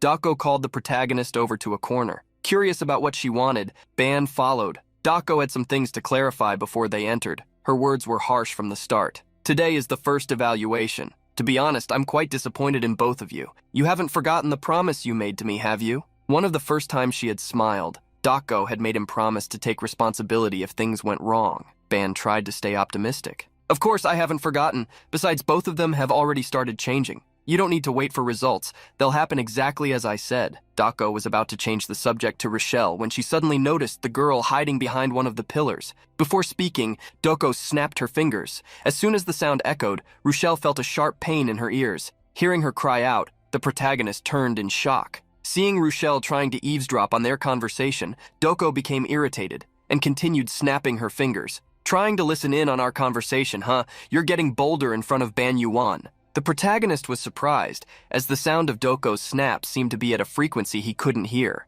likely something only Rochelle could perceive. Returning to the topic, Doko asked Ban if he knew the meaning of submission. He answered that it meant being dominated, but that wasn't the answer Doko was looking for. From the perspective of someone being dominated, it may feel uncomfortable, but some people find stability under strong leadership. In that sense, that beast genuinely seems to like someone who can completely dominate and control her. Since Ban still didn't seem to grasp what she meant, Dako tried explaining further. In other words, when that beast loses control, trying to communicate passively is useless. Even with this new explanation, Ban's mind was filled with doubts, which irritated the girl. Grinding her teeth, she ordered him to stop trying to understand and just memorize her words. Sighing, the protagonist agreed to keep it in mind and watched as Doko turned her back to him, joining Light, who was already waiting for them to enter the tower. With Ban leading, the group approached the entrance. Placing his hand on the door, he asked if everyone was ready. Light was the first to nod, followed by Rochelle and Doko. Excited, the protagonist started recording. "First years of the special admission, class 11,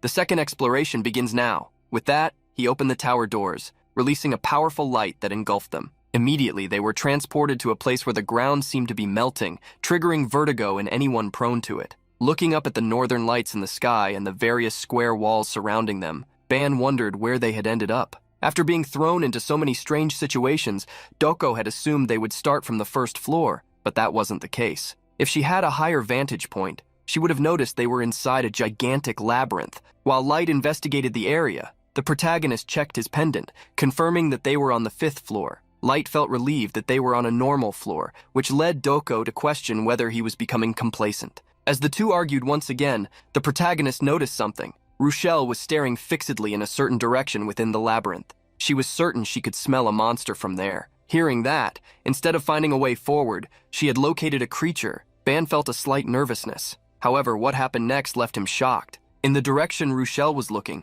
something began to materialize, as if it were computer data being transported. Immediately, Light drew his sword, asking Ban what it was. The protagonist knew this was something different from what they had encountered on the 1st floor. It emitted an unpleasant crackling noise and had a distorted appearance, almost as if it were breaking apart. Without hesitation, Rochelle revealed her claws and attacked the creature. She struck her target, which shattered into data fragments. Immediately, Ban received a notification. From what Rochelle had struck, he obtained several concepts: 0.1 points of glitch, light and noise, zero point 0.2 points of demonic spirit, 0.05 points of malfunction, 0.01 points of inversion. As Ban expected, this was a glitch phenomenon. When a signal was interrupted, both the graphics and sound became distorted. This inverted force created a strange sense of fear, which manifested as a monster. Since this type of creature was completely different from anything they had encountered before, there were many unknown concepts. He didn't know how the concepts of malfunction and inversion worked yet. For now, glitch contained inversion, so it seemed quite useful. It would be interesting to collect it. Deep in thought, Ban didn't notice he was about to be attacked. However, with a blast of energy, Doko saved him immediately. Frowning, she scolded him. Ban Yoo-won, stay focused. Defeating these things while escaping the labyrinth is going to be a huge hassle. With Doko leading the way, they advanced through the labyrinth, careful not to get separated in the complex paths. As the protagonist ran, he received a message. They don't seem like creatures that would appear on floor 5, but it's not that surprising. Ban was already satisfied with collecting several fragments of inversion points while fleeing, but remembering that he needed 100 points made him wonder if it was even worth the effort. The protagonist stopped running when he heard Rushel's scream. The girl, facing off against one of the glitches, was recklessly charging forward, but the protagonist stopped her. Summoning the chain created by Eve, he refused to let Rushel fight alone, preventing her from entering a berserk state. Hearing Ban ask her to stay by his side, Rushel agreed immediately. While Doko took down multiple glitches, she yelled at them,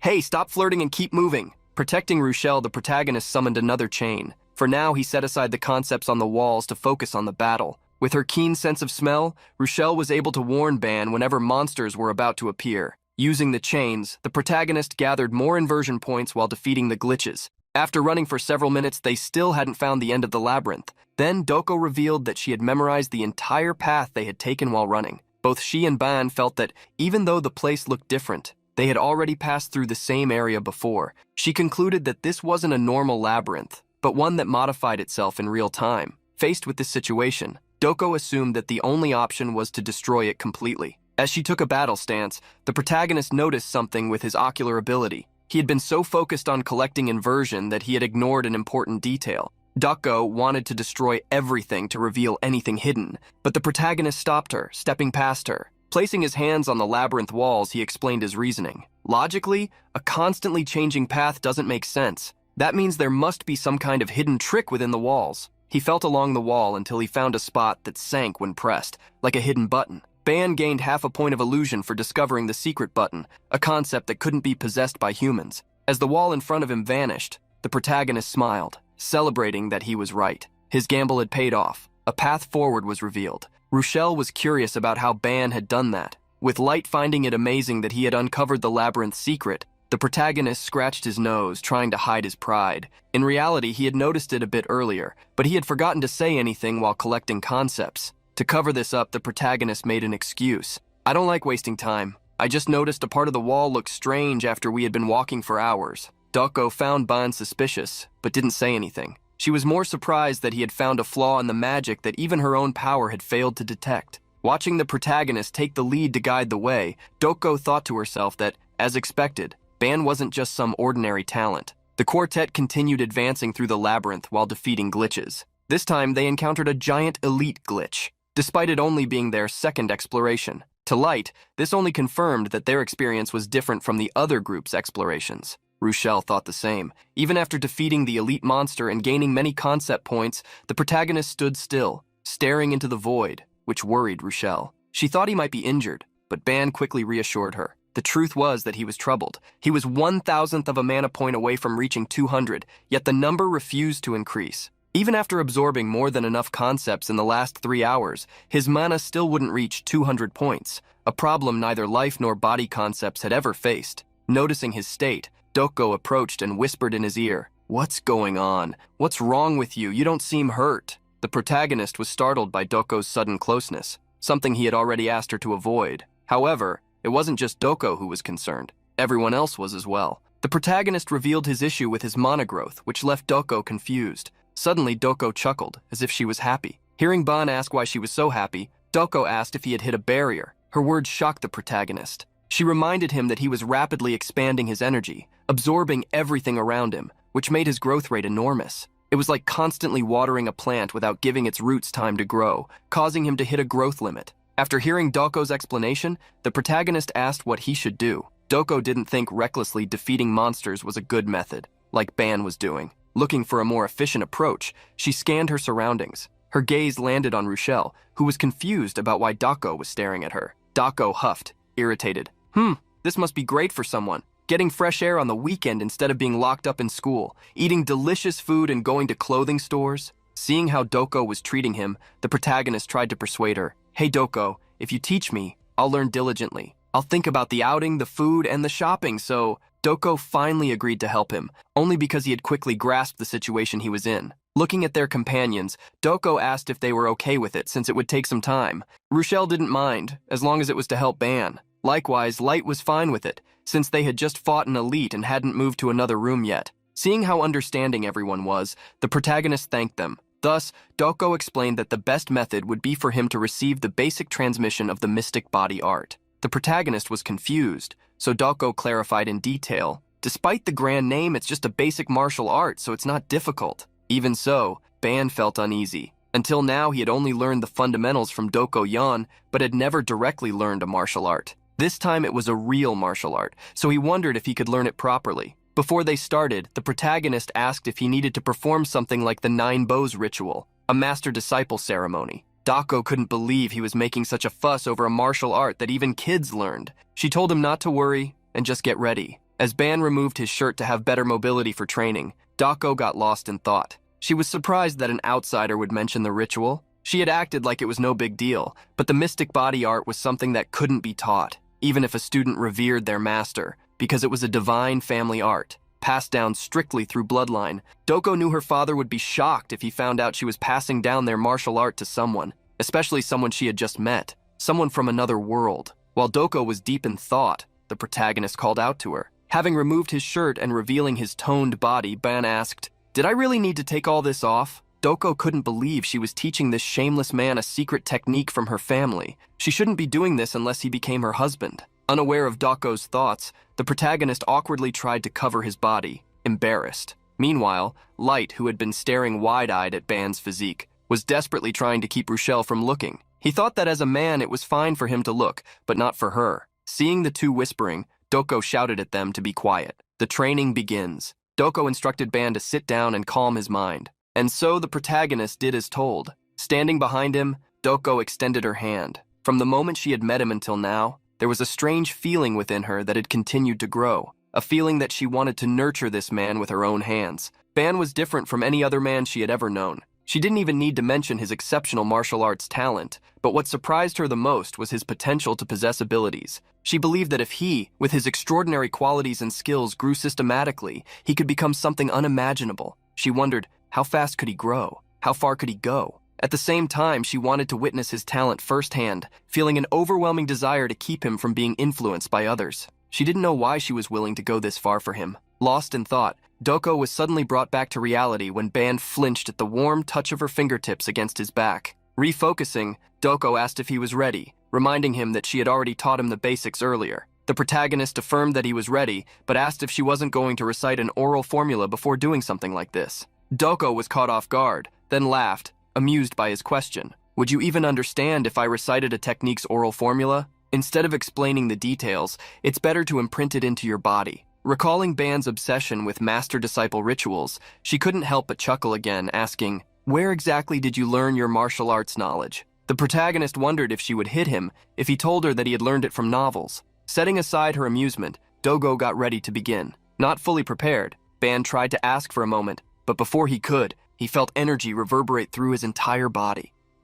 A few minutes earlier, Doko had explained to the protagonist, "The divine manifestation technique I'm about to teach you will completely alter the nature of your chi, magical power, and physical foundation." Faced with such surprising information, Yoo-won was stunned. Originally, he thought he'd only be taught a basic martial art, so he had planned to learn it calmly, but now he realized it wouldn't be that easy. However, Doko reassured him, "Don't worry. When you train your chi, it's natural for its nature to change. The magical power altered by divine manifestation stimulates the body, and the continuously stimulated body consumes magical power to create pure chi. As long as both body and magical power are trained, the pathways will naturally grow." Even after the detailed explanation, Ban still struggled to understand, so he tried to simplify it. "So the magical power is filtered and converted into pure chi, right? As Doko passed the technique to his back, Ban felt his body ignite. From the moment it touched him, it felt like he had become a ball of fire. He felt the magical power in his veins being devoured like crazy. It was as if a path that didn't previously exist was being forcibly created. As the protagonist clenched his teeth, afraid his body would catch fire, Doko placed her hand on his shoulder. Ban Yoo-won, calm down. She instructed him on what to do. Follow the paths engraved within your body and keep moving the divine chi. Move the flames. This is the beginning of divine manifestation. Ban closed his eyes to listen to Doko's final encouragement. If you succeed in this training, the next path will eventually be found by you. With his eyes closed, Ban saw the blue flames inside his body moving constantly. Sitting in a lotus position, Ban guided the flames to flow freely through every vessel, concentrating in his heart. After a while, Ban sighed. He was starting to feel a bit more at ease. With the technique taught by Doko, he realized that using raw magical power wasn't always the best approach. When Ban opened his eyes, a notification appeared before him. He was surprised as he read it. You have discovered the new martial arts concept, divine manifestation. The depth of divine manifestation has reached 20 points. Due to your training in divine manifestation, some of the negative concepts within your body have been eliminated. A surplus of positive life force has been created. This excess potential will promote the growth of other concepts. Receiving confirmation that he had acquired the skill was sensational. More than that, Ban's soul attribute had increased to 440 points. Additionally, his physical resistance attribute had increased, just as Doko said it would once his body was filled with divine chi. The more Ban trained that blue flame, the more he felt the power of the concepts increasing. Having finished transmitting the technique, Doko asked with interest, "So, are you satisfied?" Ban couldn't help but give a thumbs up to the divine manifestation technique. "It's amazing. Now you can think about what gift you want." Ban almost regretted it when he heard Doko's maniacal laugh. Hey, I'm looking forward to it." However, Doko wanted something right then. Tossing Ban's shirt back at him, she told him to wipe off the sweat and get dressed. Unless he wanted to climb the tower alone. Ban hid behind a wall as he dried off. While getting ready, he felt something strange. He sensed that with a bit more focus, he could feel the divine chi circulating through his body. Looking at his hand, Ban could see his internal vessels. The more the divine chi increases, the stronger my body becomes and the sharper my senses get. To think such a martial art would be passed on for free. After a short while, Ban rejoined his group. Remembering what had happened, Slight asked if he was also going to post a video of the recent events. Obviously he wouldn't. While talking to Slight, Ban noticed that Doko was crossing her arms in a strange way. Noticing his gaze, Doko asked what was going on. The protagonist quickly changed the subject and asked them to move forward. Rochelle and Slight couldn't resist teasing him before leaving. "Looks like this video's going to get a lot of views. A shirtless training art." As they walked through the maze, Slight asked if anyone else was hungry. It should already be lunchtime. Ban noticed it too. "I ended up delaying us, so it must be time to eat." Doko, however, didn't want to stop. Since they had stayed in room 5 for so long, she wouldn't be able to eat until they reached the next room. Slight didn't miss the chance to tease her. "You sound like a soldier, imposing rules even on mealtimes." Since Slight still had energy to complain, Doko told him to use it to find the exit. Right after Doko asked Slight to find the exit, the blonde youth came across something. Just ahead was a large door. Apparently he had really found the exit. Since that was the only door they had seen on the entire floor, the group assumed it had to be the path leading to the next room. However, Ban asked them to wait a moment before moving forward. Ban's eye began to glow with a golden hue. To him it felt strange, as he hadn't activated any skill. However, through the grooves in the door, he could sense there was another concept beyond it. Believing that the concept truly came from the back of the structure, Ban started walking toward it, surprising Slight, who just wanted to leave and eat. Doko didn't object to Ban's decision and followed him, calling the others along. Ban circled around the structure where the door stood, along with the others, but they didn't find anything. Approaching the protagonist, Slight asked if they had gone to the wrong place. Ban knew that to the others, it might really seem that way, but to his eyes, that wall was completely covered in illusory concepts. Ban reached out his hand toward the wall. Midway, his hand touched what felt like a glass barrier, which began to crack at his touch. The fractures spread quickly, extending across the entire invisible wall. Then, the wall shattered completely, stunning everyone. Slight was shocked. "What was that? What just happened?" The girls realized that Ban had discovered a new path. Before them, through the wall that had just been broken, they saw a spiral staircase, a shortcut to the upper floors. At that moment, Ban received a notification. "You have absorbed 50 illusions.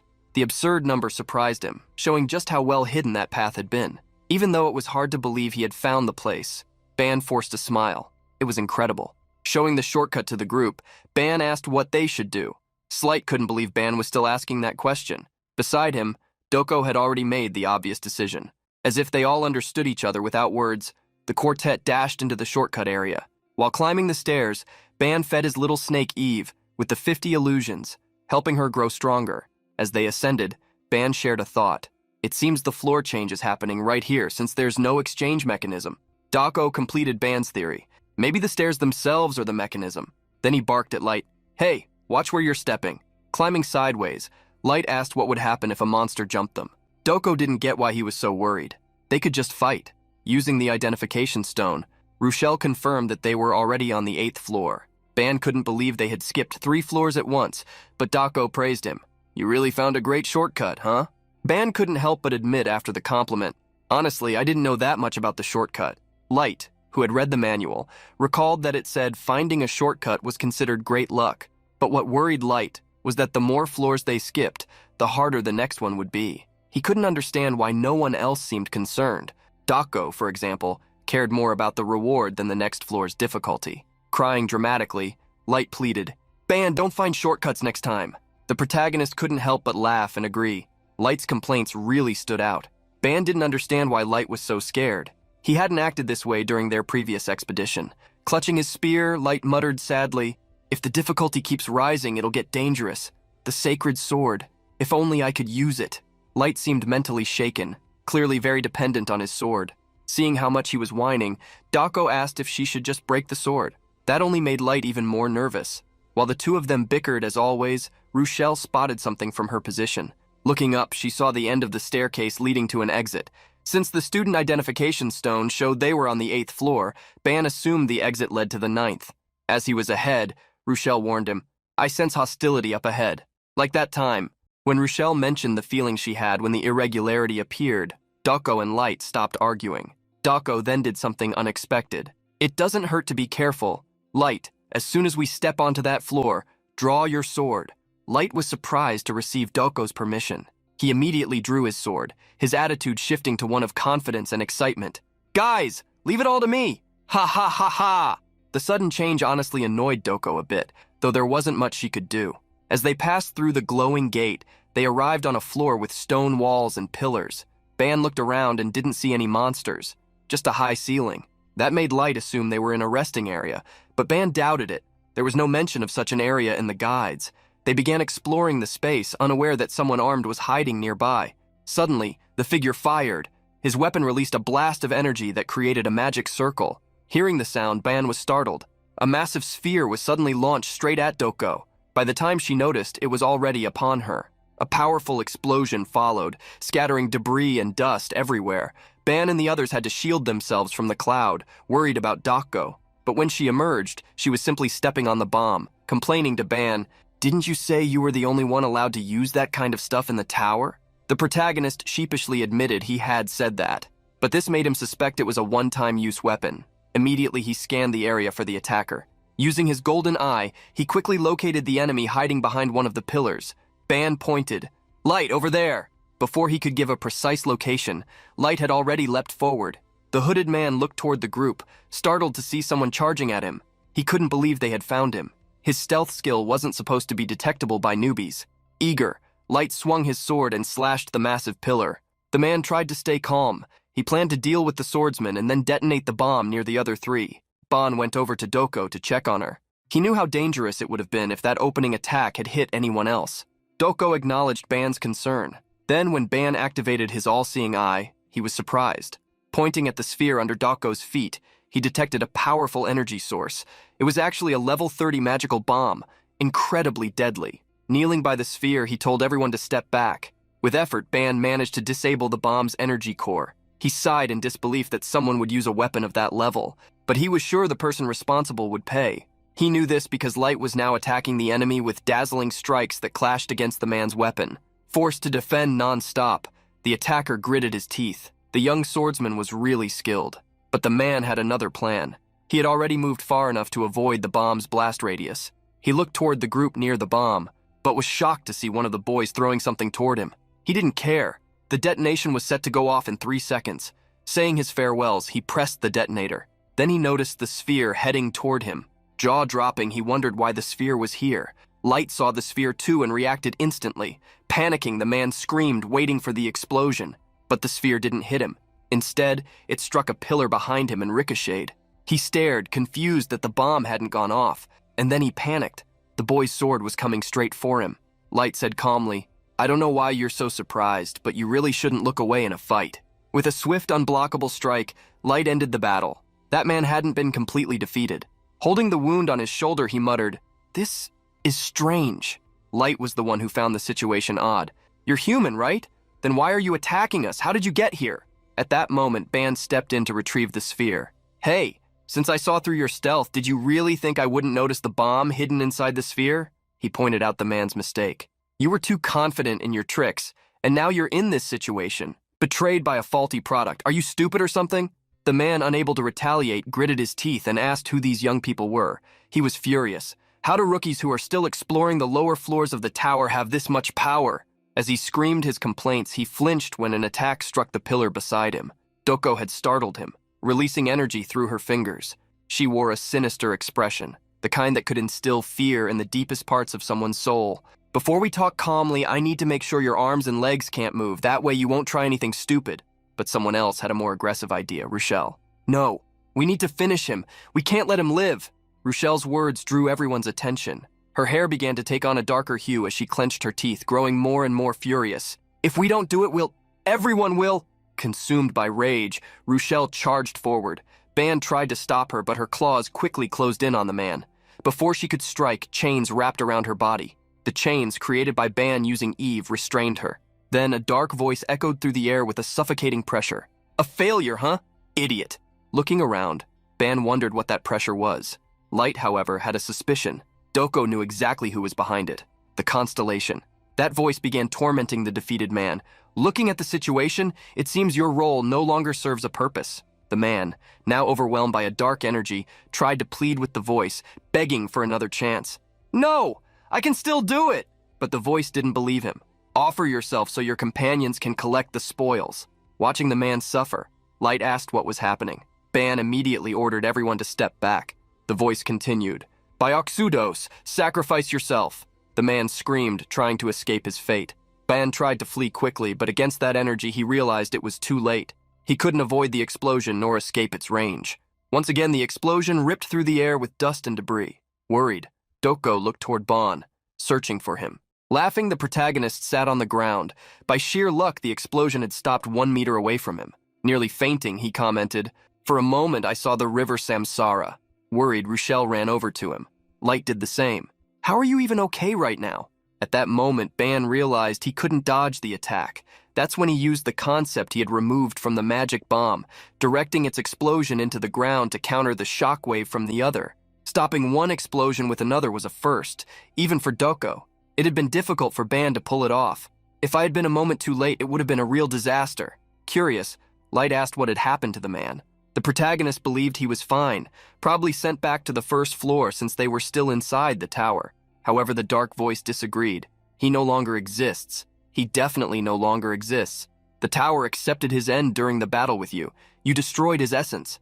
Ban frowned and smirked, questioning the voice. "What kind of nonsense are you spouting? You caused the explosion. We just acted to survive." But the voice sounded melancholic. "I lost a member and I gained nothing. I should have taken precautions when the tower began treating you all in a special way." Light couldn't believe it, and Ban quickly interrupted. "Stop talking in circles and speak clearly. Who was that guy? And who are you?" The voice went silent, then finally said only one thing to the group. "We are Exodus, your enemies." The protagonist was shocked and confused by those words and the mysterious farewell. When the energy faded, Rochelle was relieved, though Ban was still gritting his teeth at the constellations. He couldn't understand why none of them acted normally. Despite that, Rochelle held on to the important information they had gained. The name of the organization, Exodus, which she clearly remembered. Light knew about that organization. Exodus is the most famous group of pirates across all dimensions. The constellation must be one of their investors. Ban remembered that Professor Yumina had already mentioned the Exodus pirates before. Light didn't understand what was going on. Why were these people targeting them? Doko found it interesting. We would have met them eventually while climbing the tower. Wasn't it beneficial to experience it now? Ban ended up agreeing, making Light frown. You two really understand each other. Still, Light sensed something was off about what the constellation had said, about the tower treating them in a special way. Their speculation was now confirmed. Is anyone feeling anything? Light even looked concerned. That's when Rochelle received a notification. So did Light, and Doko as well. The three of them gathered to check the notification, leaving Ban out, which made the protagonist nervous. Did you guys receive a message from the director? Doko actually denied it, but revealed it was something that should have happened to Ban too. The three of them had leveled up, and being left out, Ban was shocked. Doko saw his level rise for the first time since entering the tower. Is this a reward from the tower for dealing with the constellation's attack? He wondered. Light found it frustrating if things had indeed happened the way Dogo imagined. Rochelle, upon seeing her stats increase significantly, looked visibly pleased. The trio sat watching how much they had improved, while Ban Yoo-won remained off to the side, a bit upset. Seeing his teammates using status windows for the first time, the protagonist realized they hadn't leveled up earlier, simply because their averages were already too high. Turning his thoughts back to himself, he wondered if the tower was ignoring him, as he hadn't received any notification or reward.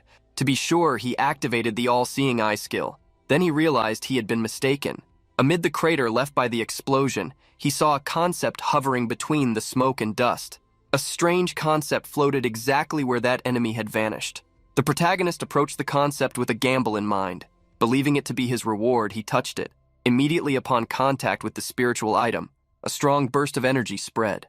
Words upon words ran along Ban's arm, transmitting large amounts of stats to him. Ban was shocked to see himself gain 79 health points. Something insane.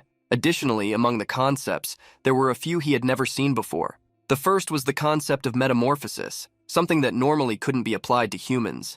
The other was star scar, a trace of a pure star's light that remained even after all individuals had been wiped out. The protagonist figured the first represented a superior transformative power, while the second was related to the constellations. While Ban tried to understand how he could use these concepts, Eve appeared, hissing at him. When Ban asked Eve if she wanted the metamorphosis concept, the little snake swayed excitedly with a happy look. Sighing, the protagonist retrieved the concept. All right, it's not like I was going to use this anyway. Go on, eat up, Eve. With affection, the little snake devoured the metamorphosis concept, and immediately, traces of energy began to course through her body. Ban's startled shout caught the attention of the others, who quickly looked his way. Rochelle was the first to approach, asking what had happened. Trembling, Ban answered, Eve. She turned into an egg. The protagonist held in his hands an egg with digital characteristics. A notification popped up. Object has mastered a lower-tier concept. Origin mutation in progress. Worried, Rochelle asked if this had happened before. Ban confirmed, but explained that last time, Eve had hatched immediately after turning into an egg, which wasn't the case now. Light assumed it was happening this time because it was Eve's second evolution. Dako crossed his arms with a teasing smile. That little girl probably evolved too. Rochelle, holding the egg, could feel a warm energy coming from it. Trembling, Ban even began biting his nails. What do I do? What do I do? We've lost the only way to calm Rochelle during emergencies. Hearing Ban's comment about Rochelle, Light grew concerned. However, since the next floor was a resting area, they were relatively calm. It was when they mentioned the next floor that the change was triggered. Seconds later, they appeared on a floor that looked more like a garden under a dome. A beautiful fountain had been built at the center of that place, while stone staircases led to higher gardens. This was the 10th floor, which they had only heard stories about. It was said that sometimes there would be no food or water if climbers were unlucky, but this place was completely different. Walking around the area, Ban commented, Actually, it seems we got pretty lucky. Light walked toward some trees and collected fruits called Eden fruits, fruits that could restore fatigue and enhance an individual's potential. You absolutely must eat them during rest zones. Taking his teammates' advice, the protagonist picked one of the fruits and took a bite. As soon as he ate it, he was amazed by the sweet and citrusy flavor. Beside him, Doko had also tried one, and it practically melted with that taste. Ban couldn't help but praise it. This is delicious. I've never tasted anything this amazing. Dako followed his train of thought. This is the sweetest thing I've ever had. I can feel a slight boost in my inner energy. Sitting on a bench, Rochelle peacefully ate some grapes. Her hair had even lightened because of it. Playfully, Doko asked if they should eat all the fruits on the floor before moving on, or even pack some. But Light reminded them that it wasn't allowed, and that the fruits would disappear once they left the floor. While Dako was frustrated by the rules, Ban tried investigating if there was any way to take the fruits with him. That's when notifications appeared. You have eaten an Eden fruit and the unique fruit, the fruit of knowledge. From now on, the all-seeing eye can distinguish sins. The protagonist was confused. Looking at the fruit in his hand, he wondered if it was really called the fruit of knowledge. So this fig-like fruit is called that. Even though he had gained a new power, he tried to imagine what exactly it meant to distinguish sins. At that moment, Rochelle called everyone's attention, saying she had found a mysterious box. Doko crossed his arms and quickly explained, "That's a reward for achievements. Even on the lower floors, there should be something interesting inside, right? After all, we haven't gone through ordinary experiences so far." They all finally remembered what they had faced in recent days. They had confronted constellations twice, as well as several elite monsters and a trap zone. Recalling these hardships, Ban felt that everything had been bundled and handed to the group, which made him believe the reward would be worth it. As he approached the wooden chest with golden details, Ban was impressed. Wow, this must be the achievement reward we've heard about. Since Rochelle wasn't well informed about it, he explained, "There's a treasure in each rest zone to reward the achievements gained. Since this is a wooden chest with gold trim, it should be among the highest of the lower tier ranks." Rochelle was confused about how chests were ranked, and Ban continued, "Treasure chests in rest floors are ranked by material: wood, copper, silver, and gold. The better the material, the better the contents." Excited about the reward, Light wanted to open the chest immediately, but Doko stopped him. Confused, Light asked why, and Doko was direct. "Let Ban Yoo-won open the chest." Light was even more confused and was quickly surprised by the explanation. "I feel like we'll be unlucky if you open it." Rochelle immediately agreed. Desperate, Light wanted to know why he deserved that, and Doko was blunt. He was unlucky. While the two bickered as always, Ban opened the chest, with Rochelle beside him peeking in. As soon as the two saw the glowing contents, they gulped in surprise. Ban recognized the item inside the chest: a magical wand for a magical girl. The wand inside the chest was a short pink staff, adorned with a bow and a large heart-shaped gem. Light, who didn't recognize the item, assumed it had no clear function and quickly guessed it was a ceremonial tool. Picking up the wand, Rochelle commented, "This has a curious shape." Sensing the aura emanating from the object, Doko guessed it had to be an artifact. A bit more aware of what the item might be, the protagonist asked Rochelle to lend it to him. Just by the design, Ban knew this item came from his world. It was something used by magical girls. When he checked the object's attributes, he discovered that all its concepts were related to magic, and it had an impressive 200 soul points. Seeing Ban staring thoughtfully at the wand, Doko approached him. "Did you figure something out?" After analyzing the item, Ban shared his thoughts. "I think it's a magical teaching tool for beginners. It seems to have an ego imbued in it to teach the user." Light was shocked to hear that an item could have an ego that taught people. Before their disbelief could grow, the wand in Ban's hand began to squirm as if it had a life of its own. Since Ban recognized the item, he made a request. "Guys, can I keep this? Of course, I'll pay for it." The entire team quickly agreed to let him have it. They recognized Ban's efforts so far and felt he deserved a reward. Placing the item in his inventory, the protagonist lightly commented, "I have a feeling this little guy is going to help me a lot." After putting the items away, Ban began collecting numerous fruits, and Light quickly warned him, "Ban, I already told you it doesn't make sense to pick more." Ban made a basket with the fruits and handed it to him. Light was extremely confused. "What's this for? Aren't they going to disappear once we leave?" Ban agreed that Light was right, but pulling out the golden jelly, he figured he might as well try something, since he had nothing to lose. He did some stretches as he prepared. "All right, I'll pay you right now." Doko was a bit confused and asked if Ban was paying with money. Grabbing a new basket, the protagonist shook his head and said he wouldn't pay with money. He tossed the new basket to Light, asking the confused boy to follow him. Doko and Rochelle quickly realized what Ban was planning, especially remembering how he had used the jelly a few days earlier. The confused Light approached the protagonist with the fruits. Ban sat on the ground and started questioning. "Don't you think it's strange how only one fruit can be eaten, or how they disappear when taken outside? But what would happen if they were fused with other items? What would happen after being consumed?" Stretching out his hand, the protagonist began to separate the concept of the Eden fruits. As the golden glow and their concepts left the fruits, the protagonist moved his hand toward the jelly. "If no one has tried this before, then why can't we be the first?" A powerful magic circle appeared around the jar of jelly, beginning the transcendental fusion of the Eden fruit with the basic elixir. Bathed in the glow of the magic circle, Light and Rochelle were astonished. In an instant, the jelly jar turned into a 30-point elixir of life, with the contents now resembling an even more golden honey. This item now had the power to restore and strengthen the user's health and magic. Infinite new possibilities were now unlocked. Long-term use could amplify its effects, but excessive consumption at once would trigger divine punishment. Light was shocked to see what Ban had created. Even the calm Dako was left speechless. Holding the new elixir, the protagonist explained they couldn't test it just yet due to the room's rules. To check the taste or effects, they would need to leave first. Excited for the first time, Dako acted immediately. "Then let's go now. Everyone's okay with leaving, right?" she asked Rochelle and Light, who, already rested, quickly agreed. Seeing how eager everyone was to try the sweet elixir, especially Doko, Ban couldn't refuse their decision to move on. They were swiftly teleported to the 11th floor. As soon as they arrived, Doko rushed to ask Ban for the elixir. Checking his inventory and seeing it was still there, he gave a thumbs up. It worked. It's still here. Unexpectedly, Doko jumped on Ban, hugging him tightly in celebration. "I knew you could do it, Ban." After Ban cleared his throat, Doko realized what she had done and blushed, as did Ban. Even more unexpectedly, she tossed him aside with a strike. "You're too close." Light tried to defend Ban, reminding her that she was the one who hugged him, but she quickly told him to be quiet. While Rochelle gritted her teeth in jealousy, the protagonist got up, rubbing his sore head. "I was even more surprised than you." Suddenly, Ban heard a hissing noise nearby. Before he knew it, 3 shelled crabs had appeared. The monsters of the 11th floor were there. Their bodies and shells were covered in moss, and their numbers were as vast as the spiders from the tower. Quickly, Ban ran toward his group. "Guys, they're here!" Angrily, the crabs charged after him. As soon as Ban called for help, 2 attacks flew past his shoulders, destroying the pursuing monsters. Furious, Doko had eliminated them. "I was already annoyed that I couldn't eat the elixir because I was full, but you guys helped with digestion." Ban was shocked to see that his teammate was already eager to eat again. Before he could say anything, Doko made a bold declaration.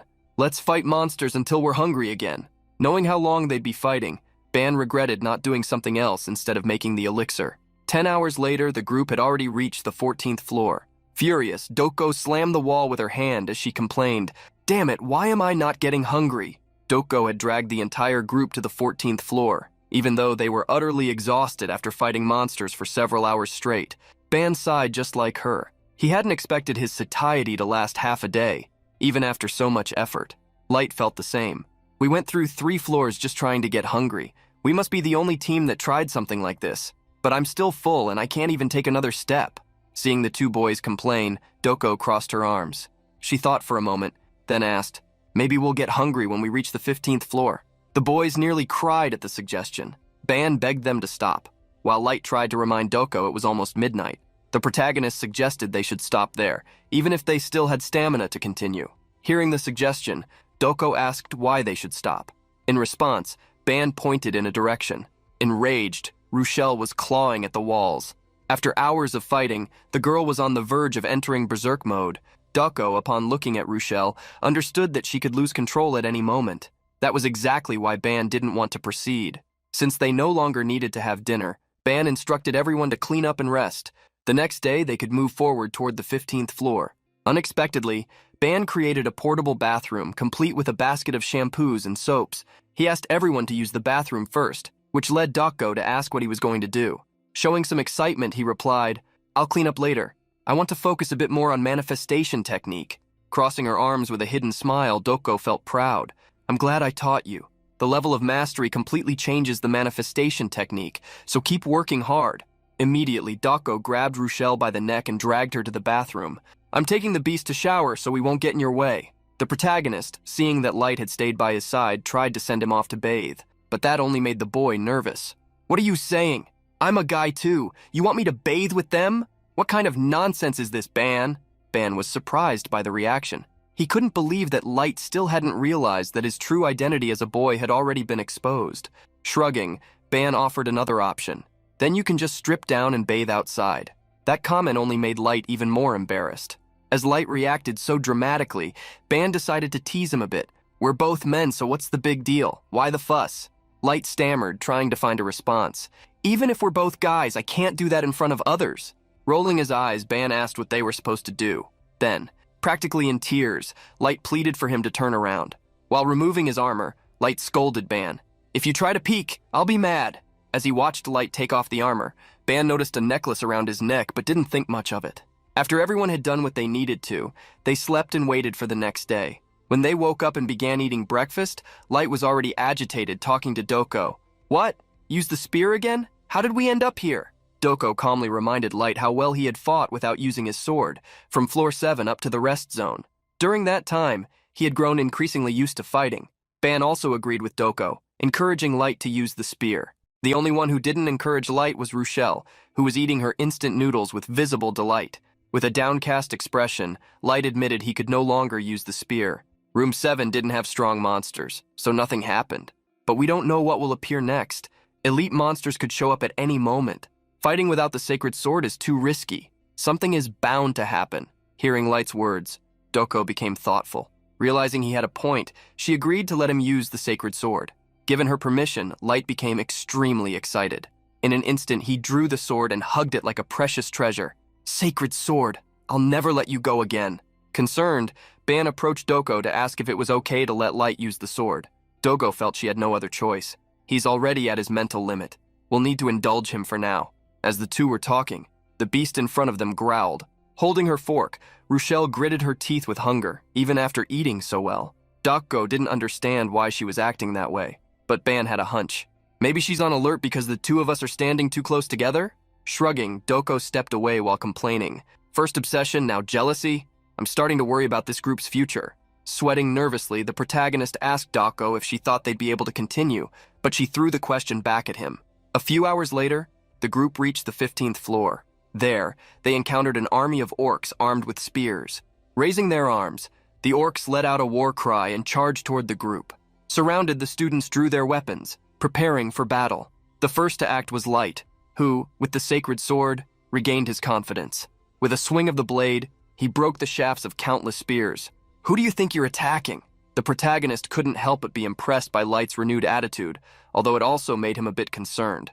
As he himself began fighting the orcs, he commented to Doko that they might have been in trouble if they hadn't let Light use the sword.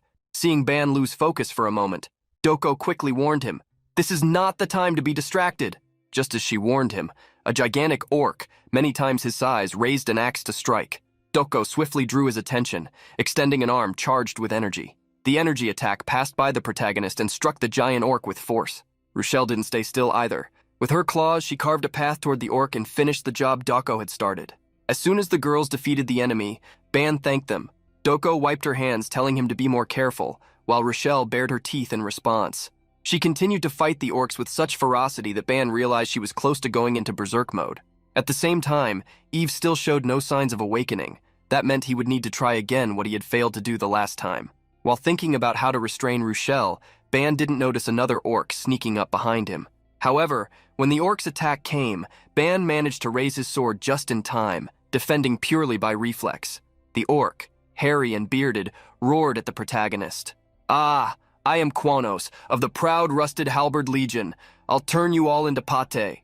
Before Quonos could continue his speech, Light struck him from behind, just as Quonos had tried to do with Ban, cutting off the orc's chatter. Even so, the orc resisted the blow and stayed on his feet, forcing his body forward. Now face to face with Ban, he grinned.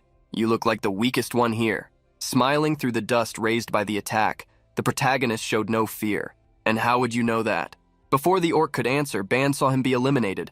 Light had struck again, and with a sharp look, he scoffed, "You talk too much for a mere tower monster."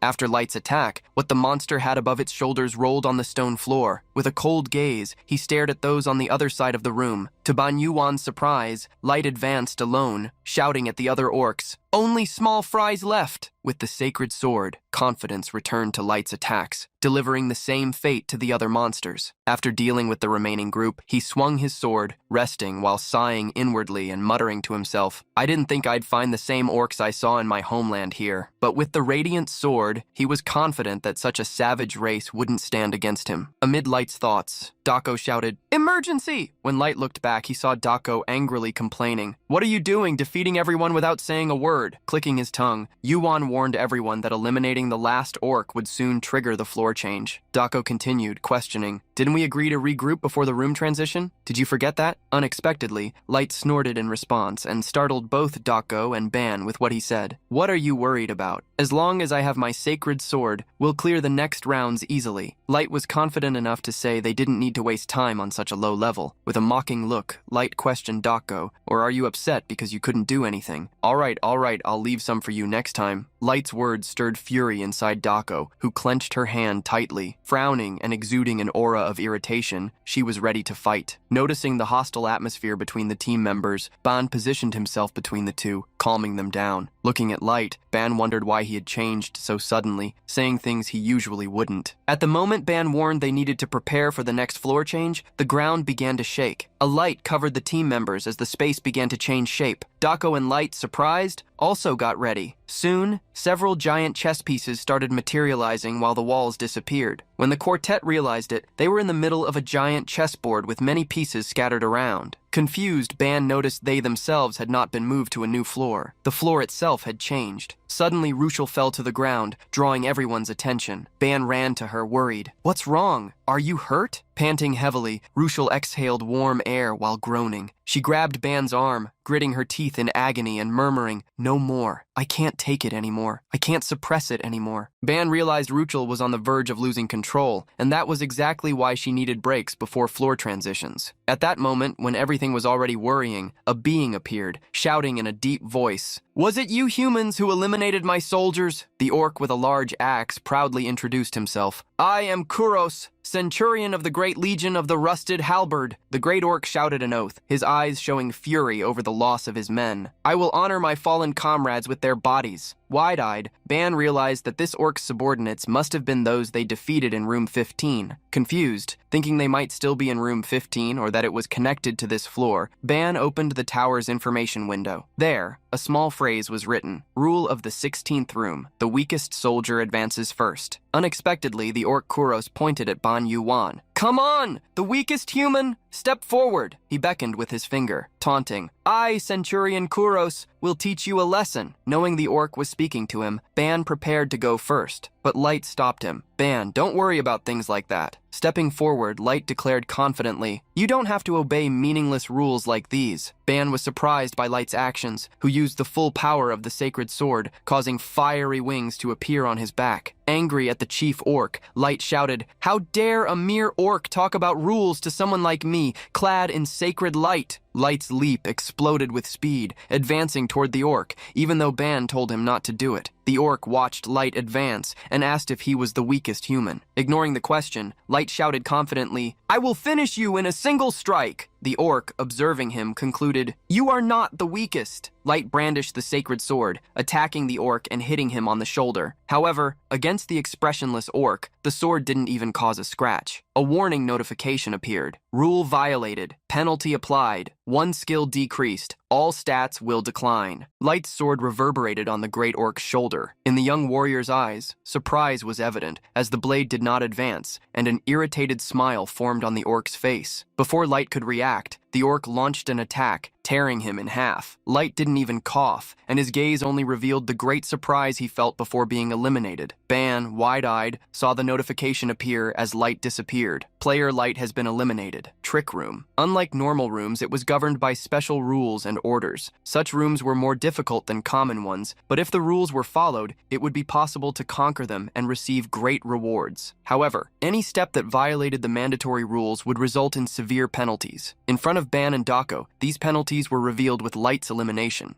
Ban felt they were now in trouble. The difficulty of the Babel Tower always matched the maximum strength of the teams. When the difficulty value was set, even if the group lost members, it remained the same calculated for the initial number. That's why it was always crucial to advance to the next room only when the team was fully prepared. With Light rushing forward and being eliminated, Ban felt the expedition in the tower was already doomed to fail. He even cursed Light mentally. The orc placed his hand on his shoulder because, although Light's sword hadn't advanced, it had still caused a small open wound. The orc looked at his own hand, stained red. Centurion Kuros gritted his teeth while laughing. "You're an absurdly strong human. You went straight to take my life and still managed to wound me before losing yours. I enjoyed fighting you." The orc stepped forward, overflowing with energy, and began to grow as he challenged. Come, human, face me, Centurion Kuros. I'm ready for anything you want to throw at me. Gritting his teeth, Ban wondered if breaking the rules had also strengthened the orc. Dako sighed, not expecting things to reach this point. I knew the sword affected his mind, but I didn't think he'd become a complete idiot. Scratching his head, Ban ended up confirming Dako's words, which unfortunately were accurate. Ban hadn't known Light for long,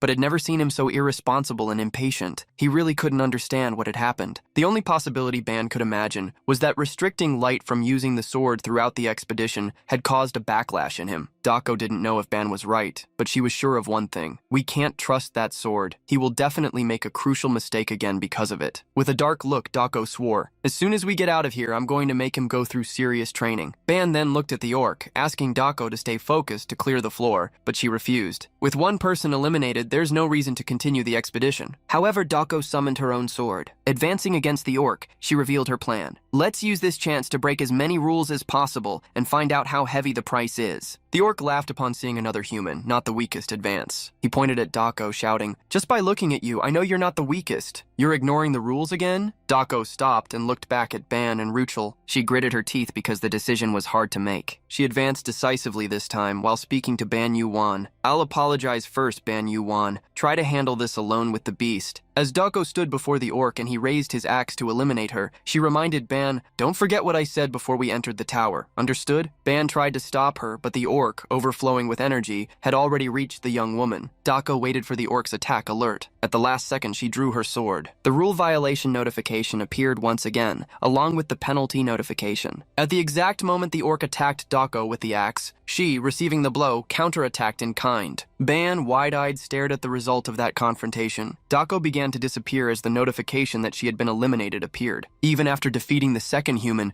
the orc shouted in pain because, along with the axe, his hand flew away, the result of Dako's attack. Gritting his teeth, the orc shouted, "That skinny human, how dare she take my arm?" He fell to his knees before Ban, noticing the boy's presence. The protagonist, wielding his sword, commented, "You probably received a good strength boost because of the penalties, but of course you're not in condition to fight now." With a cold look, Ban declared as he raised the blade, "For the two who were sacrificed earlier, I will make sure to eliminate you and move forward." Gritting his teeth, the orc weakly asked, "Finally the weakest is stepping forward?" But slightly smiling, Ban concluded, "No, I don't think so." Ban was shocked as he felt the chaotic aura carried by Ruchel, who jumped onto him, attacking the orc. Ruchel spread her claws, extending her hand while roaring fiercely. Ban looked back, seeing Ruchel's advance, wide-eyed as he witnessed that she had completely gone mad. Quickly, Ban released his sword to stop Ruchel. The protagonist grabbed her wrists, preventing her advance. Ruchel gritted her teeth amid growls, trying to get past Ban, who blocked her. "Stop, Ruchel! If you break the rules too, we won't know what kind of buff this guy will get." Ban was talking about the orc, the same one Ruchel furiously wanted to attack. The protagonist didn't see his words reach his friend, and that left him with only one alternative. Raising one hand quickly, he created a magic circle. His intention, to plant positive emotions along Ruchel's mental path. Although it had been blocked last time, Ban tried once again to push various emotions into the beast's heart. Confident he would succeed, he made his magic circle shine incandescently. As soon as the circle disappeared, Ban checked if Dako had awakened from her madness. Unexpectedly, she fell to her knees, gasping heavily. Dako placed her hand on her throat as if feeling a tremendous lack of air, screaming in pain. Ban, faced with this, didn't know what to do. Worried, he couldn't understand why her condition was worsening. While Ban tried to save Ruchel, the orc he had ignored smiled maliciously. He gathered all the strength he had left, enduring the pain, and with the hand he still had, grabbed the lost axe. Ban tried to lift Ruchel, who had stopped screaming, asking if she could speak normally now, but Ruchel kept growling. Her fury and madness had not diminished. Unexpectedly, Ban felt Ruchel grab his shoulder. Before he could do anything, she threw him aside, saving him from the great orc's axe. Falling to the ground, Ban gritted his teeth, realizing the Centurion orc had attacked. The next thing he noticed was the notification that appeared. "Attack failed. The rules are gone." Ruchel moved quickly, positioning herself in front of Ban to protect him from the orc, who snorted, "Damn, I wanted to eliminate both at once. How frustrating." The orc, looking at the human who had appeared before him, was surprised and murmured, "That woman! Don't tell me that. Even acting on pure instinct, she still protects him." The orc's gaze shifted to Ban, unexpectedly commenting, "Hey, human man, you're really lucky. You have the best partner possible." Before he finished, sharp claws silenced him. Ruchel didn't allow the orc to finish his words and destroyed his upper body. While she protected him, Ban placed his hand on the right side of his body, feeling pain. If Ruchel hadn't acted as a shield, the orc's attack would have split Ban in half. Knowing they would both be in danger if this continued, Ban grabbed a healing potion and called out, "We need to heal our wounds before the floor change starts. However, darkly, Rukul did not respond. A fierce and crazed look dominated her. Turning swiftly, she attacked Ban Yoo-won unexpectedly. The protagonist fell to the ground, startled. Before him, Rukul placed her hands on the floor, releasing an extremely evil and terrifying aura, showing that her berserk state had never been neutralized. Ban could sense the furnace inside her burning his feelings even more intensely. While trying to understand what was happening, a glow appeared around him. The room change started, and soon the duo found themselves back in a scenario like before. They were not alone. Heavy footsteps caught their attention. In room 17, they found masked goblins, a tribe with numerous members armed with clubs and axes. Seeing such monsters, Rukul's loss of control increased, as did her fury. Worried, Ban frowned and hastily extended his hand to try to stop her, but before that, she charged fiercely. Seeing the beast woman attack, the goblins raised their weapons and advanced against her. Growling like a wild beast, Rukul extended the claws sprouting from her fingers and bared the teeth in her mouth. Before Ban, the battle began, exploding in ferocity. Clenching his angry fist, Ban punched the ground. He felt an immense sense of failure. He didn't know why, but he couldn't stop the furnace. Even having asked, with a smile on his face, for Rukul to trust him, without properly checking things beforehand, he had trusted too much in his own abilities with a completely careless mentality. Thinking about everything that had happened so far, Ban intensified his judgments against himself. Why didn't I think a little more? I judged and tried to deal with Rukul's fight as I wanted. Maybe I was just an arrogant fool. With a downcast look, Ban believed nothing else mattered. Since Light and Doko-yan had already been eliminated, the expedition could be considered a failure. Ban lost the will to try to stop Rukul. Being eliminated and sent back made more and more sense. In front of a goblin's bow and arrow, he didn't even move. The arrow was shot and he accepted his fate, but another person hadn't accepted it. Unexpectedly, Rukul jumped in front of Ban, taking the arrow for him. Seeing her between him and the goblins scared him. She pulled out the arrow and threw it to the ground, still ready to keep fighting. Standing up and gritting her teeth, intimidating the goblins, she showed she wouldn't give in. With all her instinct, Rukul growled wildly, screaming at the top of her lungs and releasing all her feelings in the form of fury. Ban partially understood the feeling in her voice, the instinct to protect. While Rukul advanced once again against the goblins, Ban recalled the words she had said to him with a smile before they climbed the tower. "I'm counting on you in there, Ban. I will listen to everything you say. I trust you, Ban." Although he knew the expedition had already failed and everything was already a mess, Ban took a potion from his inventory. Upon drinking it, he recovered 2 health points, 1 body point, 2 mystical energy points, and 1 charm point. With the natural healing speed increased by the potion, Ban declared decisively, "I won't let things end like this." Despite not giving up, he didn't see things improving either. Rukul kept attacking the goblins with all her energy. Although he needed to bring her back to normal, Ban didn't know how to achieve that. Moreover, recklessly meddling with the furnace didn't seem to be the answer. Ban tried to imagine what Rukul was like when she wasn't in berserk mode because of the furnace. She resembled more a puppy, completely dependent. However, the Rukul Ban was seeing now seemed like a beast rushing toward its own end. Then Ban realized something in his own thoughts. Rukul was a beast. Just because she was a beast didn't mean she couldn't be tamed. Only those born purely wild were like that, but Rukul was not. Ban clearly saw Ruchul's normal side as her human side. He tried to imagine why Rukul didn't understand him. If she wasn't wild from the start, maybe there was something wrong with the approach he was taking to get closer to her. Ban remembered a question. "Do you know the word submission, Ban Yoo-won?" The words spoken by Dako brought understanding to Ban. At that moment, he had questioned whether submission was related to governance, but that was not the answer Dako wanted. Dako had explained point by point what Ban hadn't understood then. From the perspective of someone who is governed, it may seem unpleasant, but some find security in strong leadership. In that sense, that beast seems to want someone to whom it can submit, someone strong and dominant to control it. Looking Ban deep in the eyes, Dako had taught him how he should act. When she stops understanding your words, you must stop trying to speak gently to her. Ban hadn't believed Dako's instructions at that time, but now things seemed to make sense. He realized Rukul could still communicate, but his method was too weak. His voice wasn't reaching her. Then he decided to follow the only path that could truly reach her and make her stop fighting. Rukul, still full of fury, continued advancing against the goblins, oblivious to Ban's thoughts. At that moment, Ban jumped in front of her, blocking an attack by placing his sword before his own body. He swung the sword, making Rukul step back while shouting, "Rukul, enough!" The last goblin was confused when saved by the human, who tried to warn, "Rukul, this is the last goblin. If you defeat him, we'll be sent to the 18th floor. If that happens, we'll be eliminated quickly. So let's stop here. Let's heal and prepare first. Rukul, although grinding her teeth, did not immediately advance. Seeing the humans stopped, the last goblin attacked with his axe. However, Ban broke his movement, as well as his teeth, with a kick. Irritated, Ban growled at the goblin. "I'm dealing with a serious matter. Shut up for a second." Fleeing to a corner, the goblin cried like a rookie. Looking at Rukul again, the protagonist noticed her movement. Rukul had gotten up and attacked again. Seeing that she refused to listen, only one alternative remained for Ban. Drawing a rope and twisting it like a whip, he growled with eyes full of irritation. "If that's the case, I have no choice but to use this." Ban threw the rope up, making it spin. Rukul was drawn by the rope, which Ban pulled fiercely toward her. The rope tore through the air like a whip. As it hit the ground, creating waves of energy charged with Ban's power, he shouted, making Rukul retreat. "Back off!" Rukul roared furiously at the attack, while, unexpectedly, the tone of her hair weakened slightly. However, she was still angry and saw Ban pick up a chair. With a cold look, he placed the chair on the ground. Grinding her teeth, afraid of the chair, Rukul ended up hearing Ban's command. "Rukul, sit down." Hitting and pointing to the chair, Ban ordered. The command made Rukul scream even more furiously, but she screamed sitting in the chair, obeying. Ban sighed as if facing an idiot. Irritated, he hit the ground with the rope, growling, "Quiet!" Faced with the shout and the noise of the rope, Rukul, with tears in her eyes, retreated. Ban, unexpectedly, extended his hand to her and asked, "Rukul, give me your paw." Despite grinding her teeth, this time in frustration, Rukul extended her hand, placing it on Ban's. When she touched his hand, he noticed she had retracted her claws. This made him praise her. "Good girl, very good." Extending the other hand, Ban touched Rukul's head, petting her, and the girl replaced her furious eyes with surprised ones. To Ban's surprise, a shine appeared in Rukul's hair, making her quickly return to normal. Feeling Ban's petting, Rukul, now conscious, blushed completely while lowering her head. Seeing her speak again, Ban, surprised, felt relieved. "Ah, Rukul, you're back. You finally came to your senses." In the middle of his sentence, Rukul quickly stood up. Unexpectedly, she hugged Ban Yoo-won, whispering an oath. "You are the first and will be the only one in the world, my master." Ban felt a strong shock hit his body. The protagonist fell, with Rukul falling into his lap, and wondered what had just happened. Immediately, a notification window appeared for him. The concept of submission has taken root. Rukul has become a being governed solely and exclusively by Ban Yoo-won.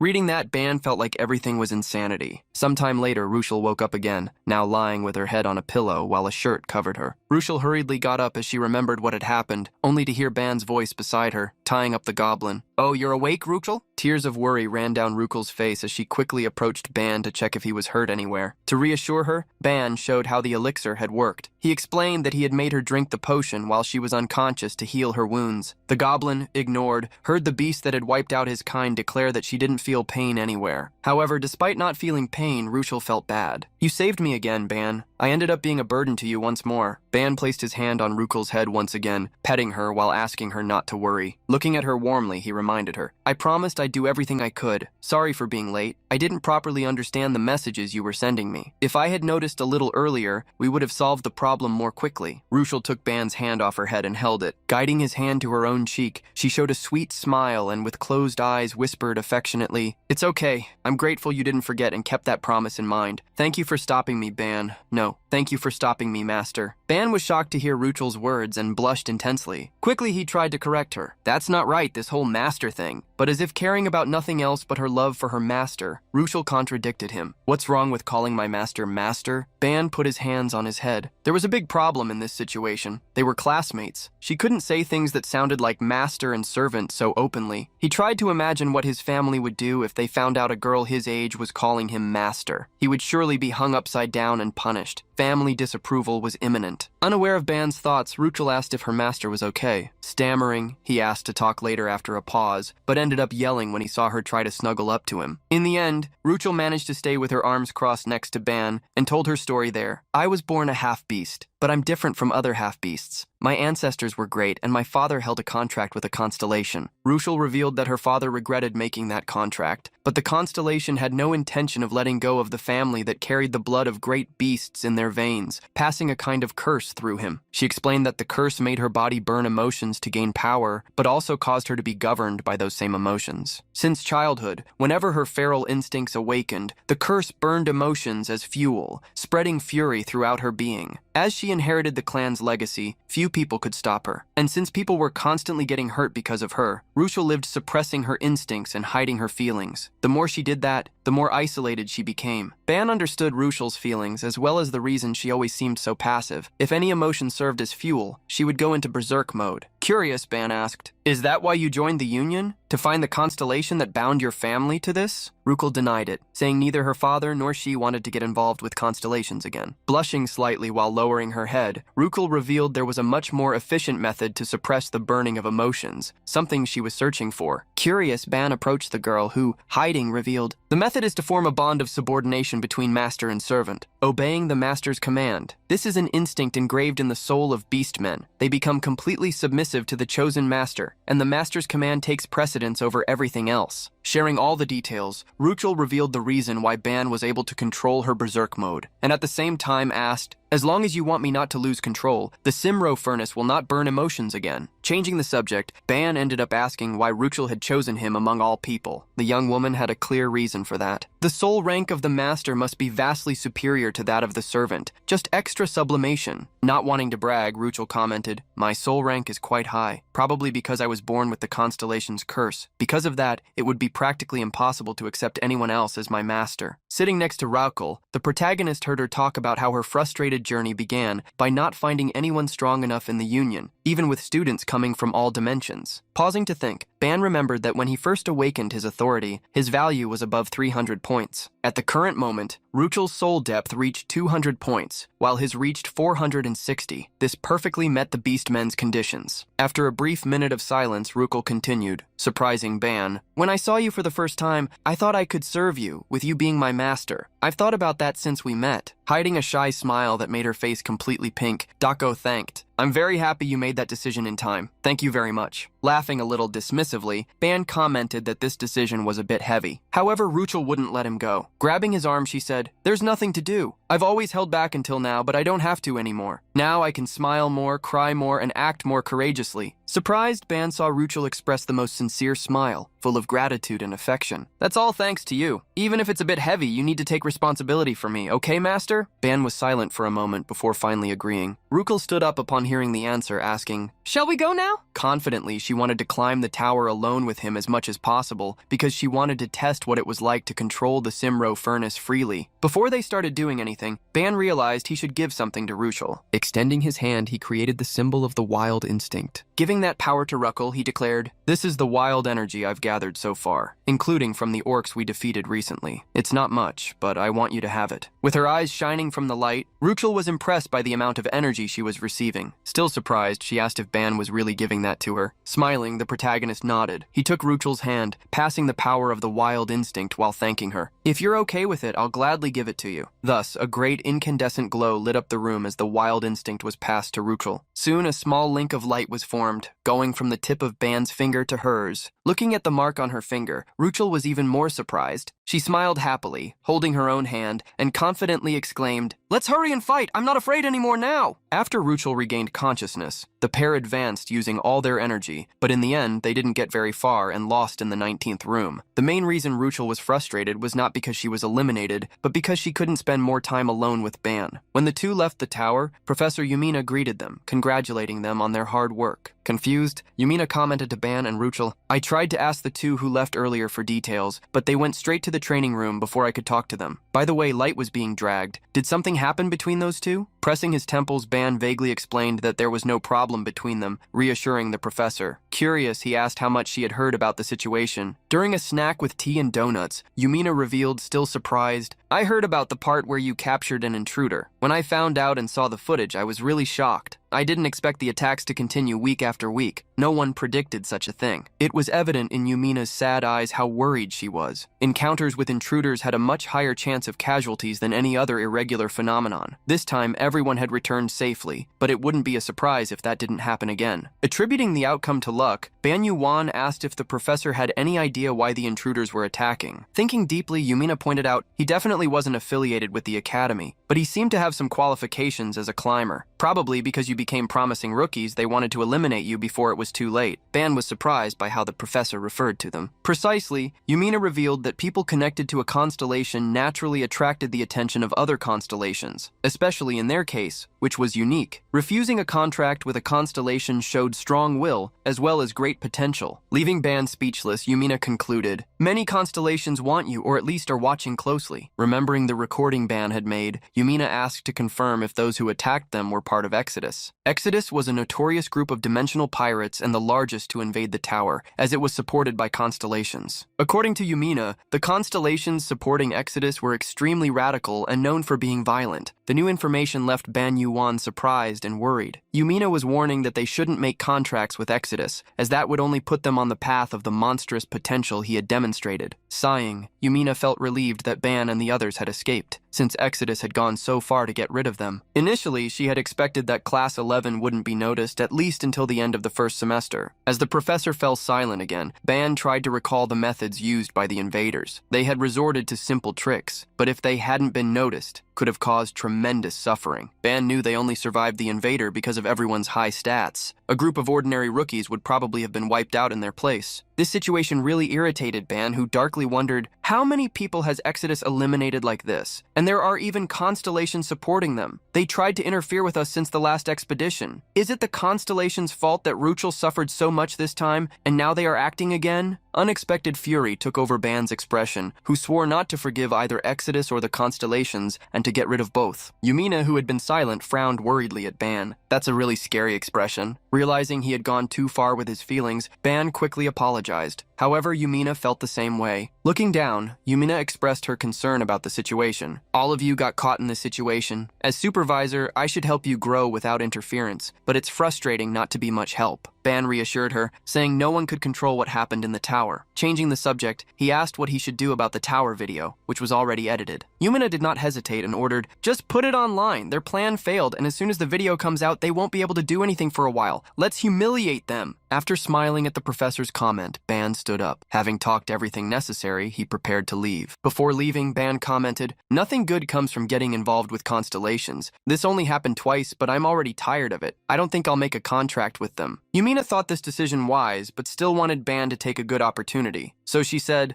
"Among constellations, there are those who care about their contractors." Confused, Ban turned to look at the professor, who began sweating desperately. She quickly changed the subject. "It's nothing, but before you go, I have a suggestion." Far away, Dako frowned angrily. "No, you absolutely won't go anywhere. That worm still needs more punishment." Light was on the ground, completely exhausted. Worried, Ban tried to calm Dako, but punishing him so harshly won't help either. Dako dragged Light out of the destroyed arena, since Ban wanted them to discuss what had happened in the tower. Before going somewhere to get fresh air, Light, crying, tried to get up. "Ban, was what I did really that bad?" Ban didn't even blink to answer. "Yes, you messed everything up." Ban even pulled Light by the cheek, giving him extra punishment while complaining. "If you hadn't messed everything up yesterday, we would have reached the 20th floor. Ruchel and I only got to 19 thanks to luck." Hearing Light say he had only made a small mistake, Dako got angry again. She clenched her fist furiously, forcing Light to hide behind Ban. Avoiding hitting him again, she growled, "You're calling that a small mistake? It seems you didn't reflect enough." Trying to use Ban as a shield, Light cried, No, it's my fault, it's my fault. Guys, I'm sorry, I was too convinced yesterday." Seeing how remorseful Light was, Ban asked Dako to spare him a little. Snorting, Dako looked away and soon declared, "All right, but I want 2 sets." Ban was confused, but Dako, who was hiding that she was blushing remembering Ban's body, commented, "You promised me in the tower, remember, that I could expect any gift." While Ban accepted Dako choosing whatever she wanted, Ruchel got jealous and Light felt left out. Sometime later in Flower City, Ronica, a group gathered in a clothing store. Dako held a black dress in front of her body, asking Ban, "Do these loose clothes really suit me?" While Ban reassured her, saying they suited her, Light, who was also there, felt that his combat clothes were even more flowing than hers. Dako wasn't sure what to choose but decided to follow Ban's words, who asked her to try another outfit. Ruchel, watching the two, had dark eyes as if seeing prey. Irritated, she growled internally, "How dare she treat my master like a servant?" Next to Ruchel, Light called Ban worriedly, "Ban, I think you should pay attention here too." Dako, blushing without realizing it, smiled, something she didn't usually do. In Dako's mind, although she wasn't familiar with the style of clothes chosen, she liked them because they were recommended by Ban. It had been a long time since she had gone shopping freely, especially like this. While Doko smiled happily, someone was lurking. Ruchel, staring at her from a distance, said aloud for her to hear. "Greedy pig!" Doko shouted at Ruchel angrily, making her run to ask Ban for help, who didn't understand how they could start fighting so suddenly. Sometime later, Ruchel, extending her hand, brought a piece of candy to Ban's mouth. Seeing that scene, Doko, who should have been the one being treated, became extremely irritated. Blushing, Ban tried to push Ruchel away, saying he could eat by himself, but she refused not to feed him. Crossing her arms, Doko questioned, "Can we assume that the problem of this beast turning berserker in battles is solved, right?" Eating the candy served by Ruchel, Ban replied with his mouth full,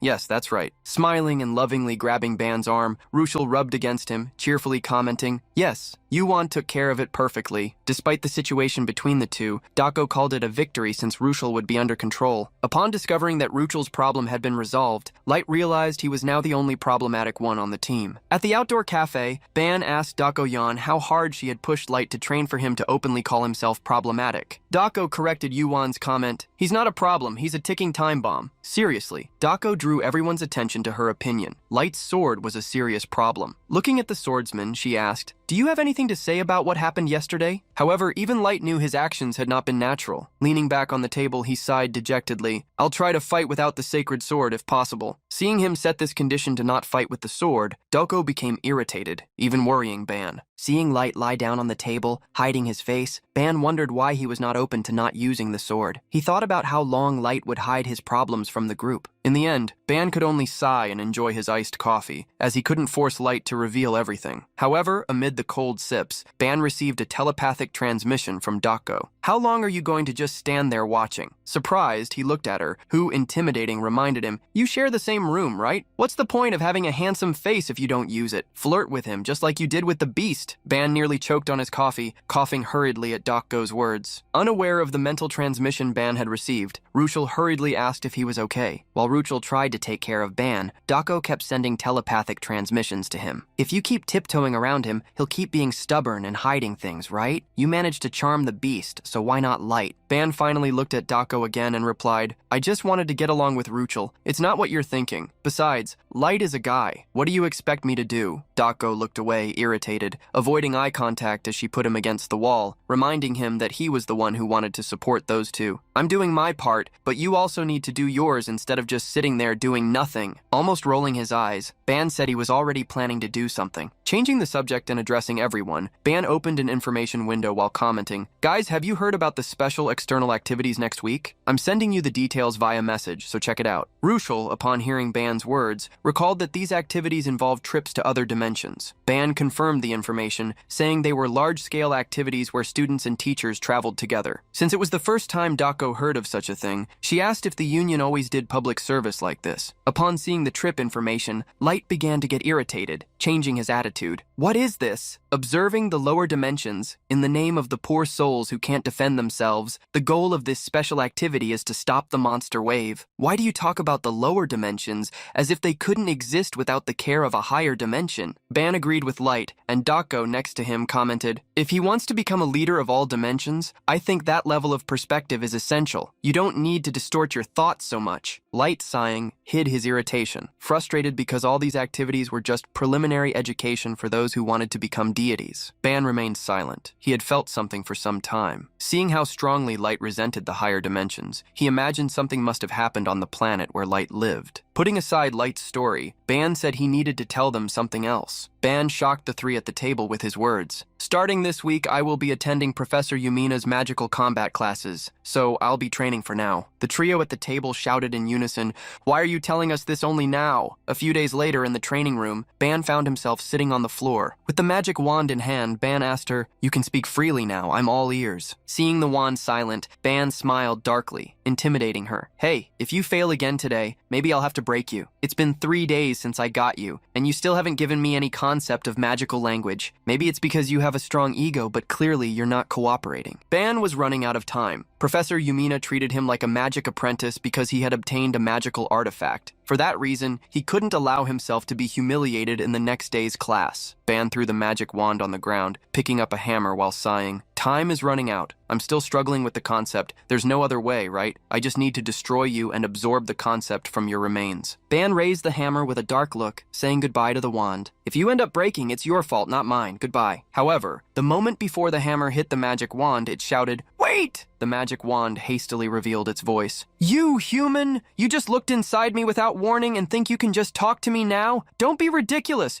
Who do you think you are to try to break me?" Confused, Ban picked up the magic wand and asked what she meant by saying he had entered inside her. "Are you talking about my Babylonian code ability?" The magic wand, angrily, raged against Ban. "That barbaric power! Why would I acknowledge someone who uses such brutal authority? Magic is the path of those who follow the noble, elegant, and absolute laws of the cosmos. And yet you tore me apart without even asking permission. Someone like you could never become a mage." Forcing himself to cover his ears due to the wand's shouting, Ban told her to be quiet. Turning the wand upside down, Ban stared at it wide-eyed, ordering it to stop making a fuss and quickly deliver the concept it possessed. Wondering how he ended up with such a brute, the magic wand gave in. It shook hastily, throwing out a small sphere of light with words around it. Upon collecting that concept, Ban received a notification, absorbing 1,100 units of magical languages. The depth of the eye that sees all, ear that hears all, and tongue that speaks all has reached 165. The wand, head down, commented that it had always imagined it would create a mage who would shake the world, but now it was being usurped, falling into a pathetic life. Reminding the wand that it wasn't even human, Ban asked what life it was talking about. While Ban continued looking at the language notifications, a different notification appeared. Absorbing 50 units of elemental magic. Soul depth has reached 510. Surprise filled Ban's golden eyes. The depth of this concept was no joke. New notifications surged. Complete transformation into kanji of magical language is now possible. Besides this, an elemental notification appeared. Fire, water, wind, earth, and other attributes can now be artificially generated, amplified, and controlled. Extending his hand, Ban created a magic circle with 5 elements. Now, he could understand the magical language and its structure, something previously impossible. Finally, he could participate in Professor Yumina's classes without any worry. Looking at the magic wand in his hand, Ban realized it was more impressive than he had imagined. Worried to see the young man's interested look, the magic wand began to tremble. Curious, Ban asked, "What is it?" "Surprisingly, you're more intact than I expected." Trembling as its surroundings darkened, the magic wand cried, "This doesn't make sense. Why would they do this to me? Why?" Ban, confused, stared at the magic wand, which went into a monologue. "I was never someone like this, like the will of a tool." Worried, the protagonist saw the magic wand coming closer and closer to a backstory. He didn't want to know, but ended up hearing what he didn't expect. The magic wand shouted at the top of its lungs, I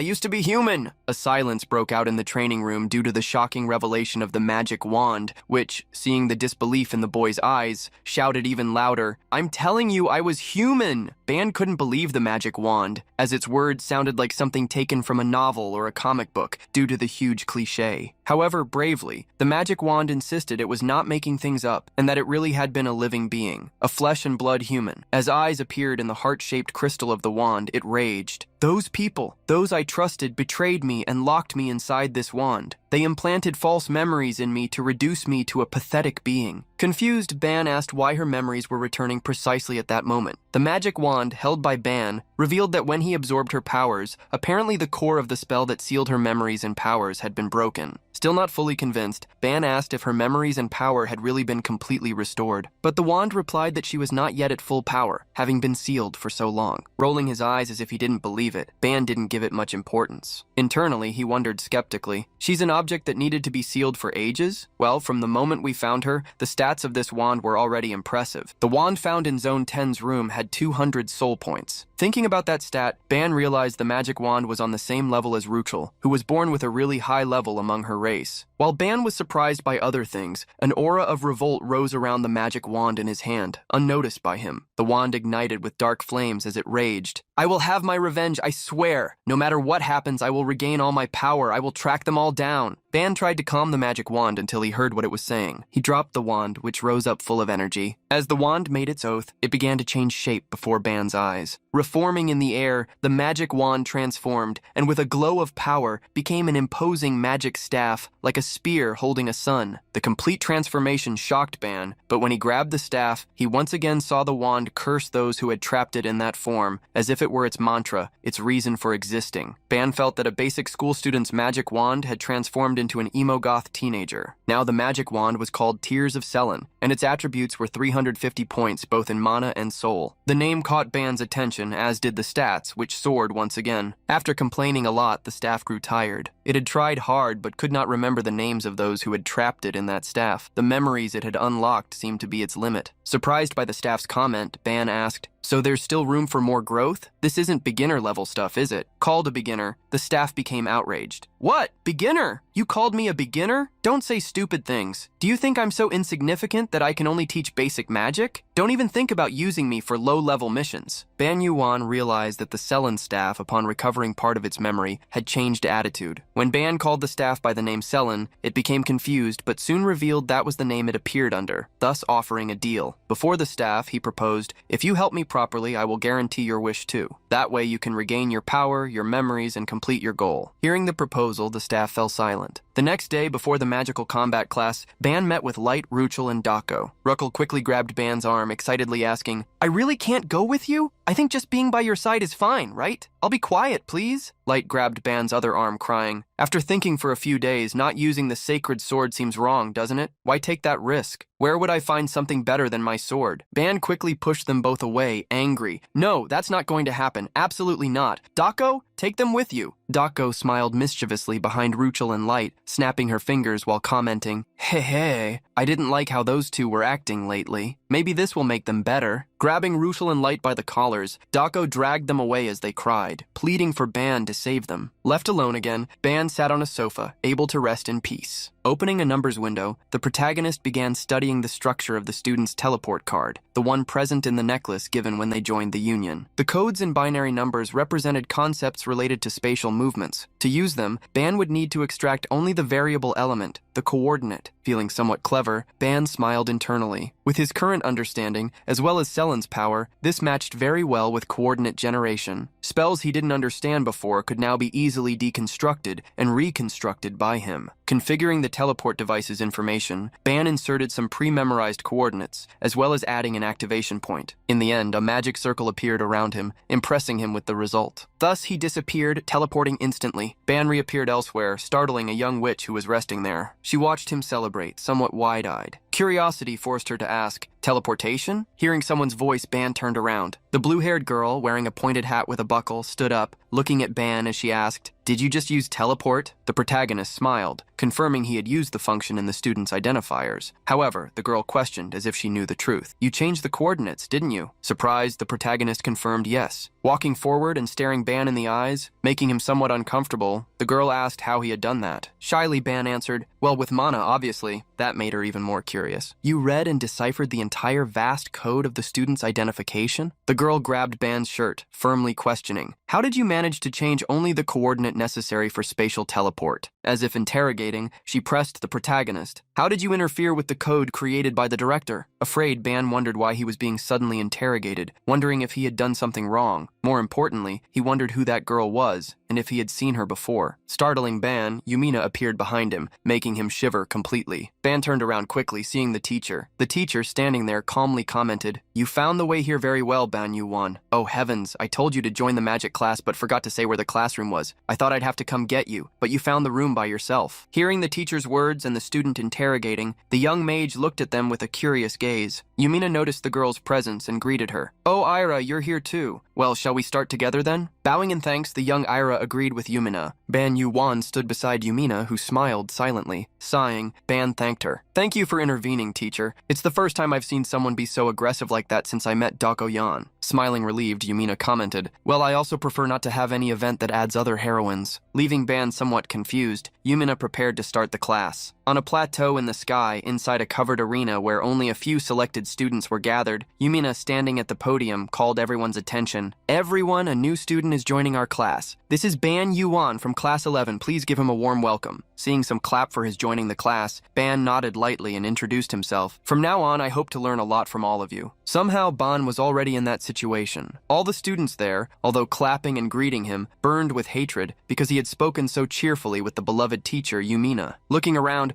Ban found only 9 students in total. It seemed that only a few could really use magic, as well as their innate abilities. While looking around, Ban spotted the mage who had questioned him earlier. Thinking about the girl, he tried to remember her name, Ira. She was sitting alone, which confused him, making him wonder if she and the other students were on bad terms. However, Ban noticed something that rejected his initial thought. In Ira, a large amount of mana exploded like a sun, while in the other students, this aura was just like a light breeze. There was a great barrier between them, the same that distanced them. Ban recalled that Dokuyan in the special class had said there was someone possibly stronger than Orduma. Looking at the blue-haired girl with the pointed hat, Ban wondered if that person could be her. While Yumina prepared to start the class, a short-haired blonde girl raised her hand. "Teacher, I have a question." Yumina asked Misty to ask her question, and the girl quickly asked, "If this student can also use magic, why hasn't he been attending classes until now?" Yumina did not hide the truth and told what surprised everyone. About that, he obtained an artifact during a recent exploration. The artifact chose him as its owner, awakening his talent for magic. Hearing about the artifact, everyone was stunned and wide-eyed. The surprise and confusion of all made Yumina realize something, allowing her to make a little promotion.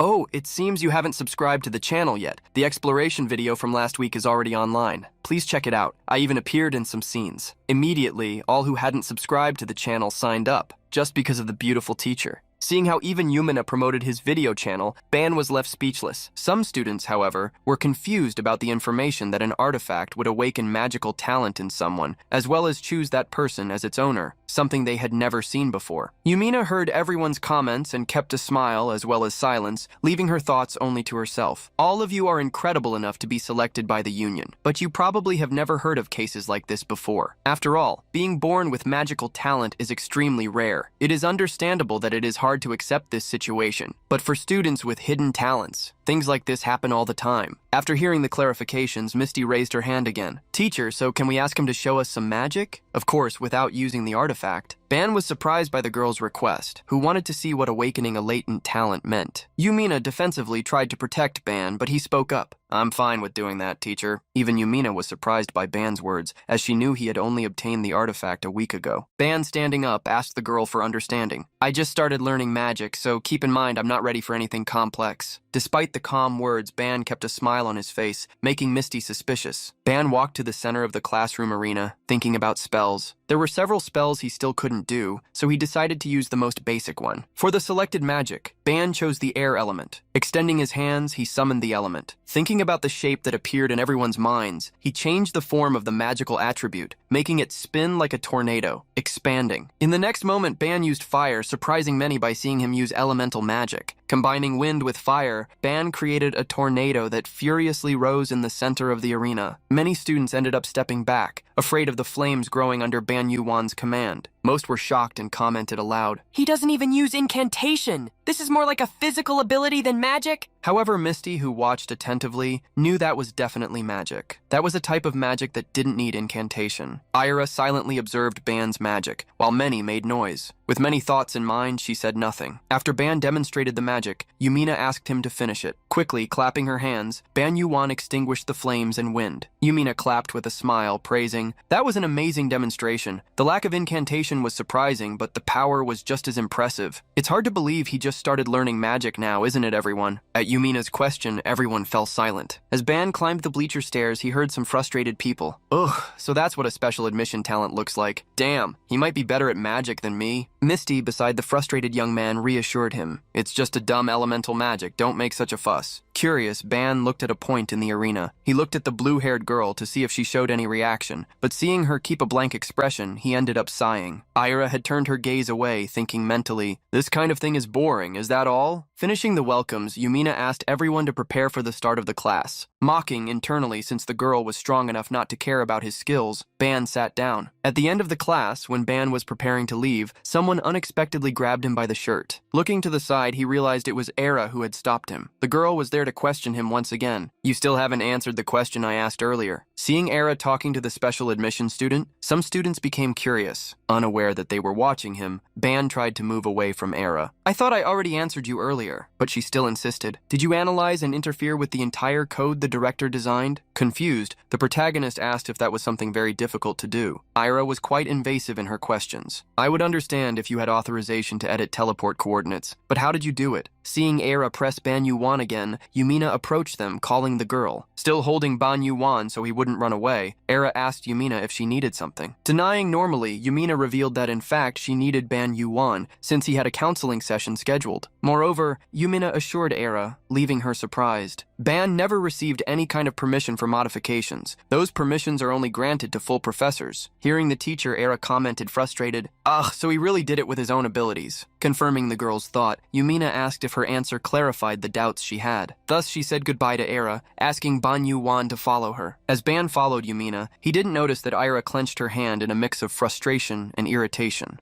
If you enjoyed today's recap and want more manhwa content, subscribe to the channel. We're starting this journey now, and I hope that together we can strengthen this new community. So go ahead and like the video, comment for future parts, and share it with your friends. Thank you so much for joining us, and until next time.